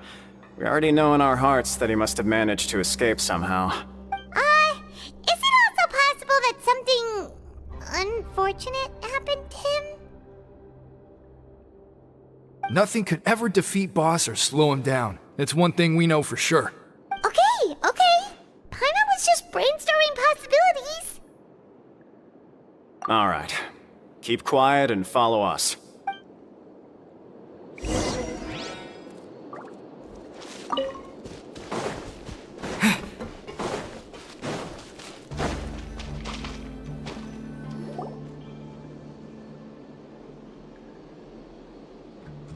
The way up from here has been sealed off. It's impossible to get through. Boss left by going down from here. It wasn't full of water at the time. Later, we came back hoping to have a look. That's when we found out it had been completely flooded. It's impossible to navigate unless you're an extremely skilled diver. Do you think Child got trapped by the water? Not likely. We all know that Boss was an incredible swimmer. Really? Then have him come investigate, pronto.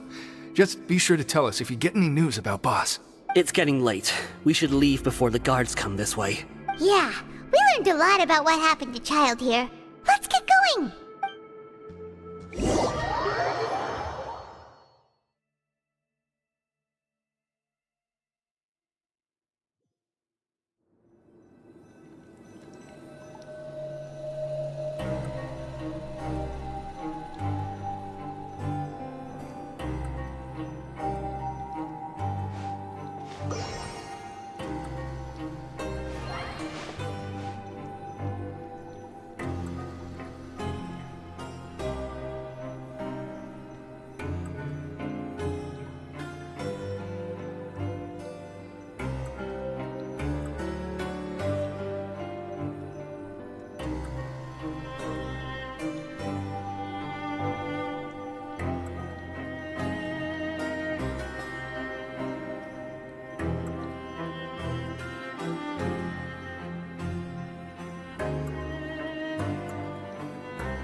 We finally learned some key information.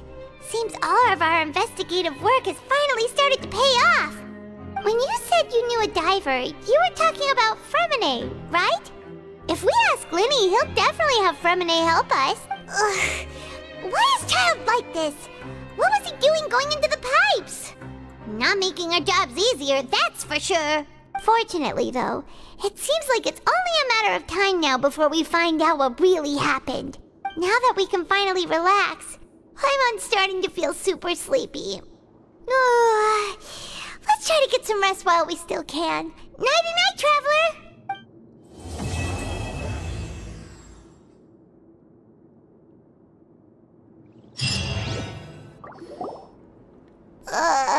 It's morning already? Oh, Paimon still needs more sleep. Huh? Wait, look over there! Isn't that... It's one of Linny's cards! Let Paimon see what's written on it. Maybe you haven't heard, but today is the monthly free day. Everyone has the day off today, which makes it the perfect time to do some investigating. It's been a while since we last talked. Have you been making any progress lately? Let's meet at our usual spot in the factory area before lunchtime. I have new information. Ooh, today's our lucky day. We have the day off. From the sound of it, Linny's been making progress with his investigation. Wonder what he's discovered. We still have some time before we meet up. Let's talk with the people here for a bit more before we go.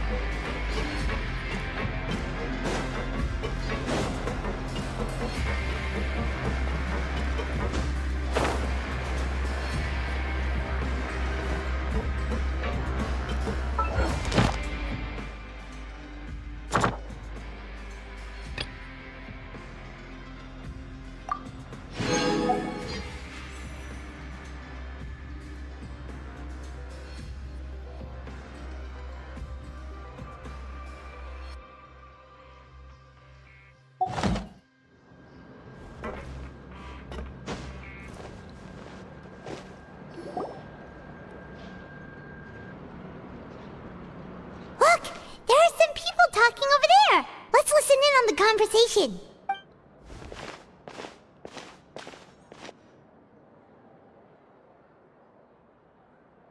If you ask me, those pompous parasites on the surface act like they're all a bunch of aristocrats. Do any of them give half a hoot about a bunch of dogs like us? Hey, speak for yourself, mate. I'm no dog. Oh, you think you're special or something? If you're here, then you're just a convict like the rest of us. I've heard that even if you're released after serving your sentence, going back to life on the surface ain't any better. Once a criminal, always a criminal. We're marked for life. I don't buy that. Hey, how cool would it be if the whole world was destroyed by a giant flood and everyone had to start over from nothing? What kind of filthy bilgewater are you spewing? I have family up there. You best shut your sewer hole with talk like that. Listen, things ain't so great on the surface, but who says that you have to leave? I've heard that you can still stay here and work even after you've served your sentence. Not bad if you ask me. Who wants to live in the ruddy overworld anyway? And what makes you think they'd want to hire someone like you? It's one of the great mysteries of the universe, how someone as useless as you is so confident. Whoa. Sounds like they're really unhappy about the overworld. Speaking of which, Paimon never heard anyone use the words overworld or underworld when we were living up there. Is it only something the inmates down here say? That's true.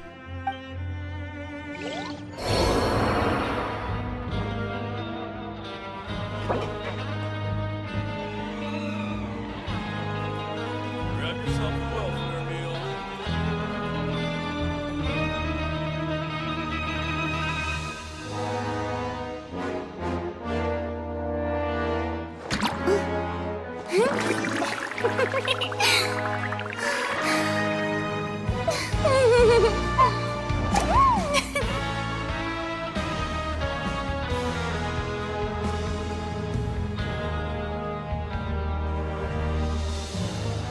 Grab yourself a welfare meal.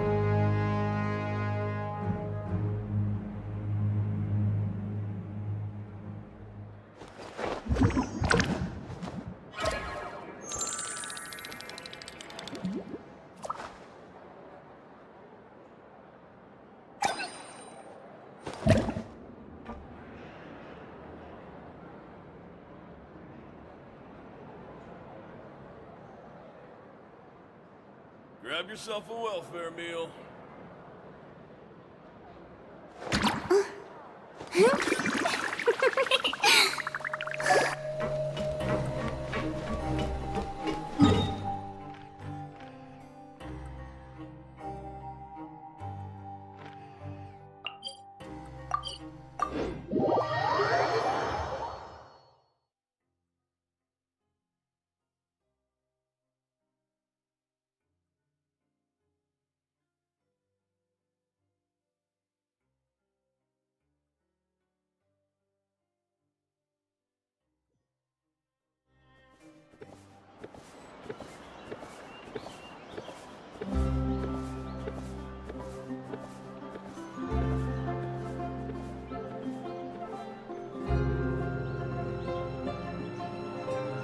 Tea parties are a must for the well-mannered. If you'd like to learn the proper etiquette, I'd be happy to teach you.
There's a group of people over there.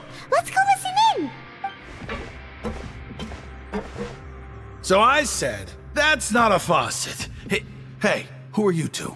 Why'd you come over all of a sudden? Oh, sorry for eavesdropping. Sounds like you were talking about something private. What's the matter?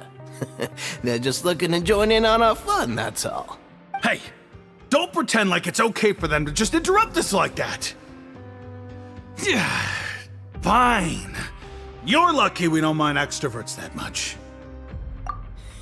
You hear that, Quisto? What nice! Your expressions tell me you're looking to hear some juicy info, am I right? But before that, it just so happens that I know you two. Really? Are we that famous? You're kidding. How often does anyone get a personal tour led by His Grace himself? Practically everyone was talking about it. Word has it that you also caused quite the kerfuffle. A little mistake, huh? I like the way you put it. You see, people with a good attitude can join our group anytime, unlike some of the others here. Your group? I'm Quisto, and this is Lavaroon. People usually call us the Bombshell Bros, but don't worry, we're not playing with bombs or anything. It's just that our information is always so explosive, and we blow minds on the regular. So, you two really like to gossip? Whew, you sure know how to embellish. No, you don't get it. Knowing intelligence will make things better for you here. For example, knowing who's working with whom, who has the latest rumors, who's not getting along. Wouldn't you like to know all that?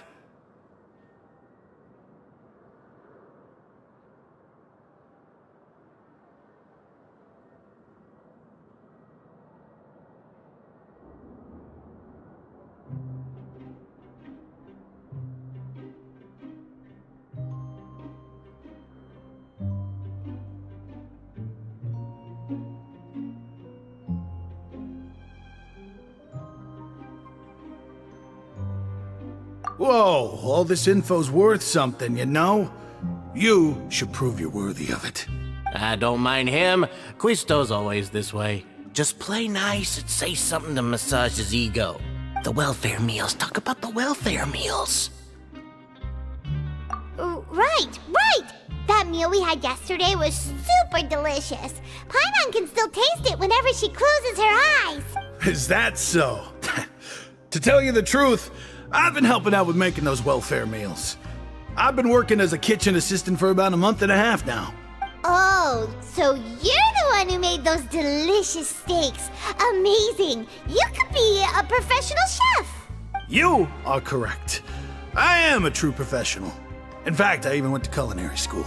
Since you like my cooking, I guess that means we share similar tastes.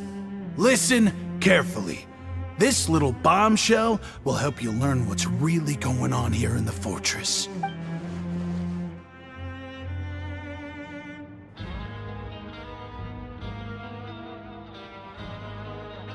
Listen, kids. The power structure within the fortress is quite complicated. The overworlders couldn't care less about us down here. We're basically dogs to them.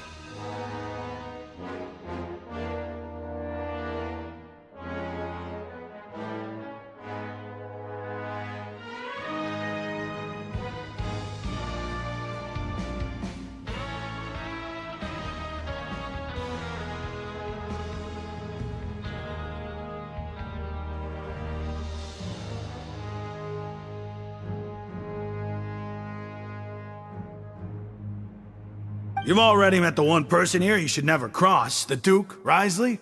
He knows more than you think. And if he doesn't care about something, then he often doesn't bother dealing with it. Those who have the Duke's attention get all kinds of special perks. Even better treatment in the infirmary. I know who you mean. It's that Jurier character, right? I don't think there's anything useful about him at all. Why does he visit the infirmary practically every day? Is it normal for anyone to be going in and out of there so often? If you ask me, he's just faking it to get out of work. But did you know that Jurier was a talented researcher from the Fontaine Research Institute before he came here? There's no denying that. I don't care if he was a researcher that could turn dirt into Mora. Once you're in the Fortress of Meripede, you're just another inmate like everybody else. Speaking of which, the last time I saw him, he was passing by in the corridor with Lorvine. I also heard they started arguing in the library and got into a fight, right? Guess that's just how terrible of a guy he is. You mean he hit a woman? Wow, I never imagined he was that bad. But that Lorvine's also quite the odd one, you know? She's always gabbing away, got into a fight with a man, and she also got sent to the infirmary. Come to think of it, I always see her going to the sick bay every couple of days, too. Wait a second. You don't think? Do you think could it be that they're secretly meeting there to go on dates? But it's really hard to imagine.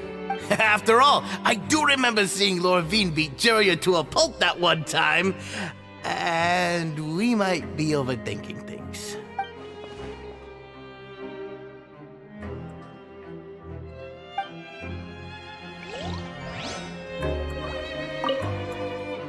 Is it really all right for us to talk about people behind their backs like this? That's just how it goes. Good gossip is still gossip. Yeah, I guess you're right. But wait, we're not just gossiping. This is legit information we're discussing here, right?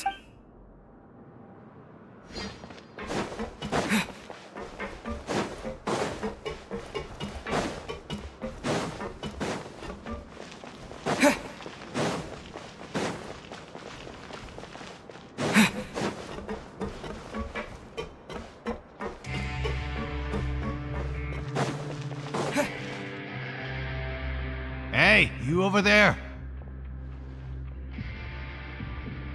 Yeah, you. Say, do you like playing card games? You know, like Genius Invocation TCG?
You TCG players are like mint in the wild, literally sprouting up everywhere.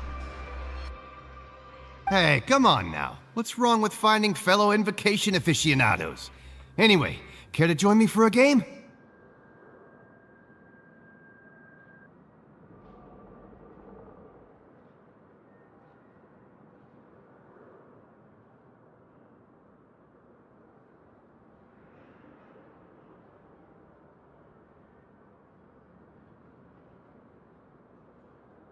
All right. No pressure. But why would you be looking for people to play Genius Invocation in a place like this?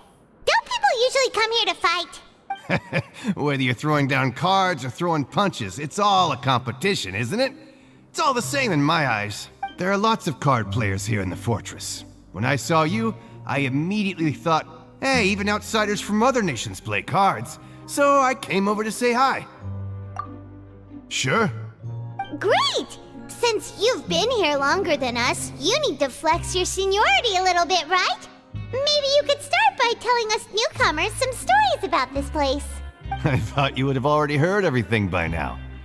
All right then, did you have anything specific in mind? Or do you want me to just pick a topic?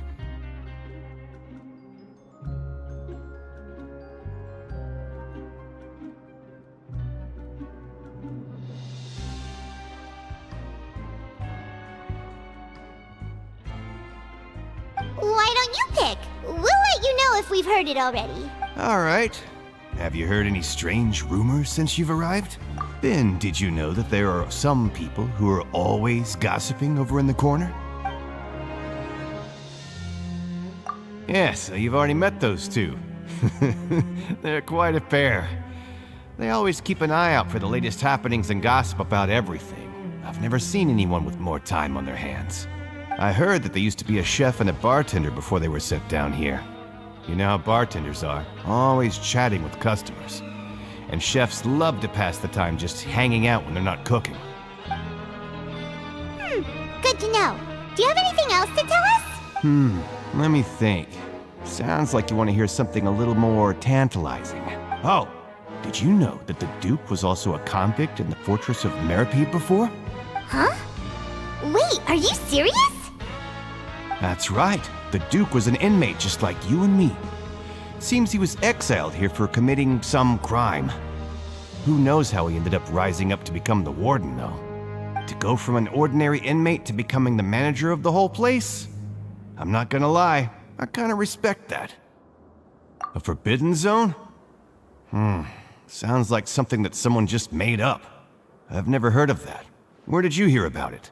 It's just a rumor we've been hearing, but no worries if you've never heard of it. Do you have anything else you can tell us? Anything else? Not that I can think of, but I'll be sure to tell you anything interesting I hear next time. You'll have to play a game of Genius Invocation with me first, though. Okay, we've talked to just about everyone, and it's about time for us to go meet Linny. See you later. Hey, let's play a game if you ever have time. According to the card he left us, we should go meet him in the production zone.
Huh?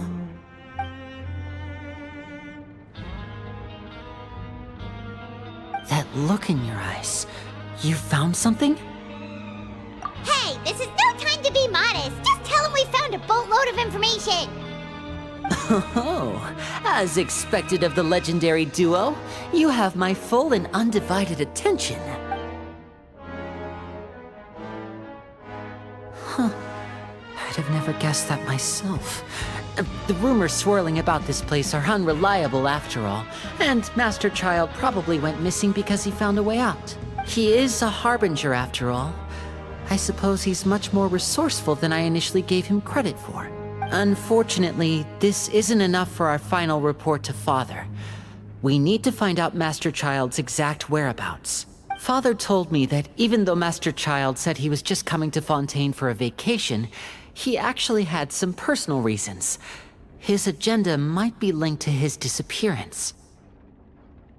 His escape route is already flooded, so we'll have to task someone with professional diving skills to chase after him. Well, when you put it that way, it's obvious that only Fremine would be up to the task. Bingo! Is he around? He's working today. Coming here as a group would have attracted too much attention.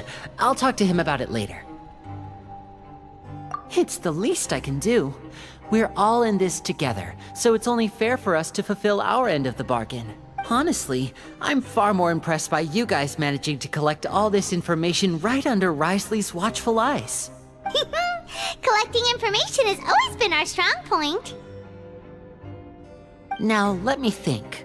To find out more information, Fremine will have to retrace Master Child's original route. And if he's to do that, he'll have to set out on the next pipe cleaning day at the earliest. That's 6 days from now. And after that, he'll probably take another 2 or 3 days to return. You can even estimate how long it'll take for him to get back? We've been working together for a long time. We know each other's capabilities like the backs of our hands. Traveler, what say you to meeting here 9 days from now? We'll be able to pick up Fremine while we're at it, too.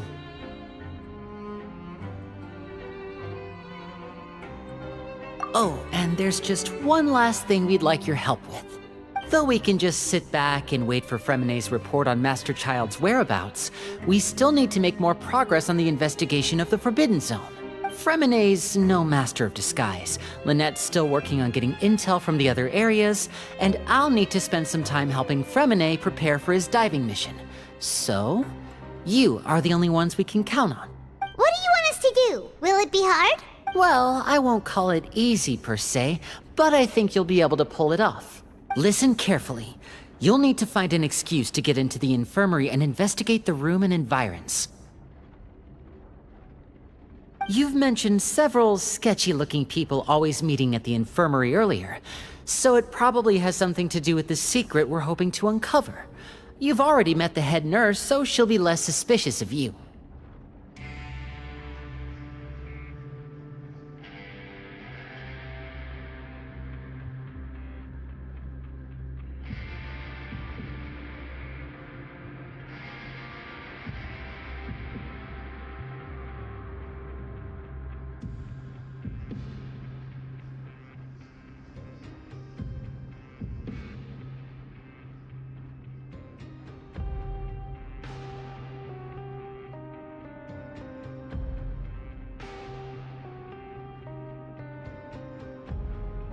Investigate the internal structure of the infirmary and any active dealings within, and pass those on to me alongside anything else you're able to discover. But also, there's no need to take risks. Don't forget, safety always comes first.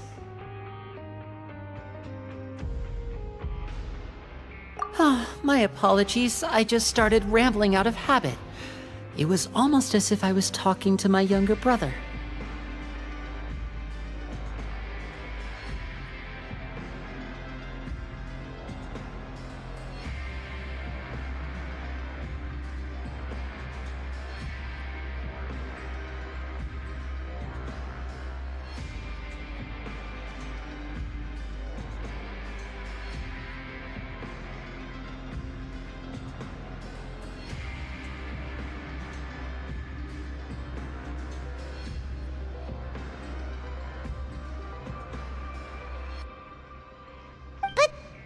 Bad thing, right?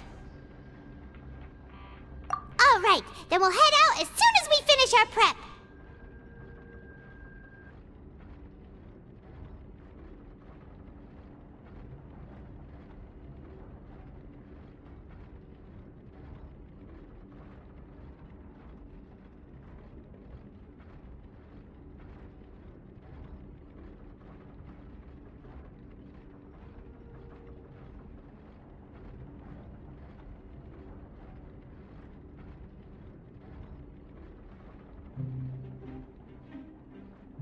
Let's go our separate ways for now then. Don't forget, we meet here again in 9 days. Stay safe.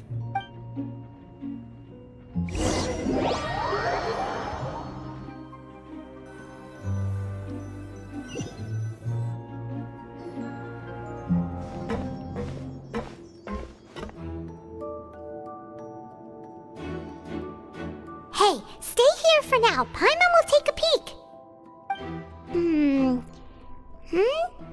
There seem to be several people inside.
It's not impossible.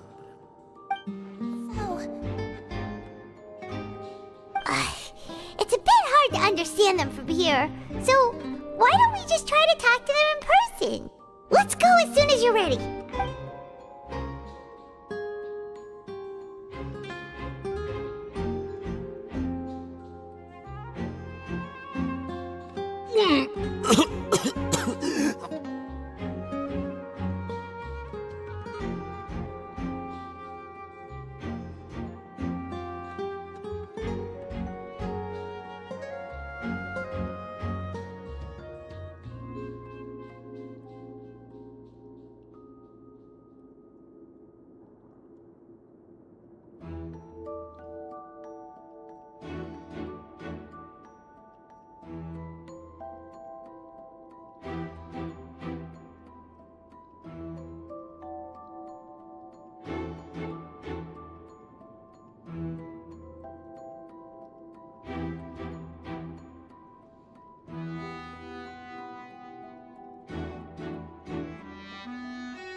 Whoa, are you okay?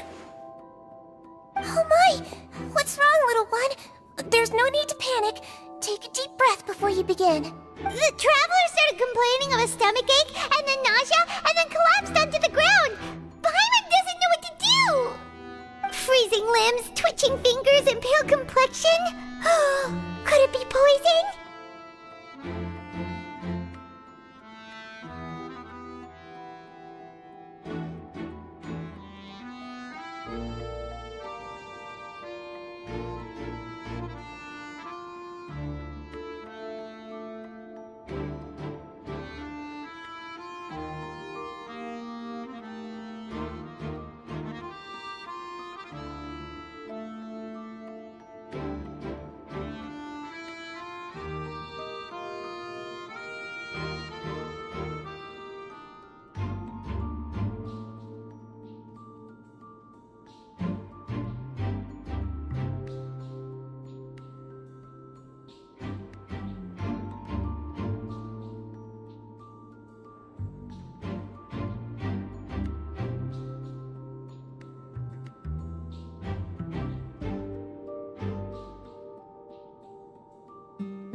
Let me take a look. Please, lie down over here. Don't worry, I'll get you to the bed safely. Here, hold on to my shoulder and walk slowly.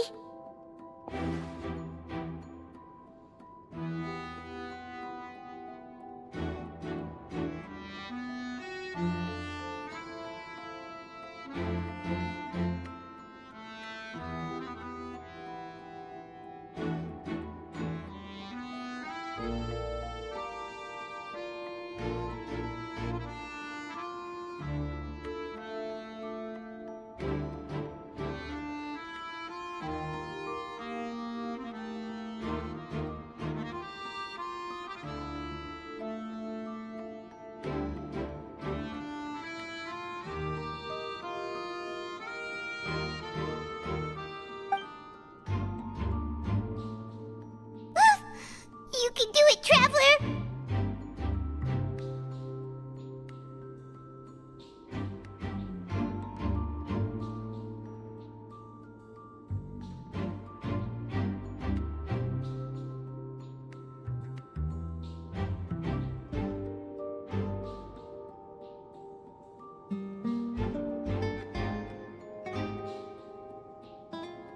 Don't apologize. You're sick after all. Now, please relax. I'm just going to do a preliminary checkup on you.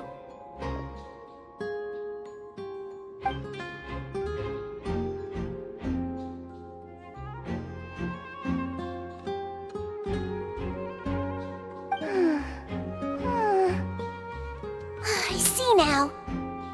My checkup has confirmed that he's not in any mortal danger. That's our worst fear out of the way.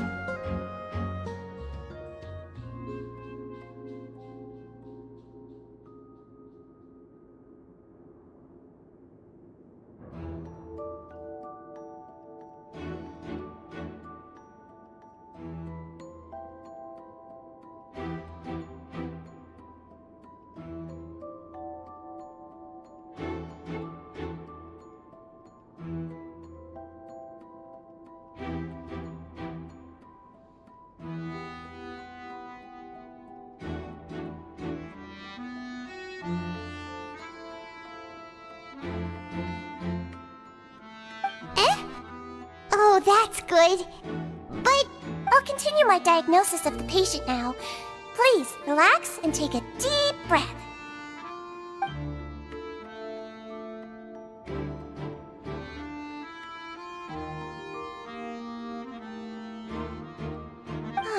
Don't sense serious damage to your organs either. Does it hurt when I press here? And here? Huh? But based on my initial checkup, there shouldn't be a problem here. How strange.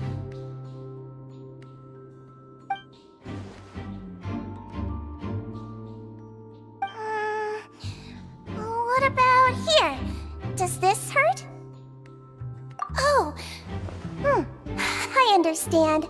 So that's what it is. I think you just ate something that disagreed with you. That's all. Nothing too serious. Outside of a pretty bad stomachache when it decides to act up. So that's what it is. Thank goodness it's not anything more serious. And there have been other inmates complaining about the food recently. I'll inform our head chef, Mr. Woolsey, of this problem as soon as possible.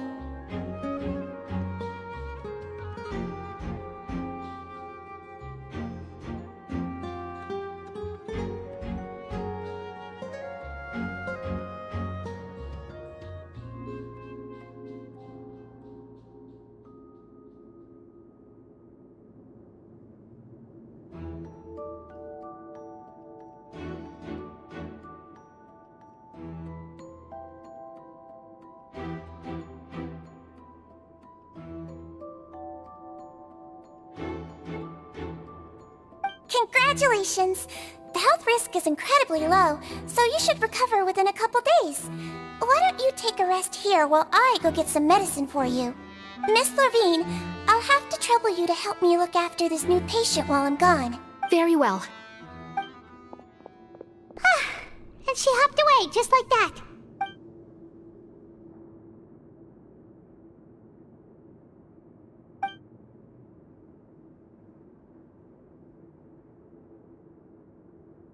Hello. So how are you feeling now?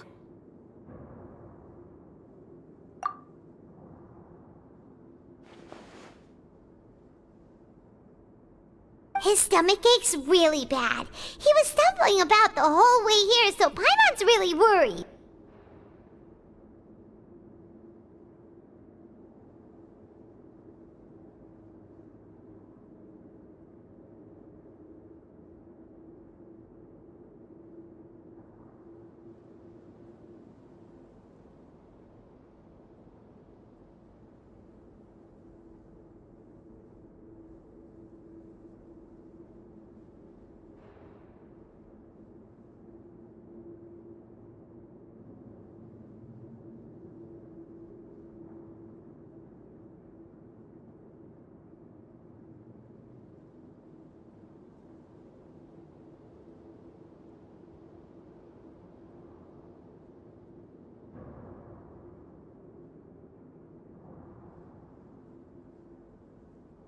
If Miss Sijuin says it's not a serious problem, then there's no need to worry. She's the best medic we've got down here. But it also looks like she's the only medic you've got down here. Well, that's true. What do you mean, that's true? That's really misrepresenting the situation. Of course I can't speak for the whole fortress, but it's not like everyone imprisoned here is useless, you know? Though they may have committed crimes and gotten locked up here as a result, they still know a thing or two about medicine, and they help Miss Sijuin take care of the sick and injured. Yeah, you're right. But did you have to lecture me about it in front of another patient? Aren't you a patient too? Where did all your energy come from? That's correct. Sorry, I got a bit ahead of myself. Are you two also sick? We've been sick a while. I come back every once in a while for checkups, and to pick up the medicines Miss Sijuin prescribes for us. That's just the nature of chronic illnesses. As for her... you could say she fancies herself as Miss Sijuin's capable helper because she learned a bit of medical knowledge ages ago. Please watch your mouth, Mr. Jurier. Don't forget that you are the primary reason I have frequent heart palpitations. Hey, don't start arguing now! Please, keep it civil at least!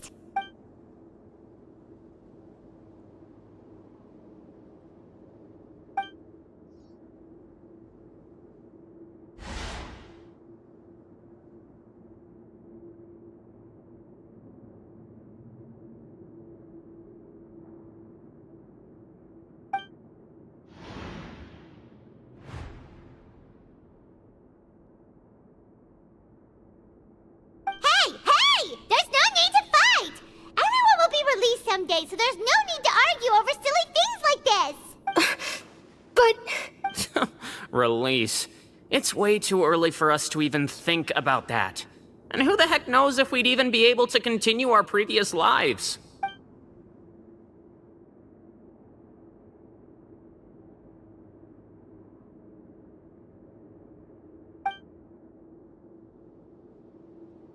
Please allow me to end this boring and useless conversation. Oh, and Mr. Jurier, I don't want to see your face here again anytime soon. And same to you, Miss Lorvine. Anyway, that was more than enough rest for me, so I'm going to get out of this excessively noisy place. See you later, everyone. He just slowly walked off? Like that? That's just what he's like. I'm sorry you had to see all of that. I'm Lorvine, and that's... Well, his name is Jurier, but I hope you'll never have cause to remember his name. You really can't stand him, huh? I mean, can you blame me? Who would like someone who is as arrogant and obsessed with weird research topics as he is? But there's no need to keep dwelling on him. I'll accompany you two for a while. Miss Seashween should be back soon, and I'm sure you'll feel better as soon as you've had some of her medicine. No, it's nothing. I'm back! Did you rest like you promised? Thank you for getting our medicine, Miss Seashween. Did you all cooperate with your bed rest? I trust that nobody got up to walk around. Good. Here, this should be 2 days' worth of medicine for you. Take 1 pill now, and then continue your bed rest.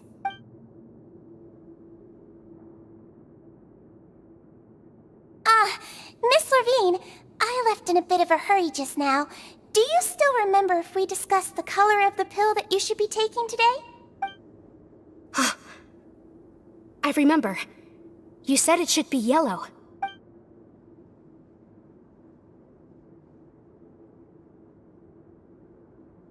Yellow, huh? I understand. These are yours. Please, make sure to go to bed early after taking them tonight. You'll benefit from a good night's sleep. All right, then I'll also be on my way now. I hope you feel better soon, too. See ya!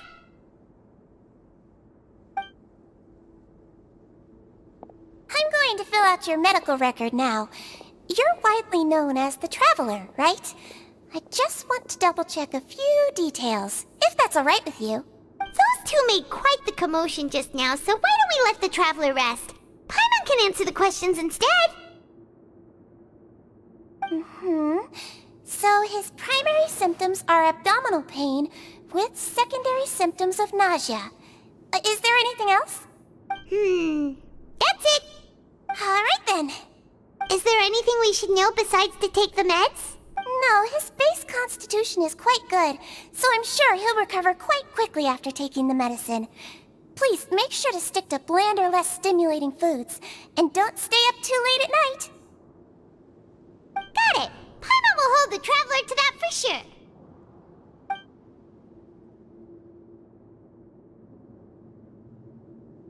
Oh, you're going to take a nap already? Okay then, you get some rest.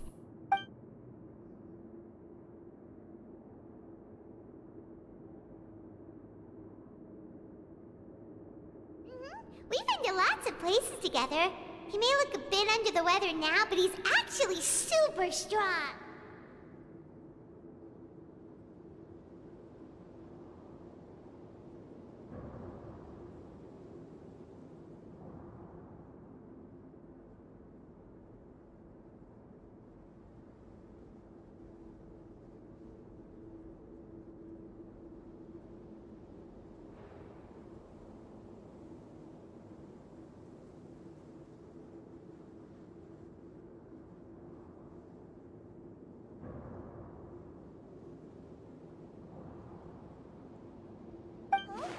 So you're the best of companions.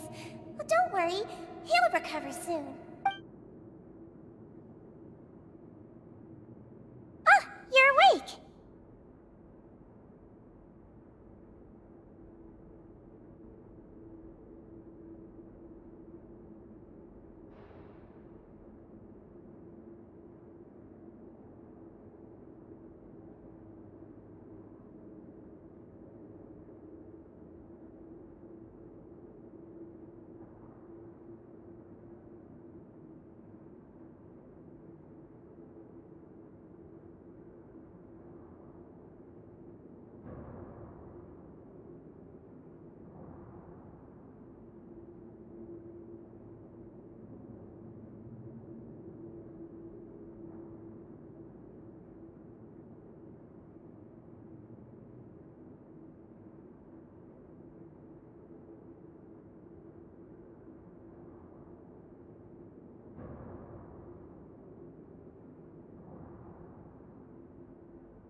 You slept for a really long time, but we never left! Well, now you can go back without a worry in the world.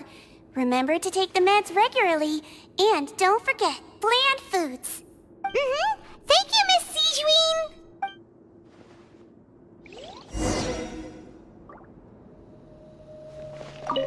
Seems like a lot of people have been coming down with an upset stomach lately. I'll need to address that.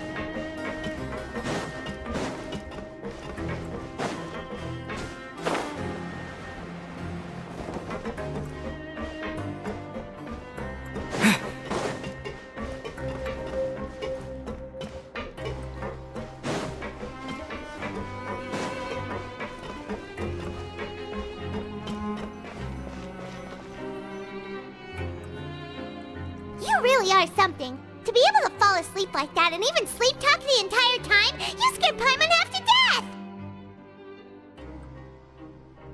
No, but you kept mumbling things along the lines of, Pyron, don't take my grilled fish, and put down the Adeptus Temptation now!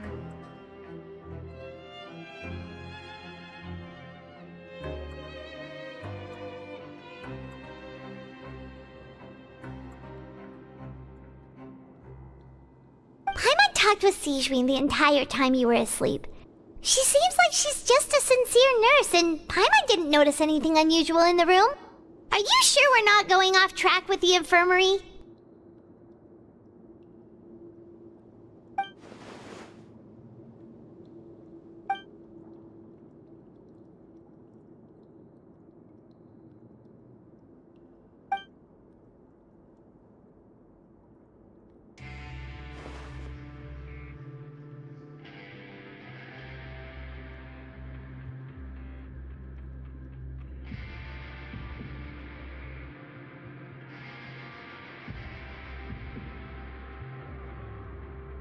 Whoa!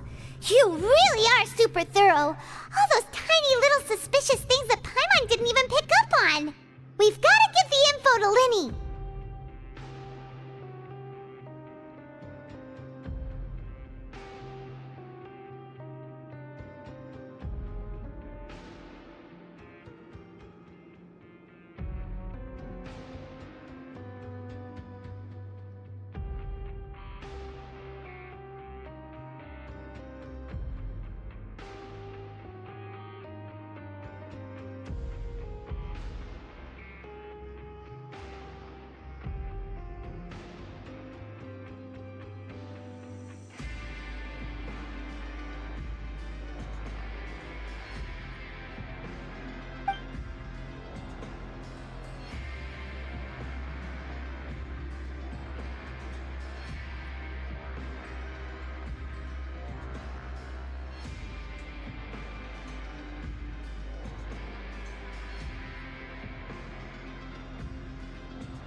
Today's the day! Let's go meet up with Linny!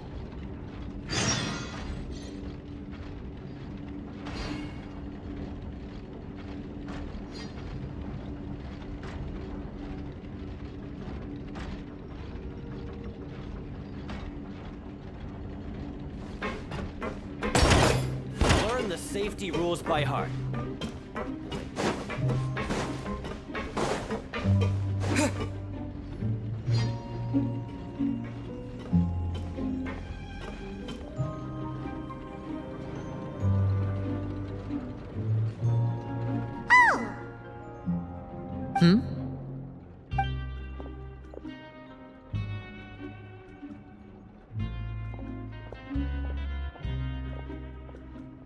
Did you two run into any trouble over the past few days?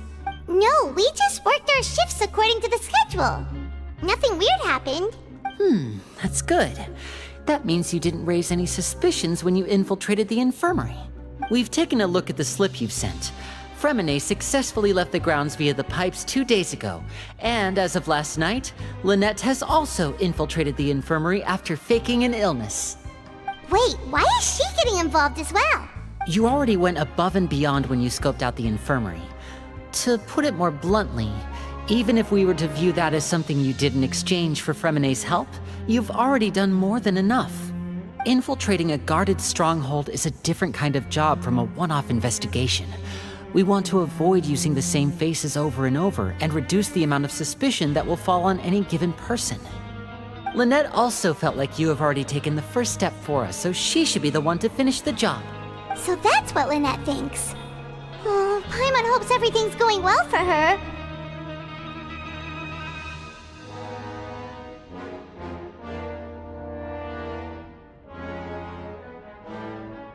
Then, let's go check on Lynette before Fremine returns. If everything went well, then she should be wrapping up her investigation right about now. Is now really a good time to go over? According to my observations, Sigewinne always spends around half an hour away from the infirmary right before lunch. Lynette knows this as well, so this should be a good time to meet up with her. Also, I'm her brother, remember? It's only natural for an older brother to care about his younger sister's well-being. Okay, then let's head over right away!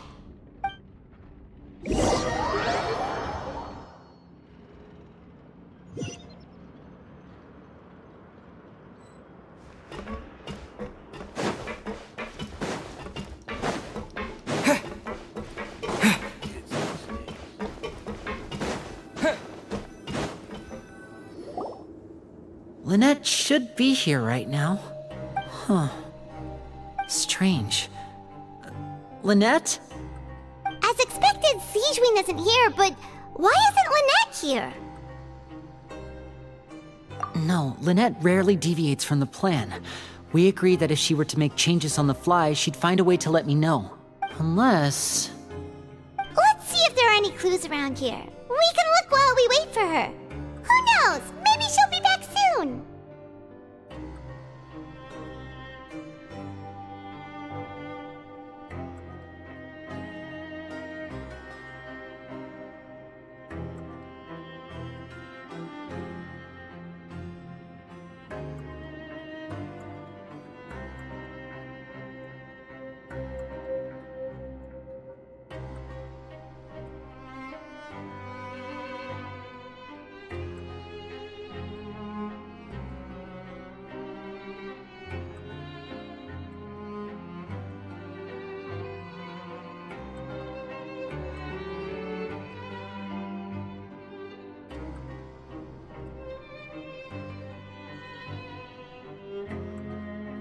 Okay.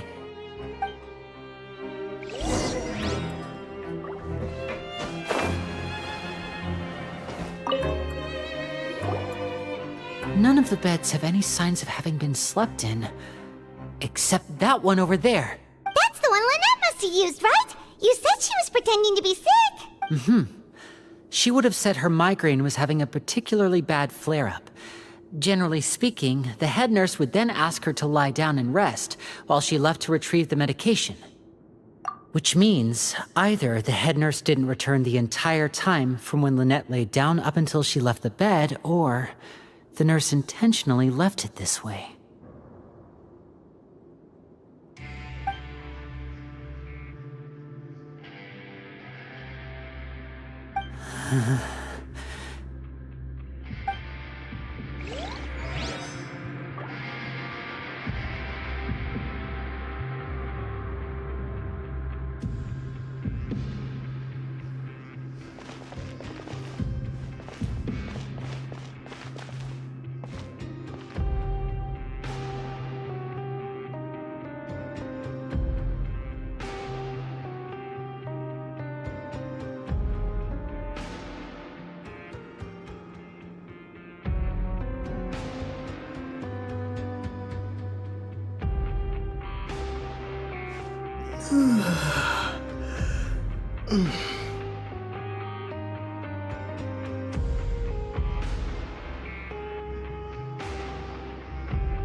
There are some books here and a few files.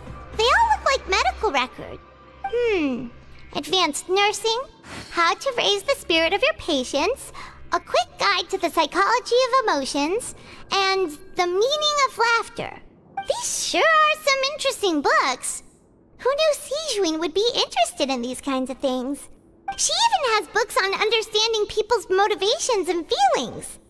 Is it because she's a Melusine? Or does she have a need to understand her patient's emotional state?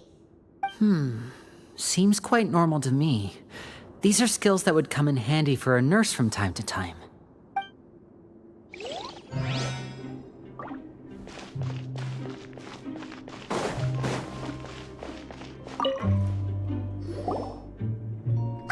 is it! We saw it before! Wait, this thing?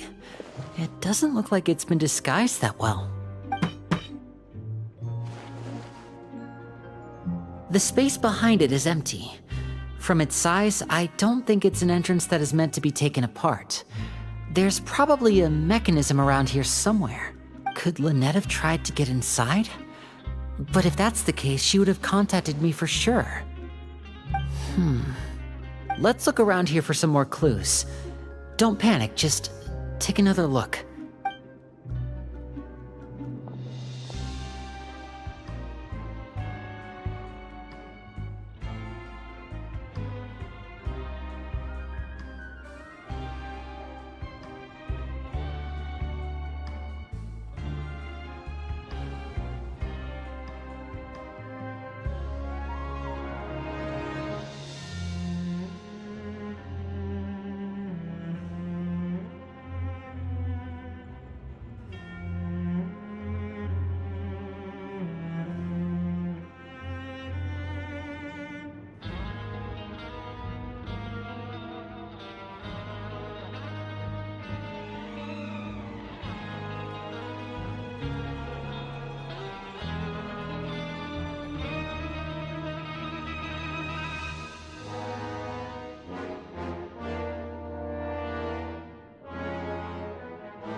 You guys, there's a slip of paper over here! A slip of paper? It's right over here, and there's a bunch written on it too. It reads, "Out of respect for your usual practices, I'll use a piece of paper or card as the medium to pass on my message. You may consider this as me giving you my best regards." This is... Is that all? The back. This is... Show me! Now! That look on your face. Paimon's reading it now. Would you care to guess where Miss Lynette of the Fatui could be right now?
Wriothesley?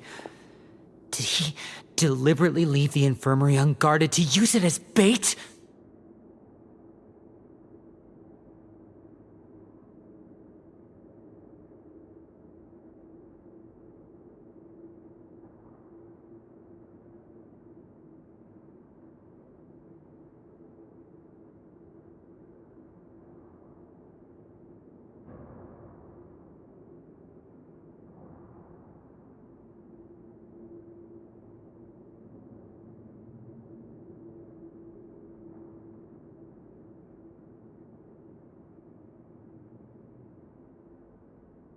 Wait, you mean he was aware of our goals from the very beginning?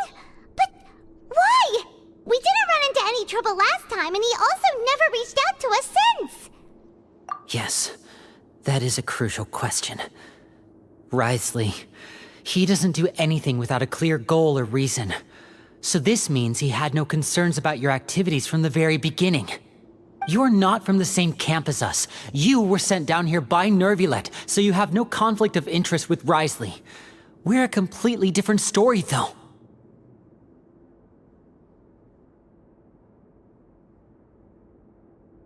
I'd like to know that too. Why did he only go after her? Don't panic, just think everything over. I have to stay calm. This is not like what happened last time. The situation's different now. Wait, you're right. Wait, but that means the fact that Fremine was able to leave the grounds. Could Wriothesley have let him go as well? But what does he gain by letting Fremine leave like that?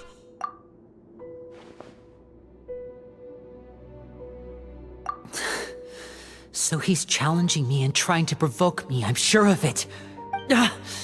We never should have sent out Fremine. We had to go through all that trouble to find an opening to sneak him around the guards and into the pipe, and we even thought luck was on our side. If Wriothesley let him leave on purpose, then he's probably in a terrible spot now as well. Lenny's getting more and more panicked. We have to calm him down. Don't be like this, Lenny. Fremine wouldn't have left if we hadn't told you about Child. That was our fault.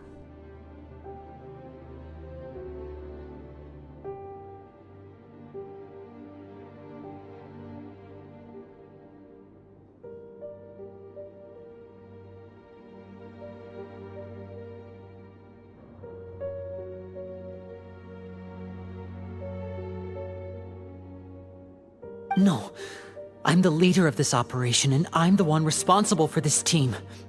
I was the one who failed to protect them.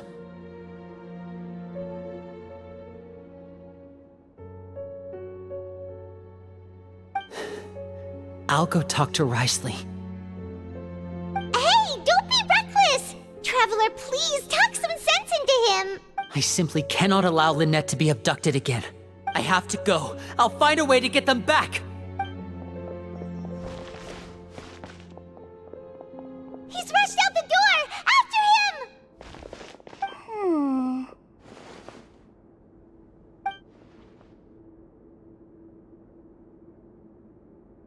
Right. I feel like we still have some room to make changes on these details.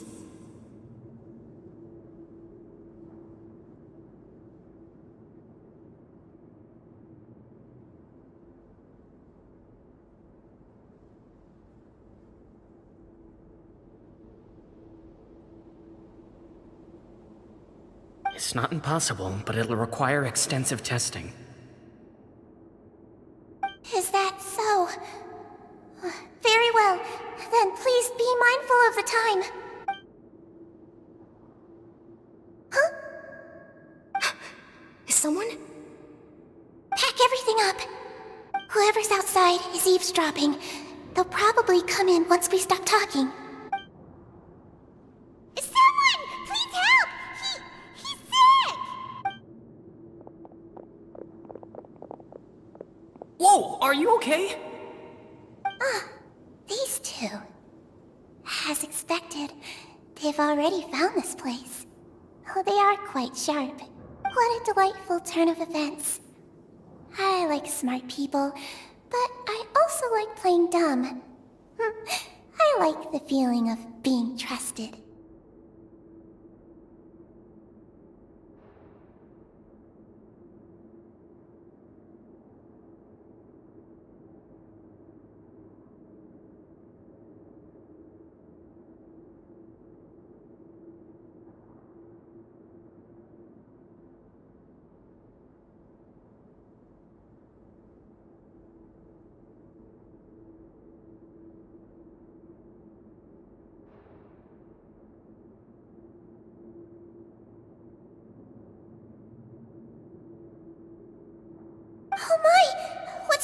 little one. There's no need to panic.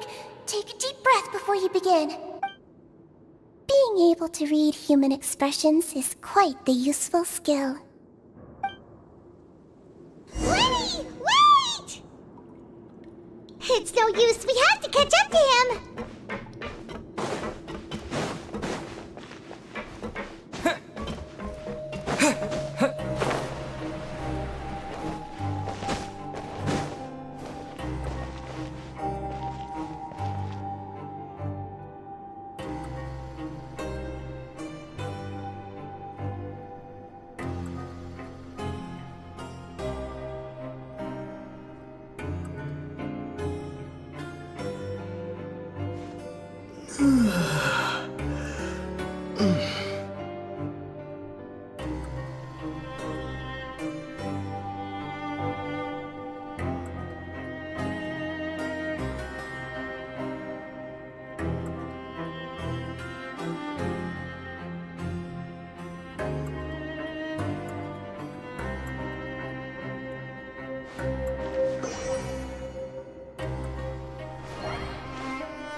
Out of sight! How is he so fast? Let's go head him off at Risley's office!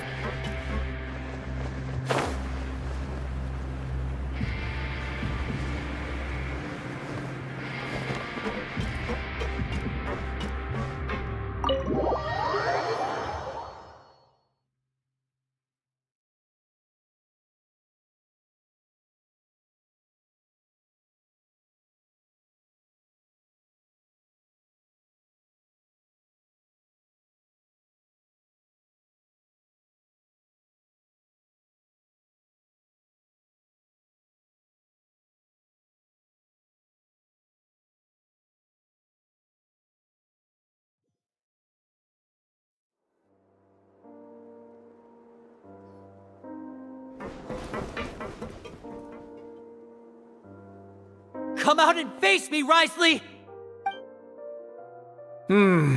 Aren't we at an administrative office space? Why don't you at least try to follow even a couple rules from the fortress's indoor management regulations? What did you do to my sister? I ran into the young miss at the infirmary. I'd heard that she was suffering from quite the migraine, so I decided to invite her over for a cup of tea. I do have some teas in my collection that can work wonders against such an illness. Stop joking around! Where did you take my siblings?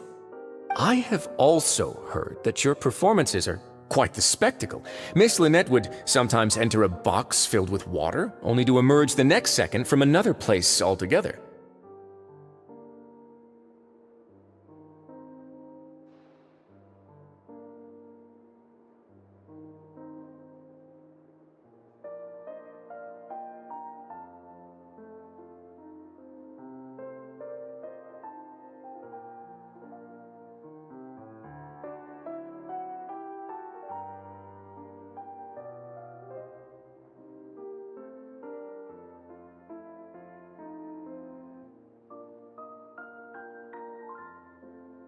Maybe she'll appear behind you right now if you were to turn your head.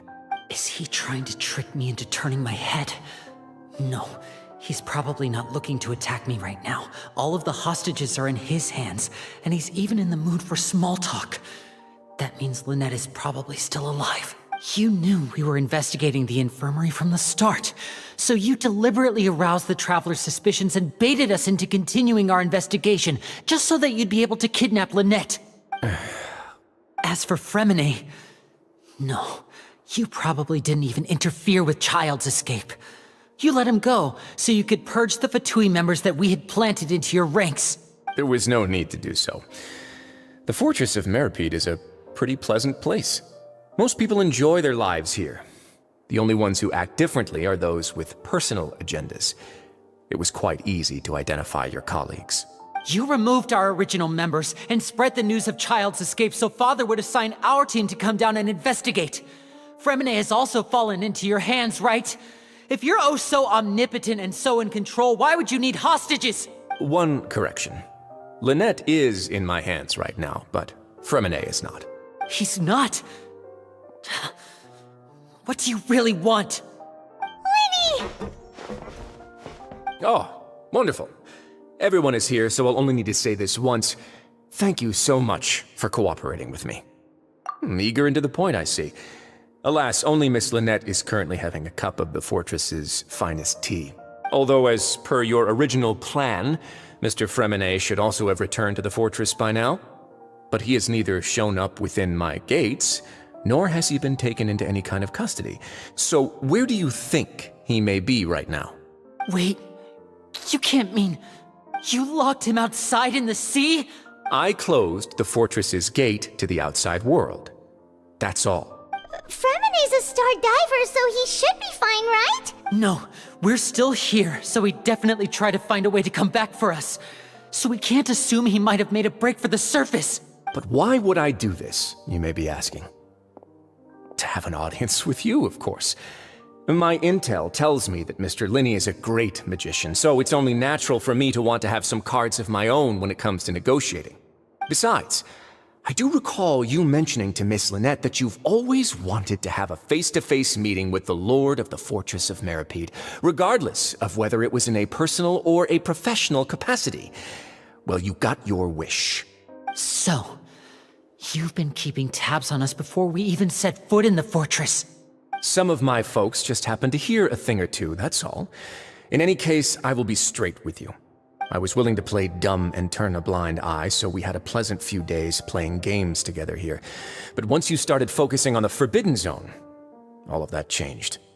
Mr. Linney, the cards are stacked against you right now. Miss Lynette is in my hands, and Mr. Fremine is still slowly being pickled out there in the brine. You know just as well as I that he cannot last out there forever. You need do but one thing to guarantee their safety. I would like you to contact your superior, and ideally invite her over for a cup of tea with me.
You want to see Father? But why should she bother giving you an audience? Well, if she cares for the well-being of her dearest children, she should have plenty of motivation to join me for a parents' evening. I've heard that the bonds between the members of the House of the Hearth are like the bonds of family. I don't see why she would refuse. Why did you think Father sent us to handle the Fortress of Meripede? This place is basically a no man's land. It wouldn't be fitting for anyone as important as a harbinger like Father to come here in person. Oh, I see. So it's because she doesn't care for my place here. That's such a shame. After all, I've amassed quite the tea collection. I was looking forward to sharing it with her. Both Monsieur Neuvillette and Lady Farina have already received many samples as gifts.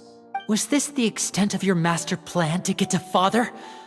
No matter how much pressure you may put on me, I won't allow you to use us to blackmail her. You people really are difficult to get along with. All I'm asking for is a face-to-face conversation. Does she truly have no interest in the fortress's secret? Mr. Linney, you have one last chance to invite your father here. If you refuse... Linny!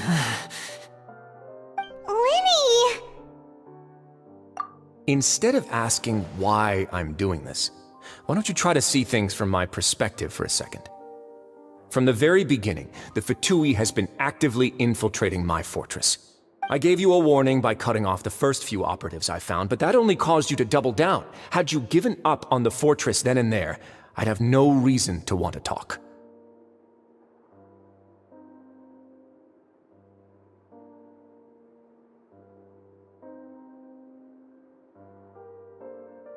Mr. Fremenet left the fortress on his own, and Miss Lynette tried to pry out my secrets right in front of me. No matter how you look at it, the responsibility for this falls on you.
I shouldn't ask Father to do anything because of us. 6, 5... Wait, 2, 1. Time's up. It really is a shame, Mr. Linney. Risley! Negotiations have broken down. Please leave, ladies and gentlemen. It's time for my afternoon tea. Yeah, listen to the Traveler! If you can't talk to Linny, can you at least talk to us? You do realize that I'm only letting you go because of Neuvillette, yes?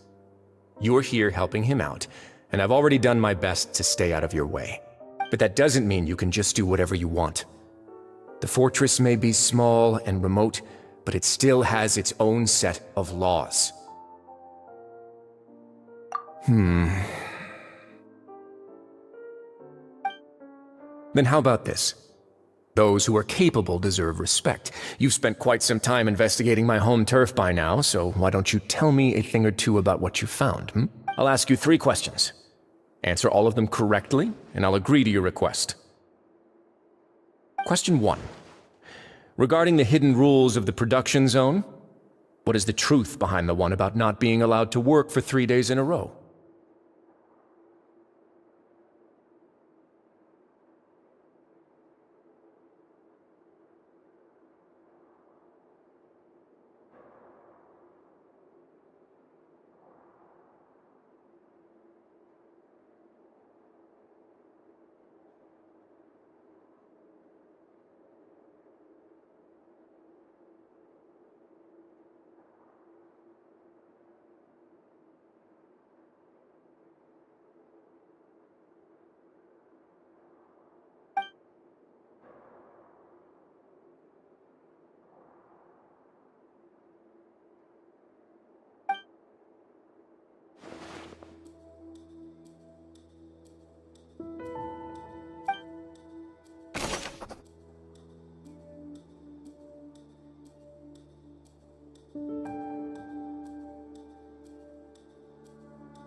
I've been told that the infirmary is always empty for the half hour just before lunch.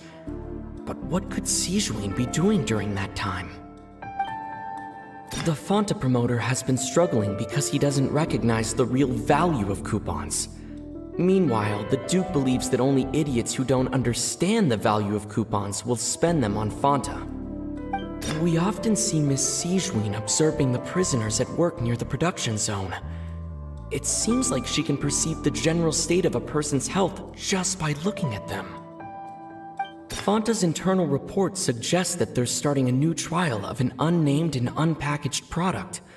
But the product has to undergo a trial because even Fanta's own employees have a lot of reservations about it. The research notes said that the Melazine race perceives the world very differently from humans. As a result, the Melazines have also developed a sense of aesthetics that appears rather strange and alien to humans. According to Collins, the Pancration tournament only took place because the Fanta company sponsored it. The company must want a return on their investment as well. We often see Miss C.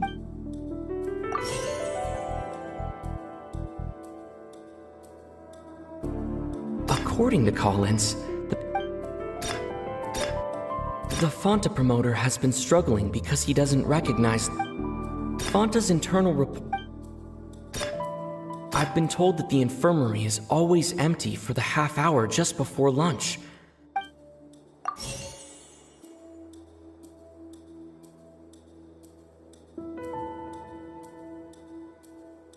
The research notes said that the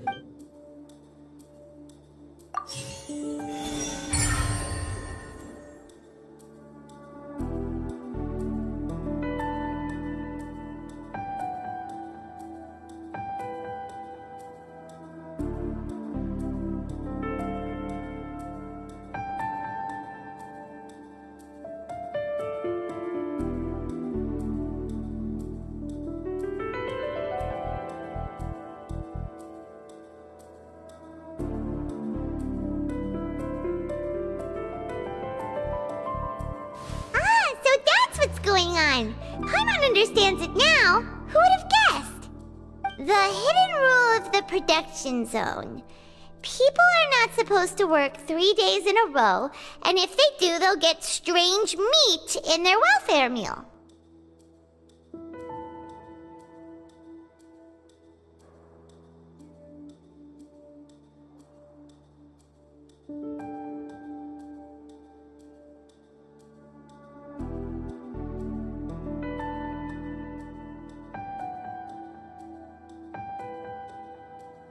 At first we thought this strange meat must have something to do with the people who disappeared. But in reality, they were all prepared by Sijuin, the head nurse. She often visits the production zone to observe the workers' health and makes a note of anyone who has worn themselves out after 3 full days of work. Out of her sense of duty as the head nurse, as well as her genuine concern for the workers' health, Sijuin visits the cafeteria right before lunch and cooks an extra dish for those who can use the stamina boost. Sijuin has only the best intentions with her surprise gift and doesn't want anyone to find out about what she does. However...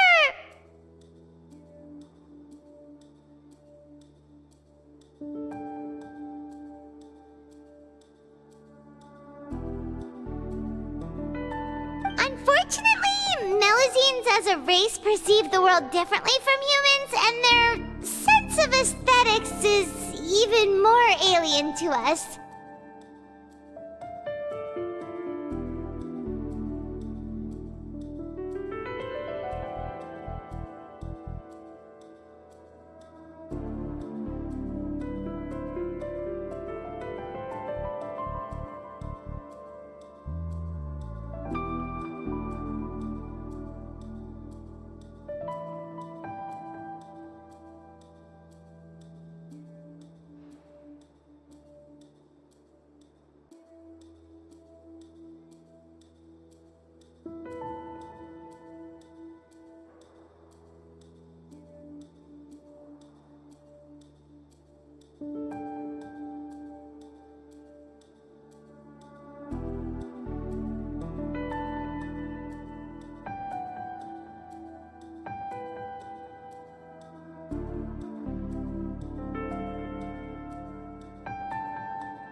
recipients of her lovingly prepared special meals cannot taste the care within and usually just freak out. Are we on the right track? Not bad. You've uncovered Sijouin's secret and even guessed her intentions correctly as well. It's nice to know that her efforts have not gone unacknowledged. All right, now for my next question. There are also some hidden rules in the Pancration Ring, including the one that you're not allowed to support both sides of a fight. Why is that?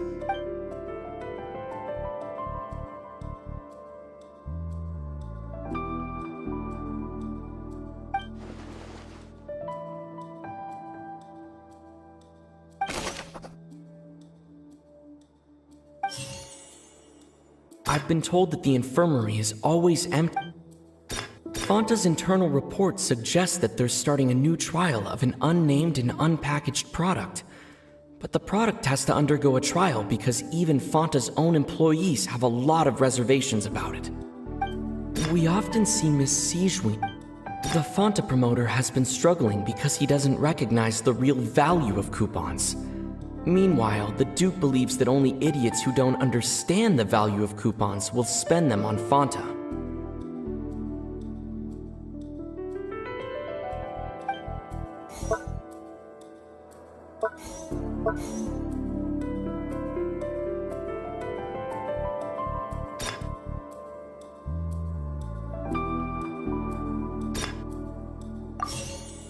The research notes said that the Melusine race According to Collins, the Pancration tournament only took place because the Fanta company sponsored it.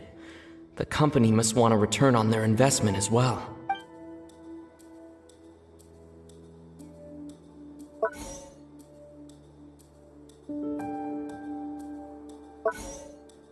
Fanta's internal report suggests that they're starting a new trial of an unnamed and unpackaged product. According to Collins,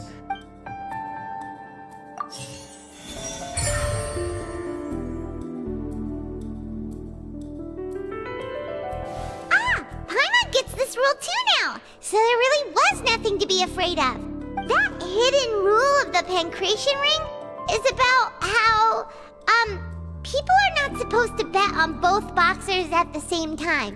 And if they do, they'll receive a package containing a strange, blood-colored liquid. People get scared when they see it because they've subconsciously begun to associate it with the missing boxer. But really, it's just a bottle of the latest yet-to-be-named and packaged new Fanta trial product. A blood-red drink. It's no wonder even Fanta's own staff were questioning the company's decision-making. The company, facing backlash from its own staff, decided to try to trial the product on a smaller scale, to see how it might be received by customers. They came to the fortress of Meropide and offered to sponsor the Pancration tournament so they could push their new product. But the Duke completely refused to even entertain the idea. The Duke, knowing how valuable coupons are in the fortress, knew that only total idiots who didn't understand their true value would bother buying a Fanta product here.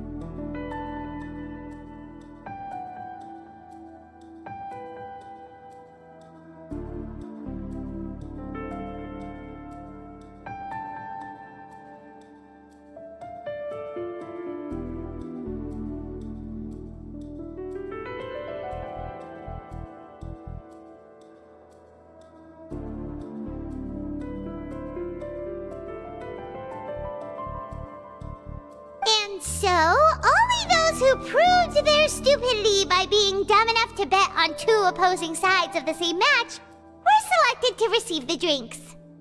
I acknowledge the effort you've put into bringing the truth of this mystery to light. Although, based on your description, that Fanta promoter is a bit too careless with his words, I may just reconsider my collaboration with the company. All right, and here's the final question. What's the secret behind our head nurse and all of her patients in the infirmary?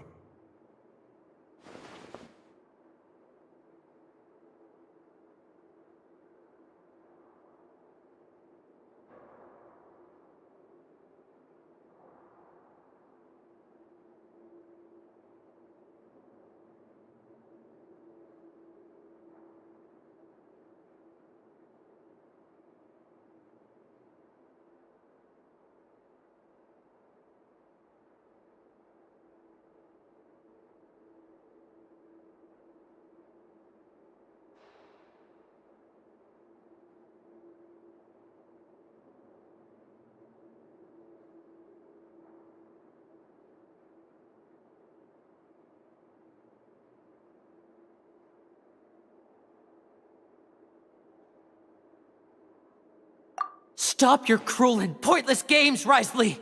You know that we haven't finished our investigation, so there's no way we can answer the last question! The thought of sparing Lynette and Fremine never even crossed your mind!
You'll pay for this!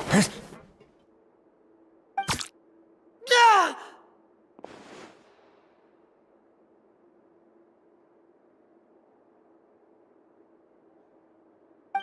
Lenny, are you alright? Oh, close one. I owe you, Sigewinne. That was a fantastic shot.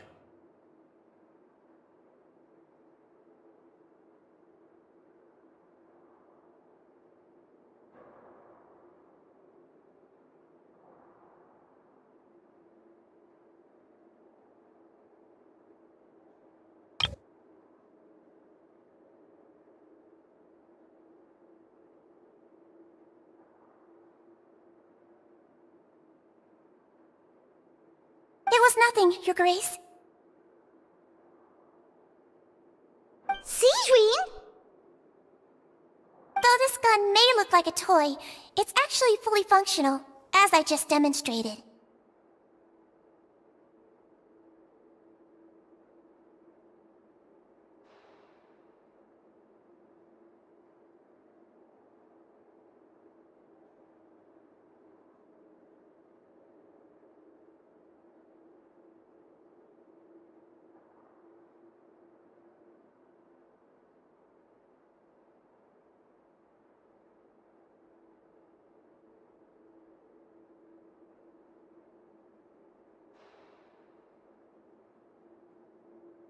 Sigewinne...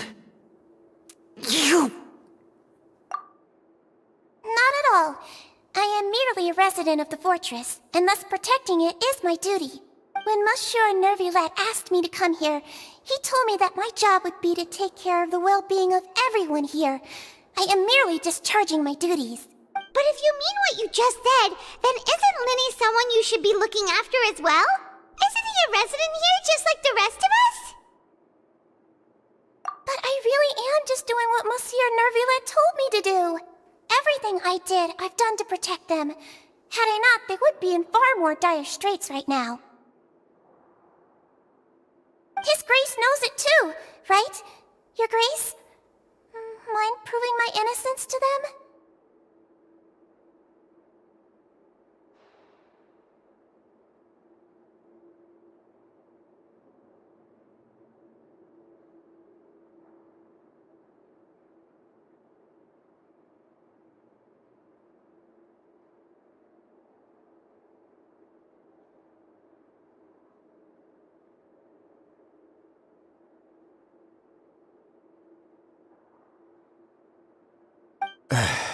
My dear Sigewinne, whatever shall I do with you? Would it have killed you to just wait another minute or two? Well, it's nearly time after all. The way you do things can be truly frustrating sometimes, Your Grace. I figured I should try to talk some sense into you.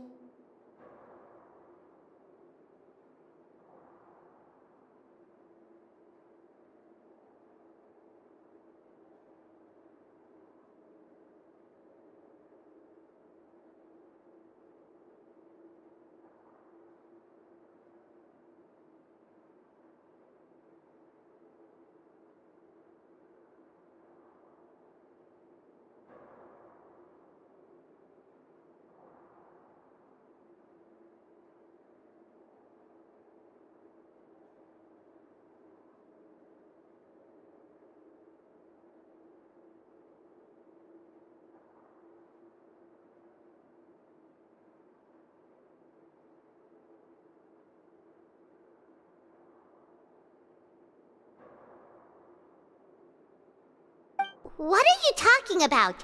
What time? Take me if you want. Let them go. How touching. Can you just give me one more minute? Don't be like that, Your Grace. All right, everyone, calm down. 2 more visitors will be arriving any time now. I'll go get a cup of tea. Miss Sigewinne, I leave Miss Lynette in your care. You... What are you doing? I believe I hear footsteps.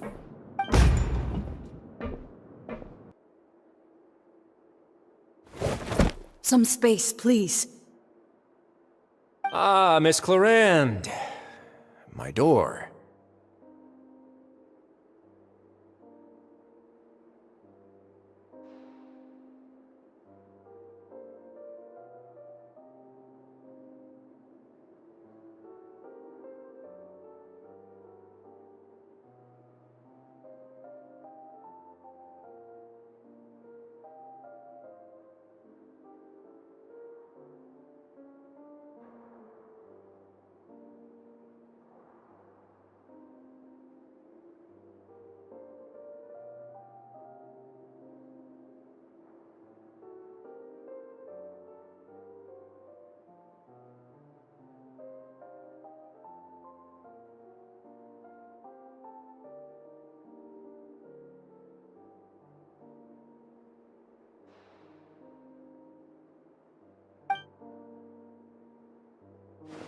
Fremine... Fremine! What's going on? What is Clarande doing here?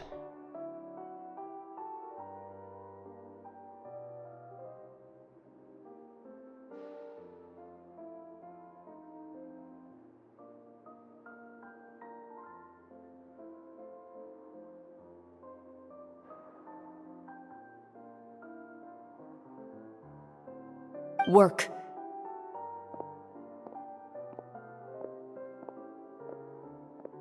I'm sorry about shooting you, Mr. Linney.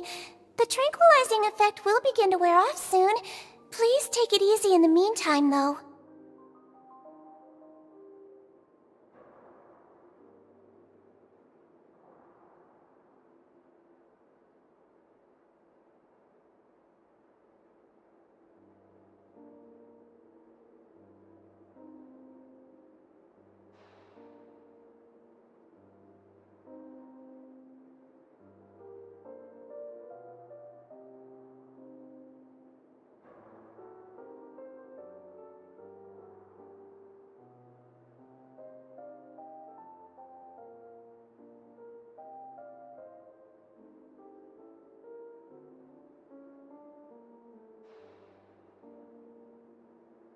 What happened to Fremine?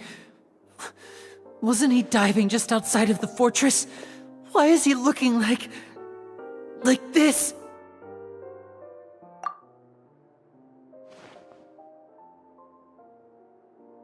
A flushed face, an accelerated pulse.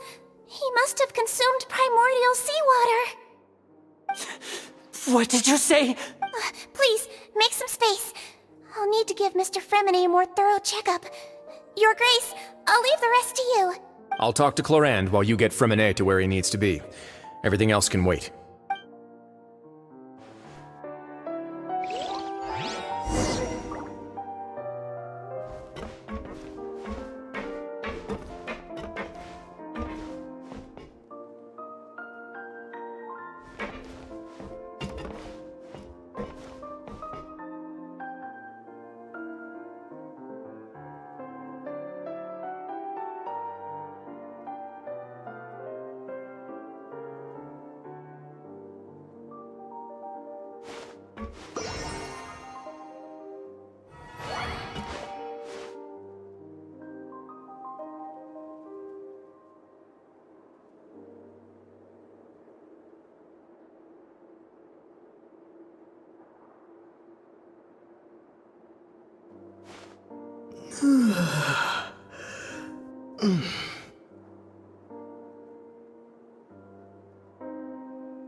How is he? These symptoms are probably caused by an acute ingestion of a large amount of primordial seawater. Still, his condition is not critical. Of course, it would be best if he stayed for further observation.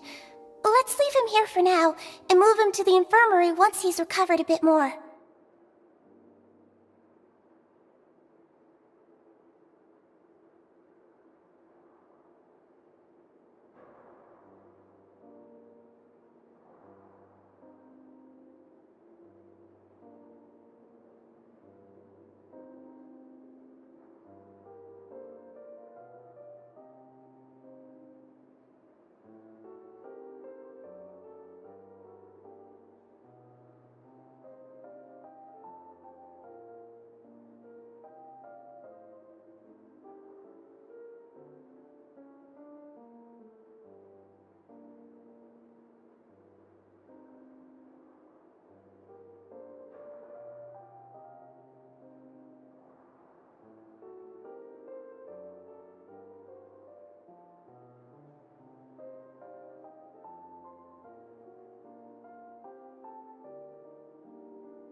that the infirmary may not be your favorite place in the world at the moment. We do only have a single clinic in the fortress, however. Why would he ingest a large amount of primordial seawater after leaving the fortress? How could that possibly happen? Please, look after Mr. Fremine for the moment. I'll go fetch some medicine and a respirator. Oh, I'll bring Miss Lynette back with me. Where is she? How is she right now? Oh, she just took a nap in an empty room after I tranquilized her. If my calculations are correct, she should also be waking up right around now. You might not believe me, but His Grace and I actually made some snacks and tea for her.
What's that look on your face? I thought I made good time on the way back.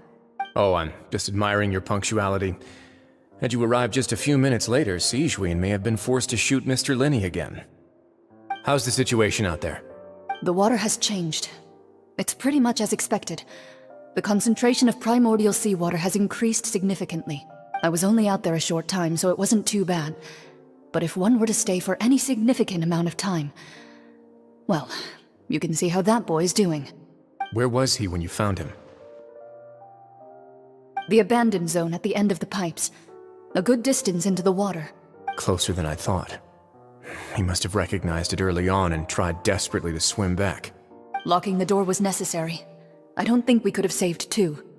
Well, I did try to convince him that I had my reasons. Never seems to work, though. It would probably work on Neuvillette. He has a knack for picking out who had good intentions, even when the outcomes were all terrible.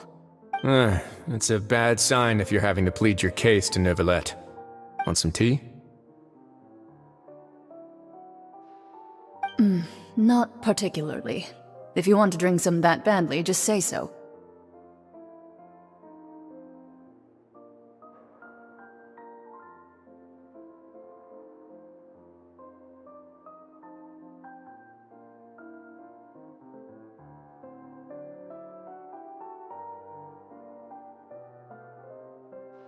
Fine, I'd like to get some tea. Want me to get you a cup too, since I've already made it?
Might as well then, I suppose. Actually, do you have a towel? I would like to dry my hair.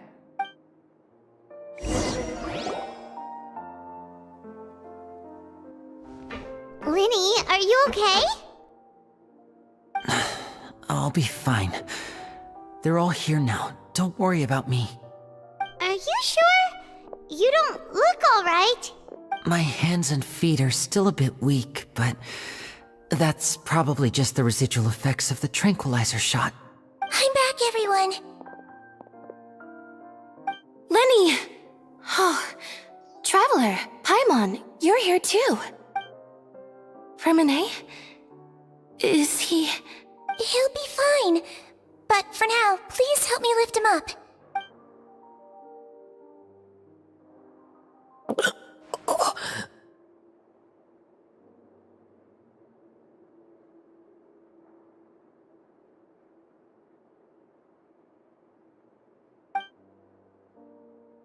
His breathing's beginning to slow down. Give me a hand and help me get him to the infirmary. Yeah, I'll take him from this side.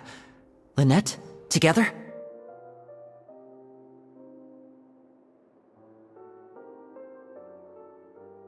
On it.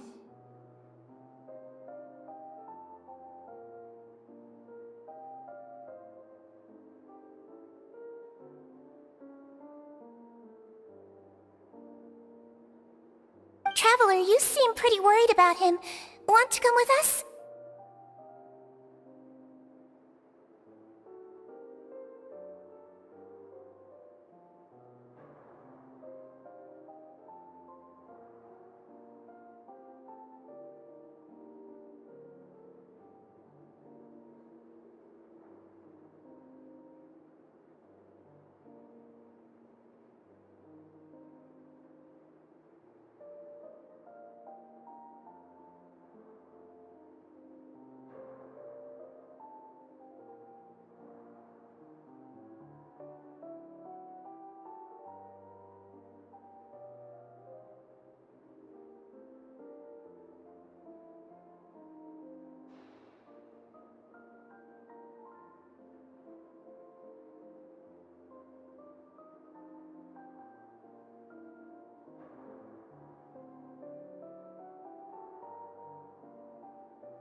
the Duke and Clarande are gone.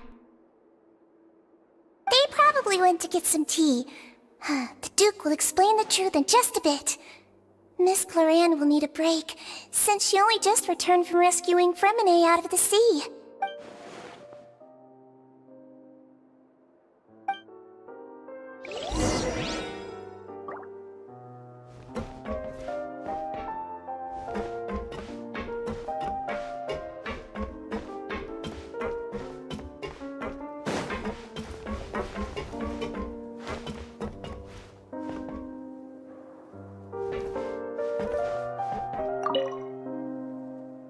Could I tempt you with some sugar for your tea?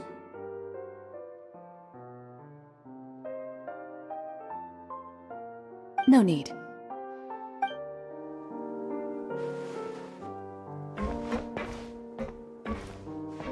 Could I tempt you with some sugar for your tea? No need.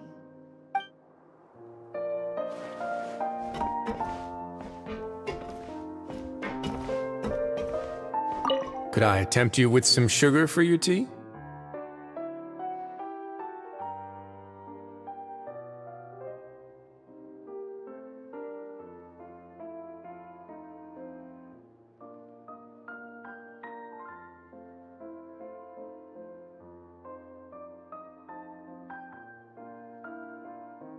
No need.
I want to go on vacation with Galvana.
He's awake. Fremine, how do you feel? Lynette. We're all here. Where? The infirmary, at the Fortress of Meripede, Mr. Fremine. And you are no longer in any danger. How do you feel? Don't push yourself if you're not feeling up to it. Traveler. Paimon. It's been so long. The sea. There's something wrong with the seawater. Shh, it's okay. We can talk about it after you've recovered. No, listen to me. This is really serious. There's primordial seawater mixed into the regular seawater. I don't know why it's there, but no one should touch it. Pipes. Right, the pipes. It's all coming back to me now.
I'm in. Seems like this pipe hasn't been used in a long time. It looks abandoned.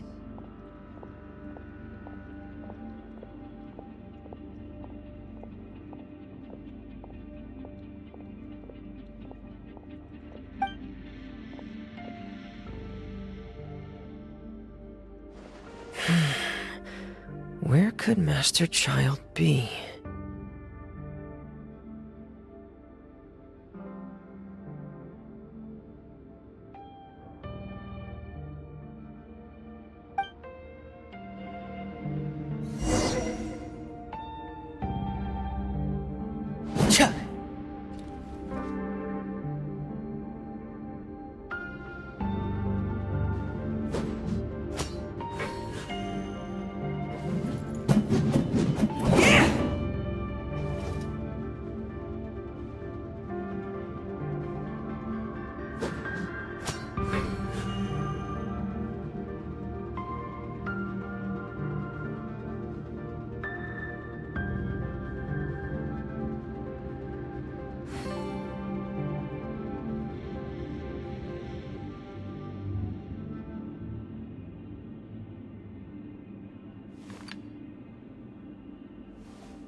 Wherever the tide takes me, so long as the light of the hearth still shines, I'll always have a home to return to.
This mechanism looks like it's been tampered with.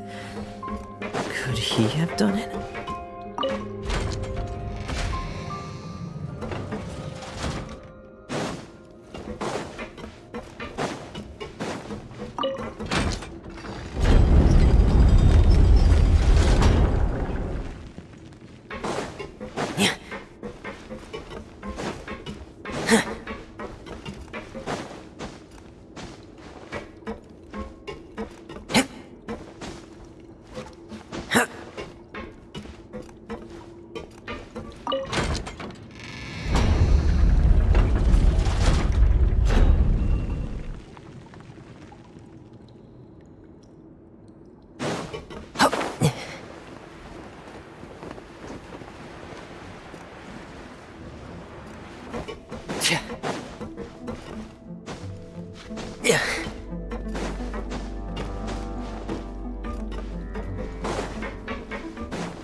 It's getting stuck on something.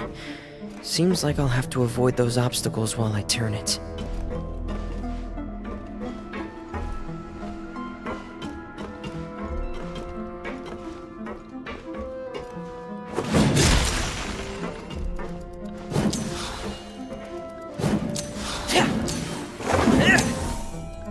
Frost is coming!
This is where the water starts.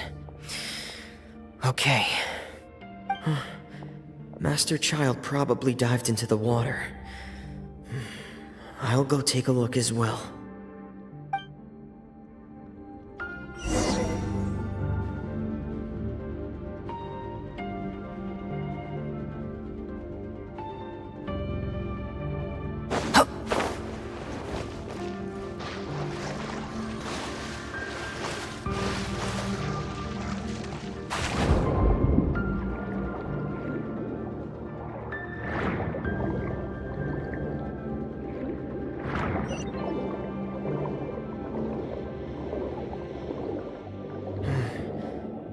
vegetation here is a bit more sparse. These traces aren't natural.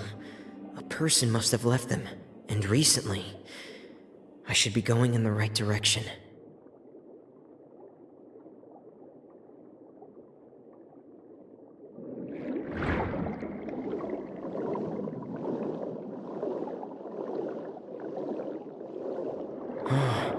There are traces here too.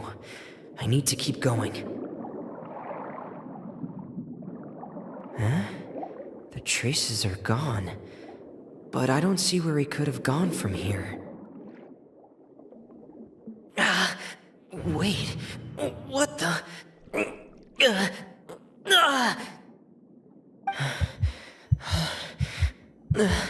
My heart is racing, and it's getting harder and harder to breathe.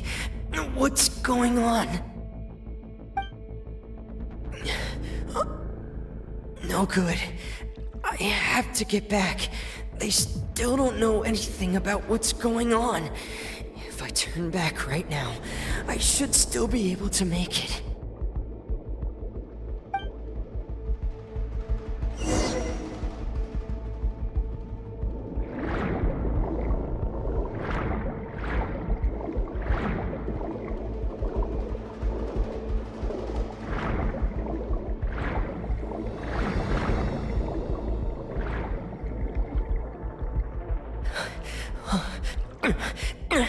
I can't die here.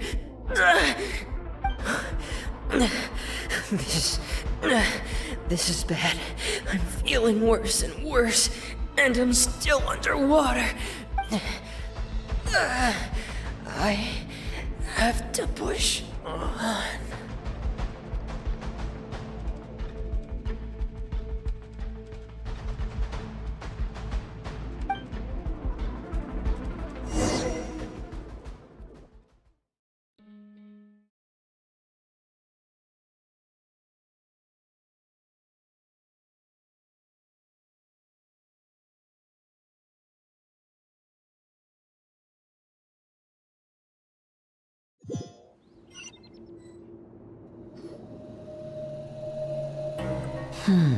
So, in other words, the trail you were following vanished, and you had no idea where Master Child could have gone, but there was also no obvious place for him to have disappeared to.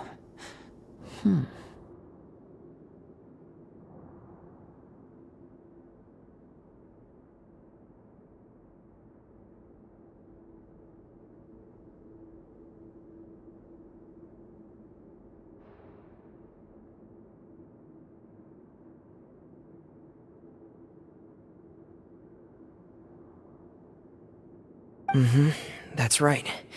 I tried my best to swim back, but I had already put some distance between myself and the fortress, and I just couldn't find the strength to keep going.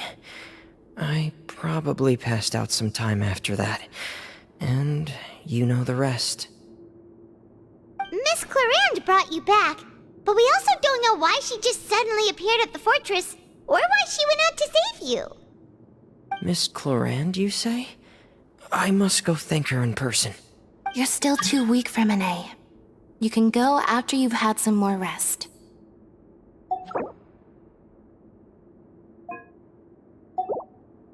Miss Lynette is right. I believe Miss Clarande will stay here as a guest for another few days, so there's no need to hurry.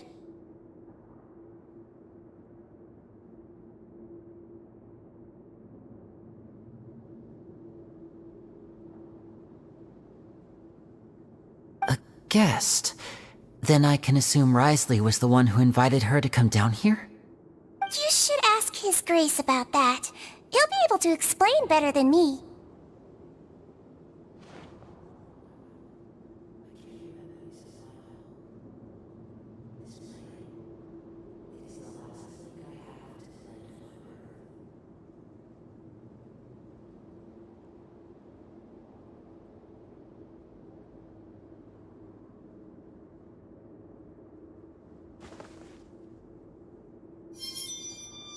Yeah, it's about time he actually told us what's going on.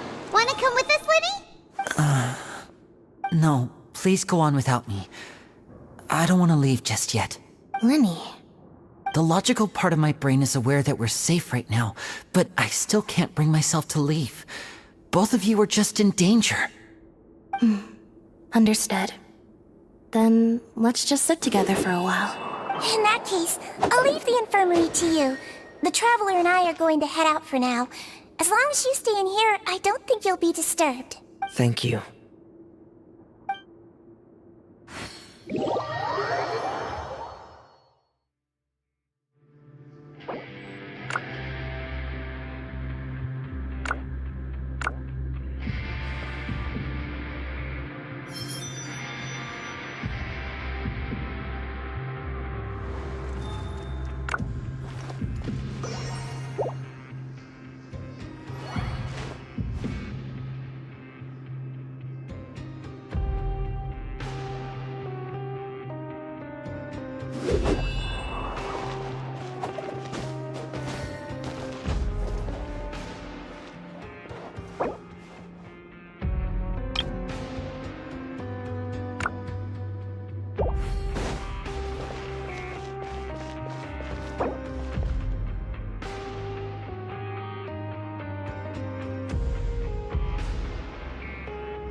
There are leaves around, and I know just the tune to accompany them, if you wish to hear it.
you here to me?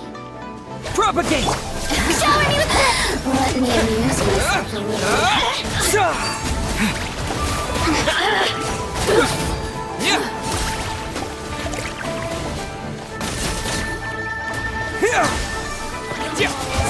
The merrier.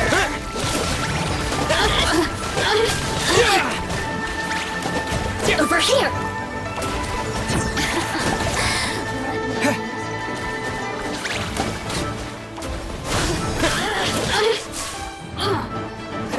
Blink. The more, the merrier.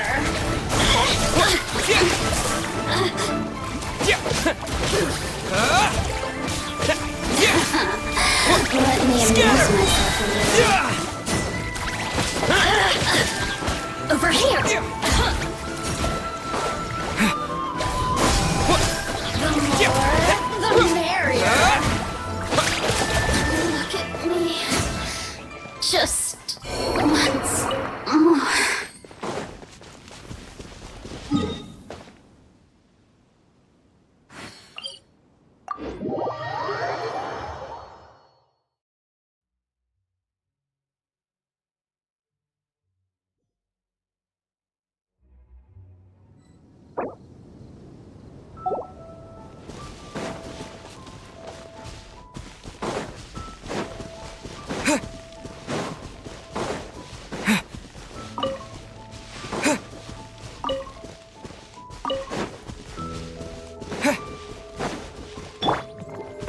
There you are, eavesdropper.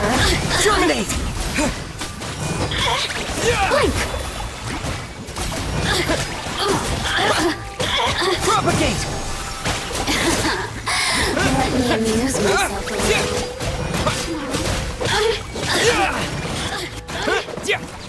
Over here! The more, Scatter! the merrier.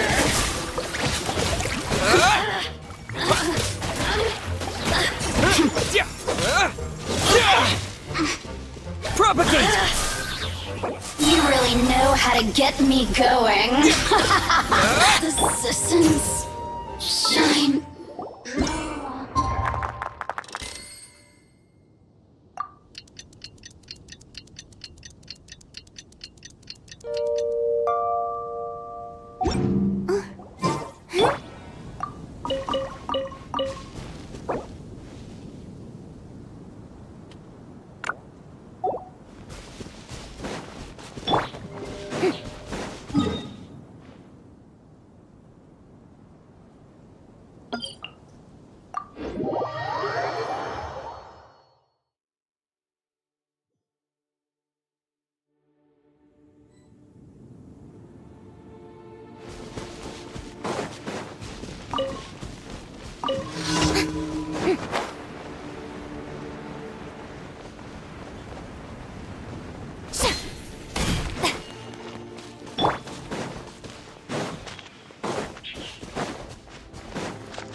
Are you here to play with me? Let the world collide! The more, the merrier.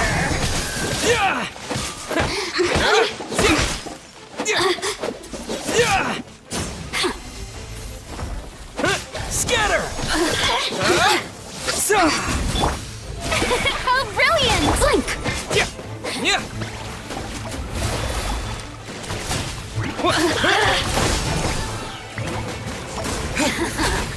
Let me amuse myself a little. Oh, now you've got me worked up.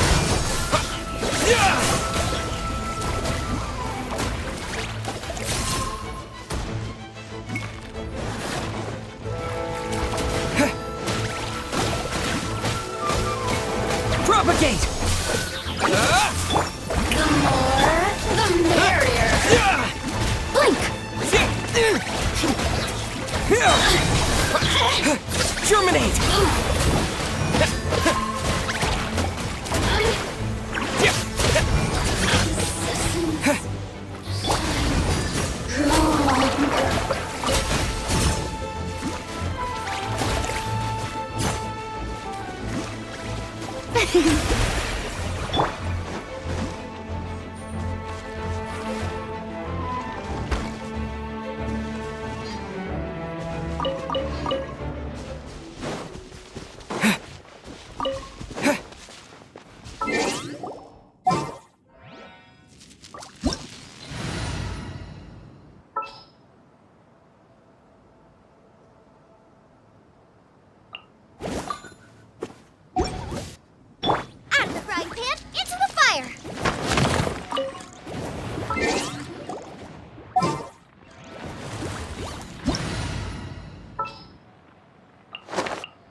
Maybe I wasn't meant for this world.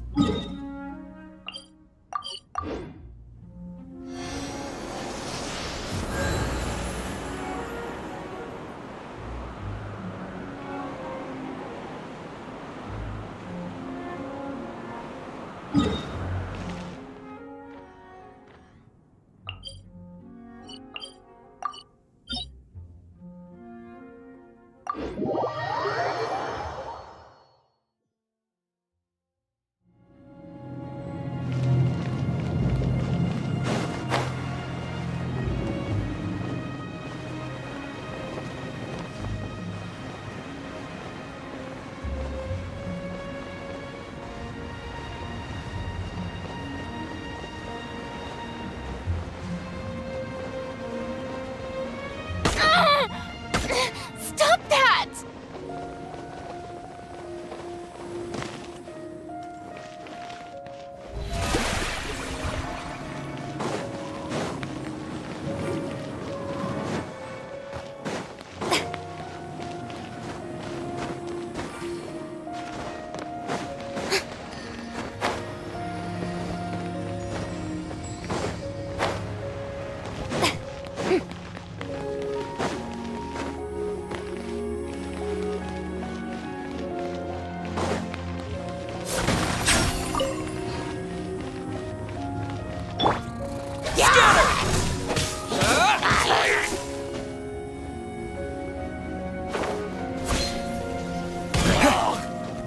Propagate!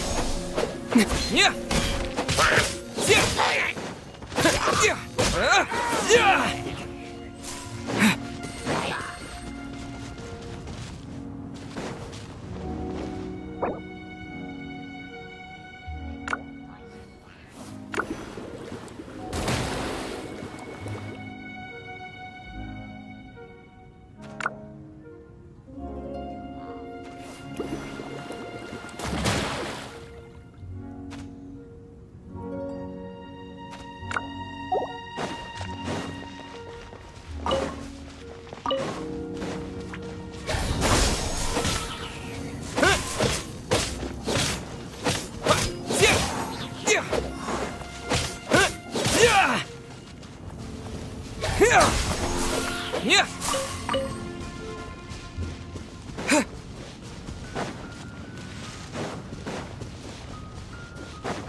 Scatter!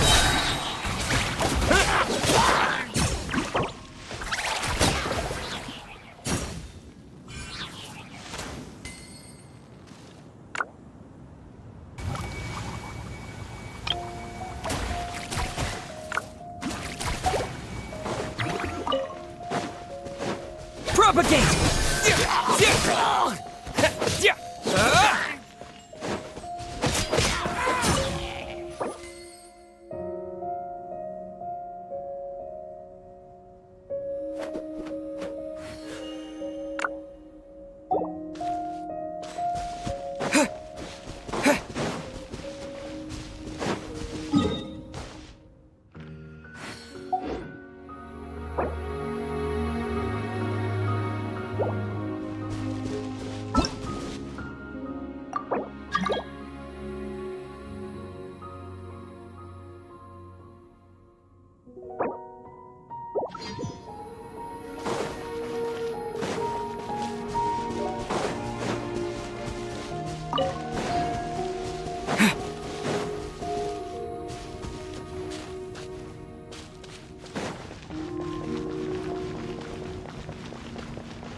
So, in other words, the trail you were following vanished, and you had no idea where Master Child could have gone. But there was also no obvious place for him to have disappeared to. Mm-hmm. That's right. I tried... Miss Clarette? Miss Clorand, you... You're still too weak. Miss Lynette is right. A guest? Then I can assume Risley was the one who invited her to come down here? You should ask His Grace about that. He'll be able to explain better than me. Yeah, it's about time he actually told us what's going on. Wanna come with us, Lenny? No, please go on without me. Lenny. The logical part... Understood. In that case, I'll leave the infirmary to you.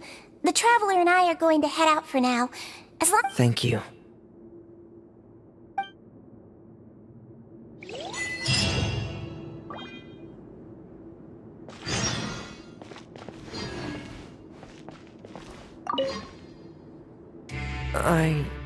I'm so sorry, Lenny. I'm also really sorry, Lenny. I should have been more careful. Don't say that. It was all my fault. I was the one who should have been more careful. You two were nearly... If I was stronger, maybe I would have already found Master Child. No, how can you say that? Huh? I'm sorry. What I'm hearing is, we all dropped the ball at some point during the mission, so the responsibility falls on all of us. Isn't that right? Yeah, that's right. It's on all of us. Lenny, we understand that you're worried about us, but we're worried about you as well. Please don't blame yourself. We want you to keep your spirits up.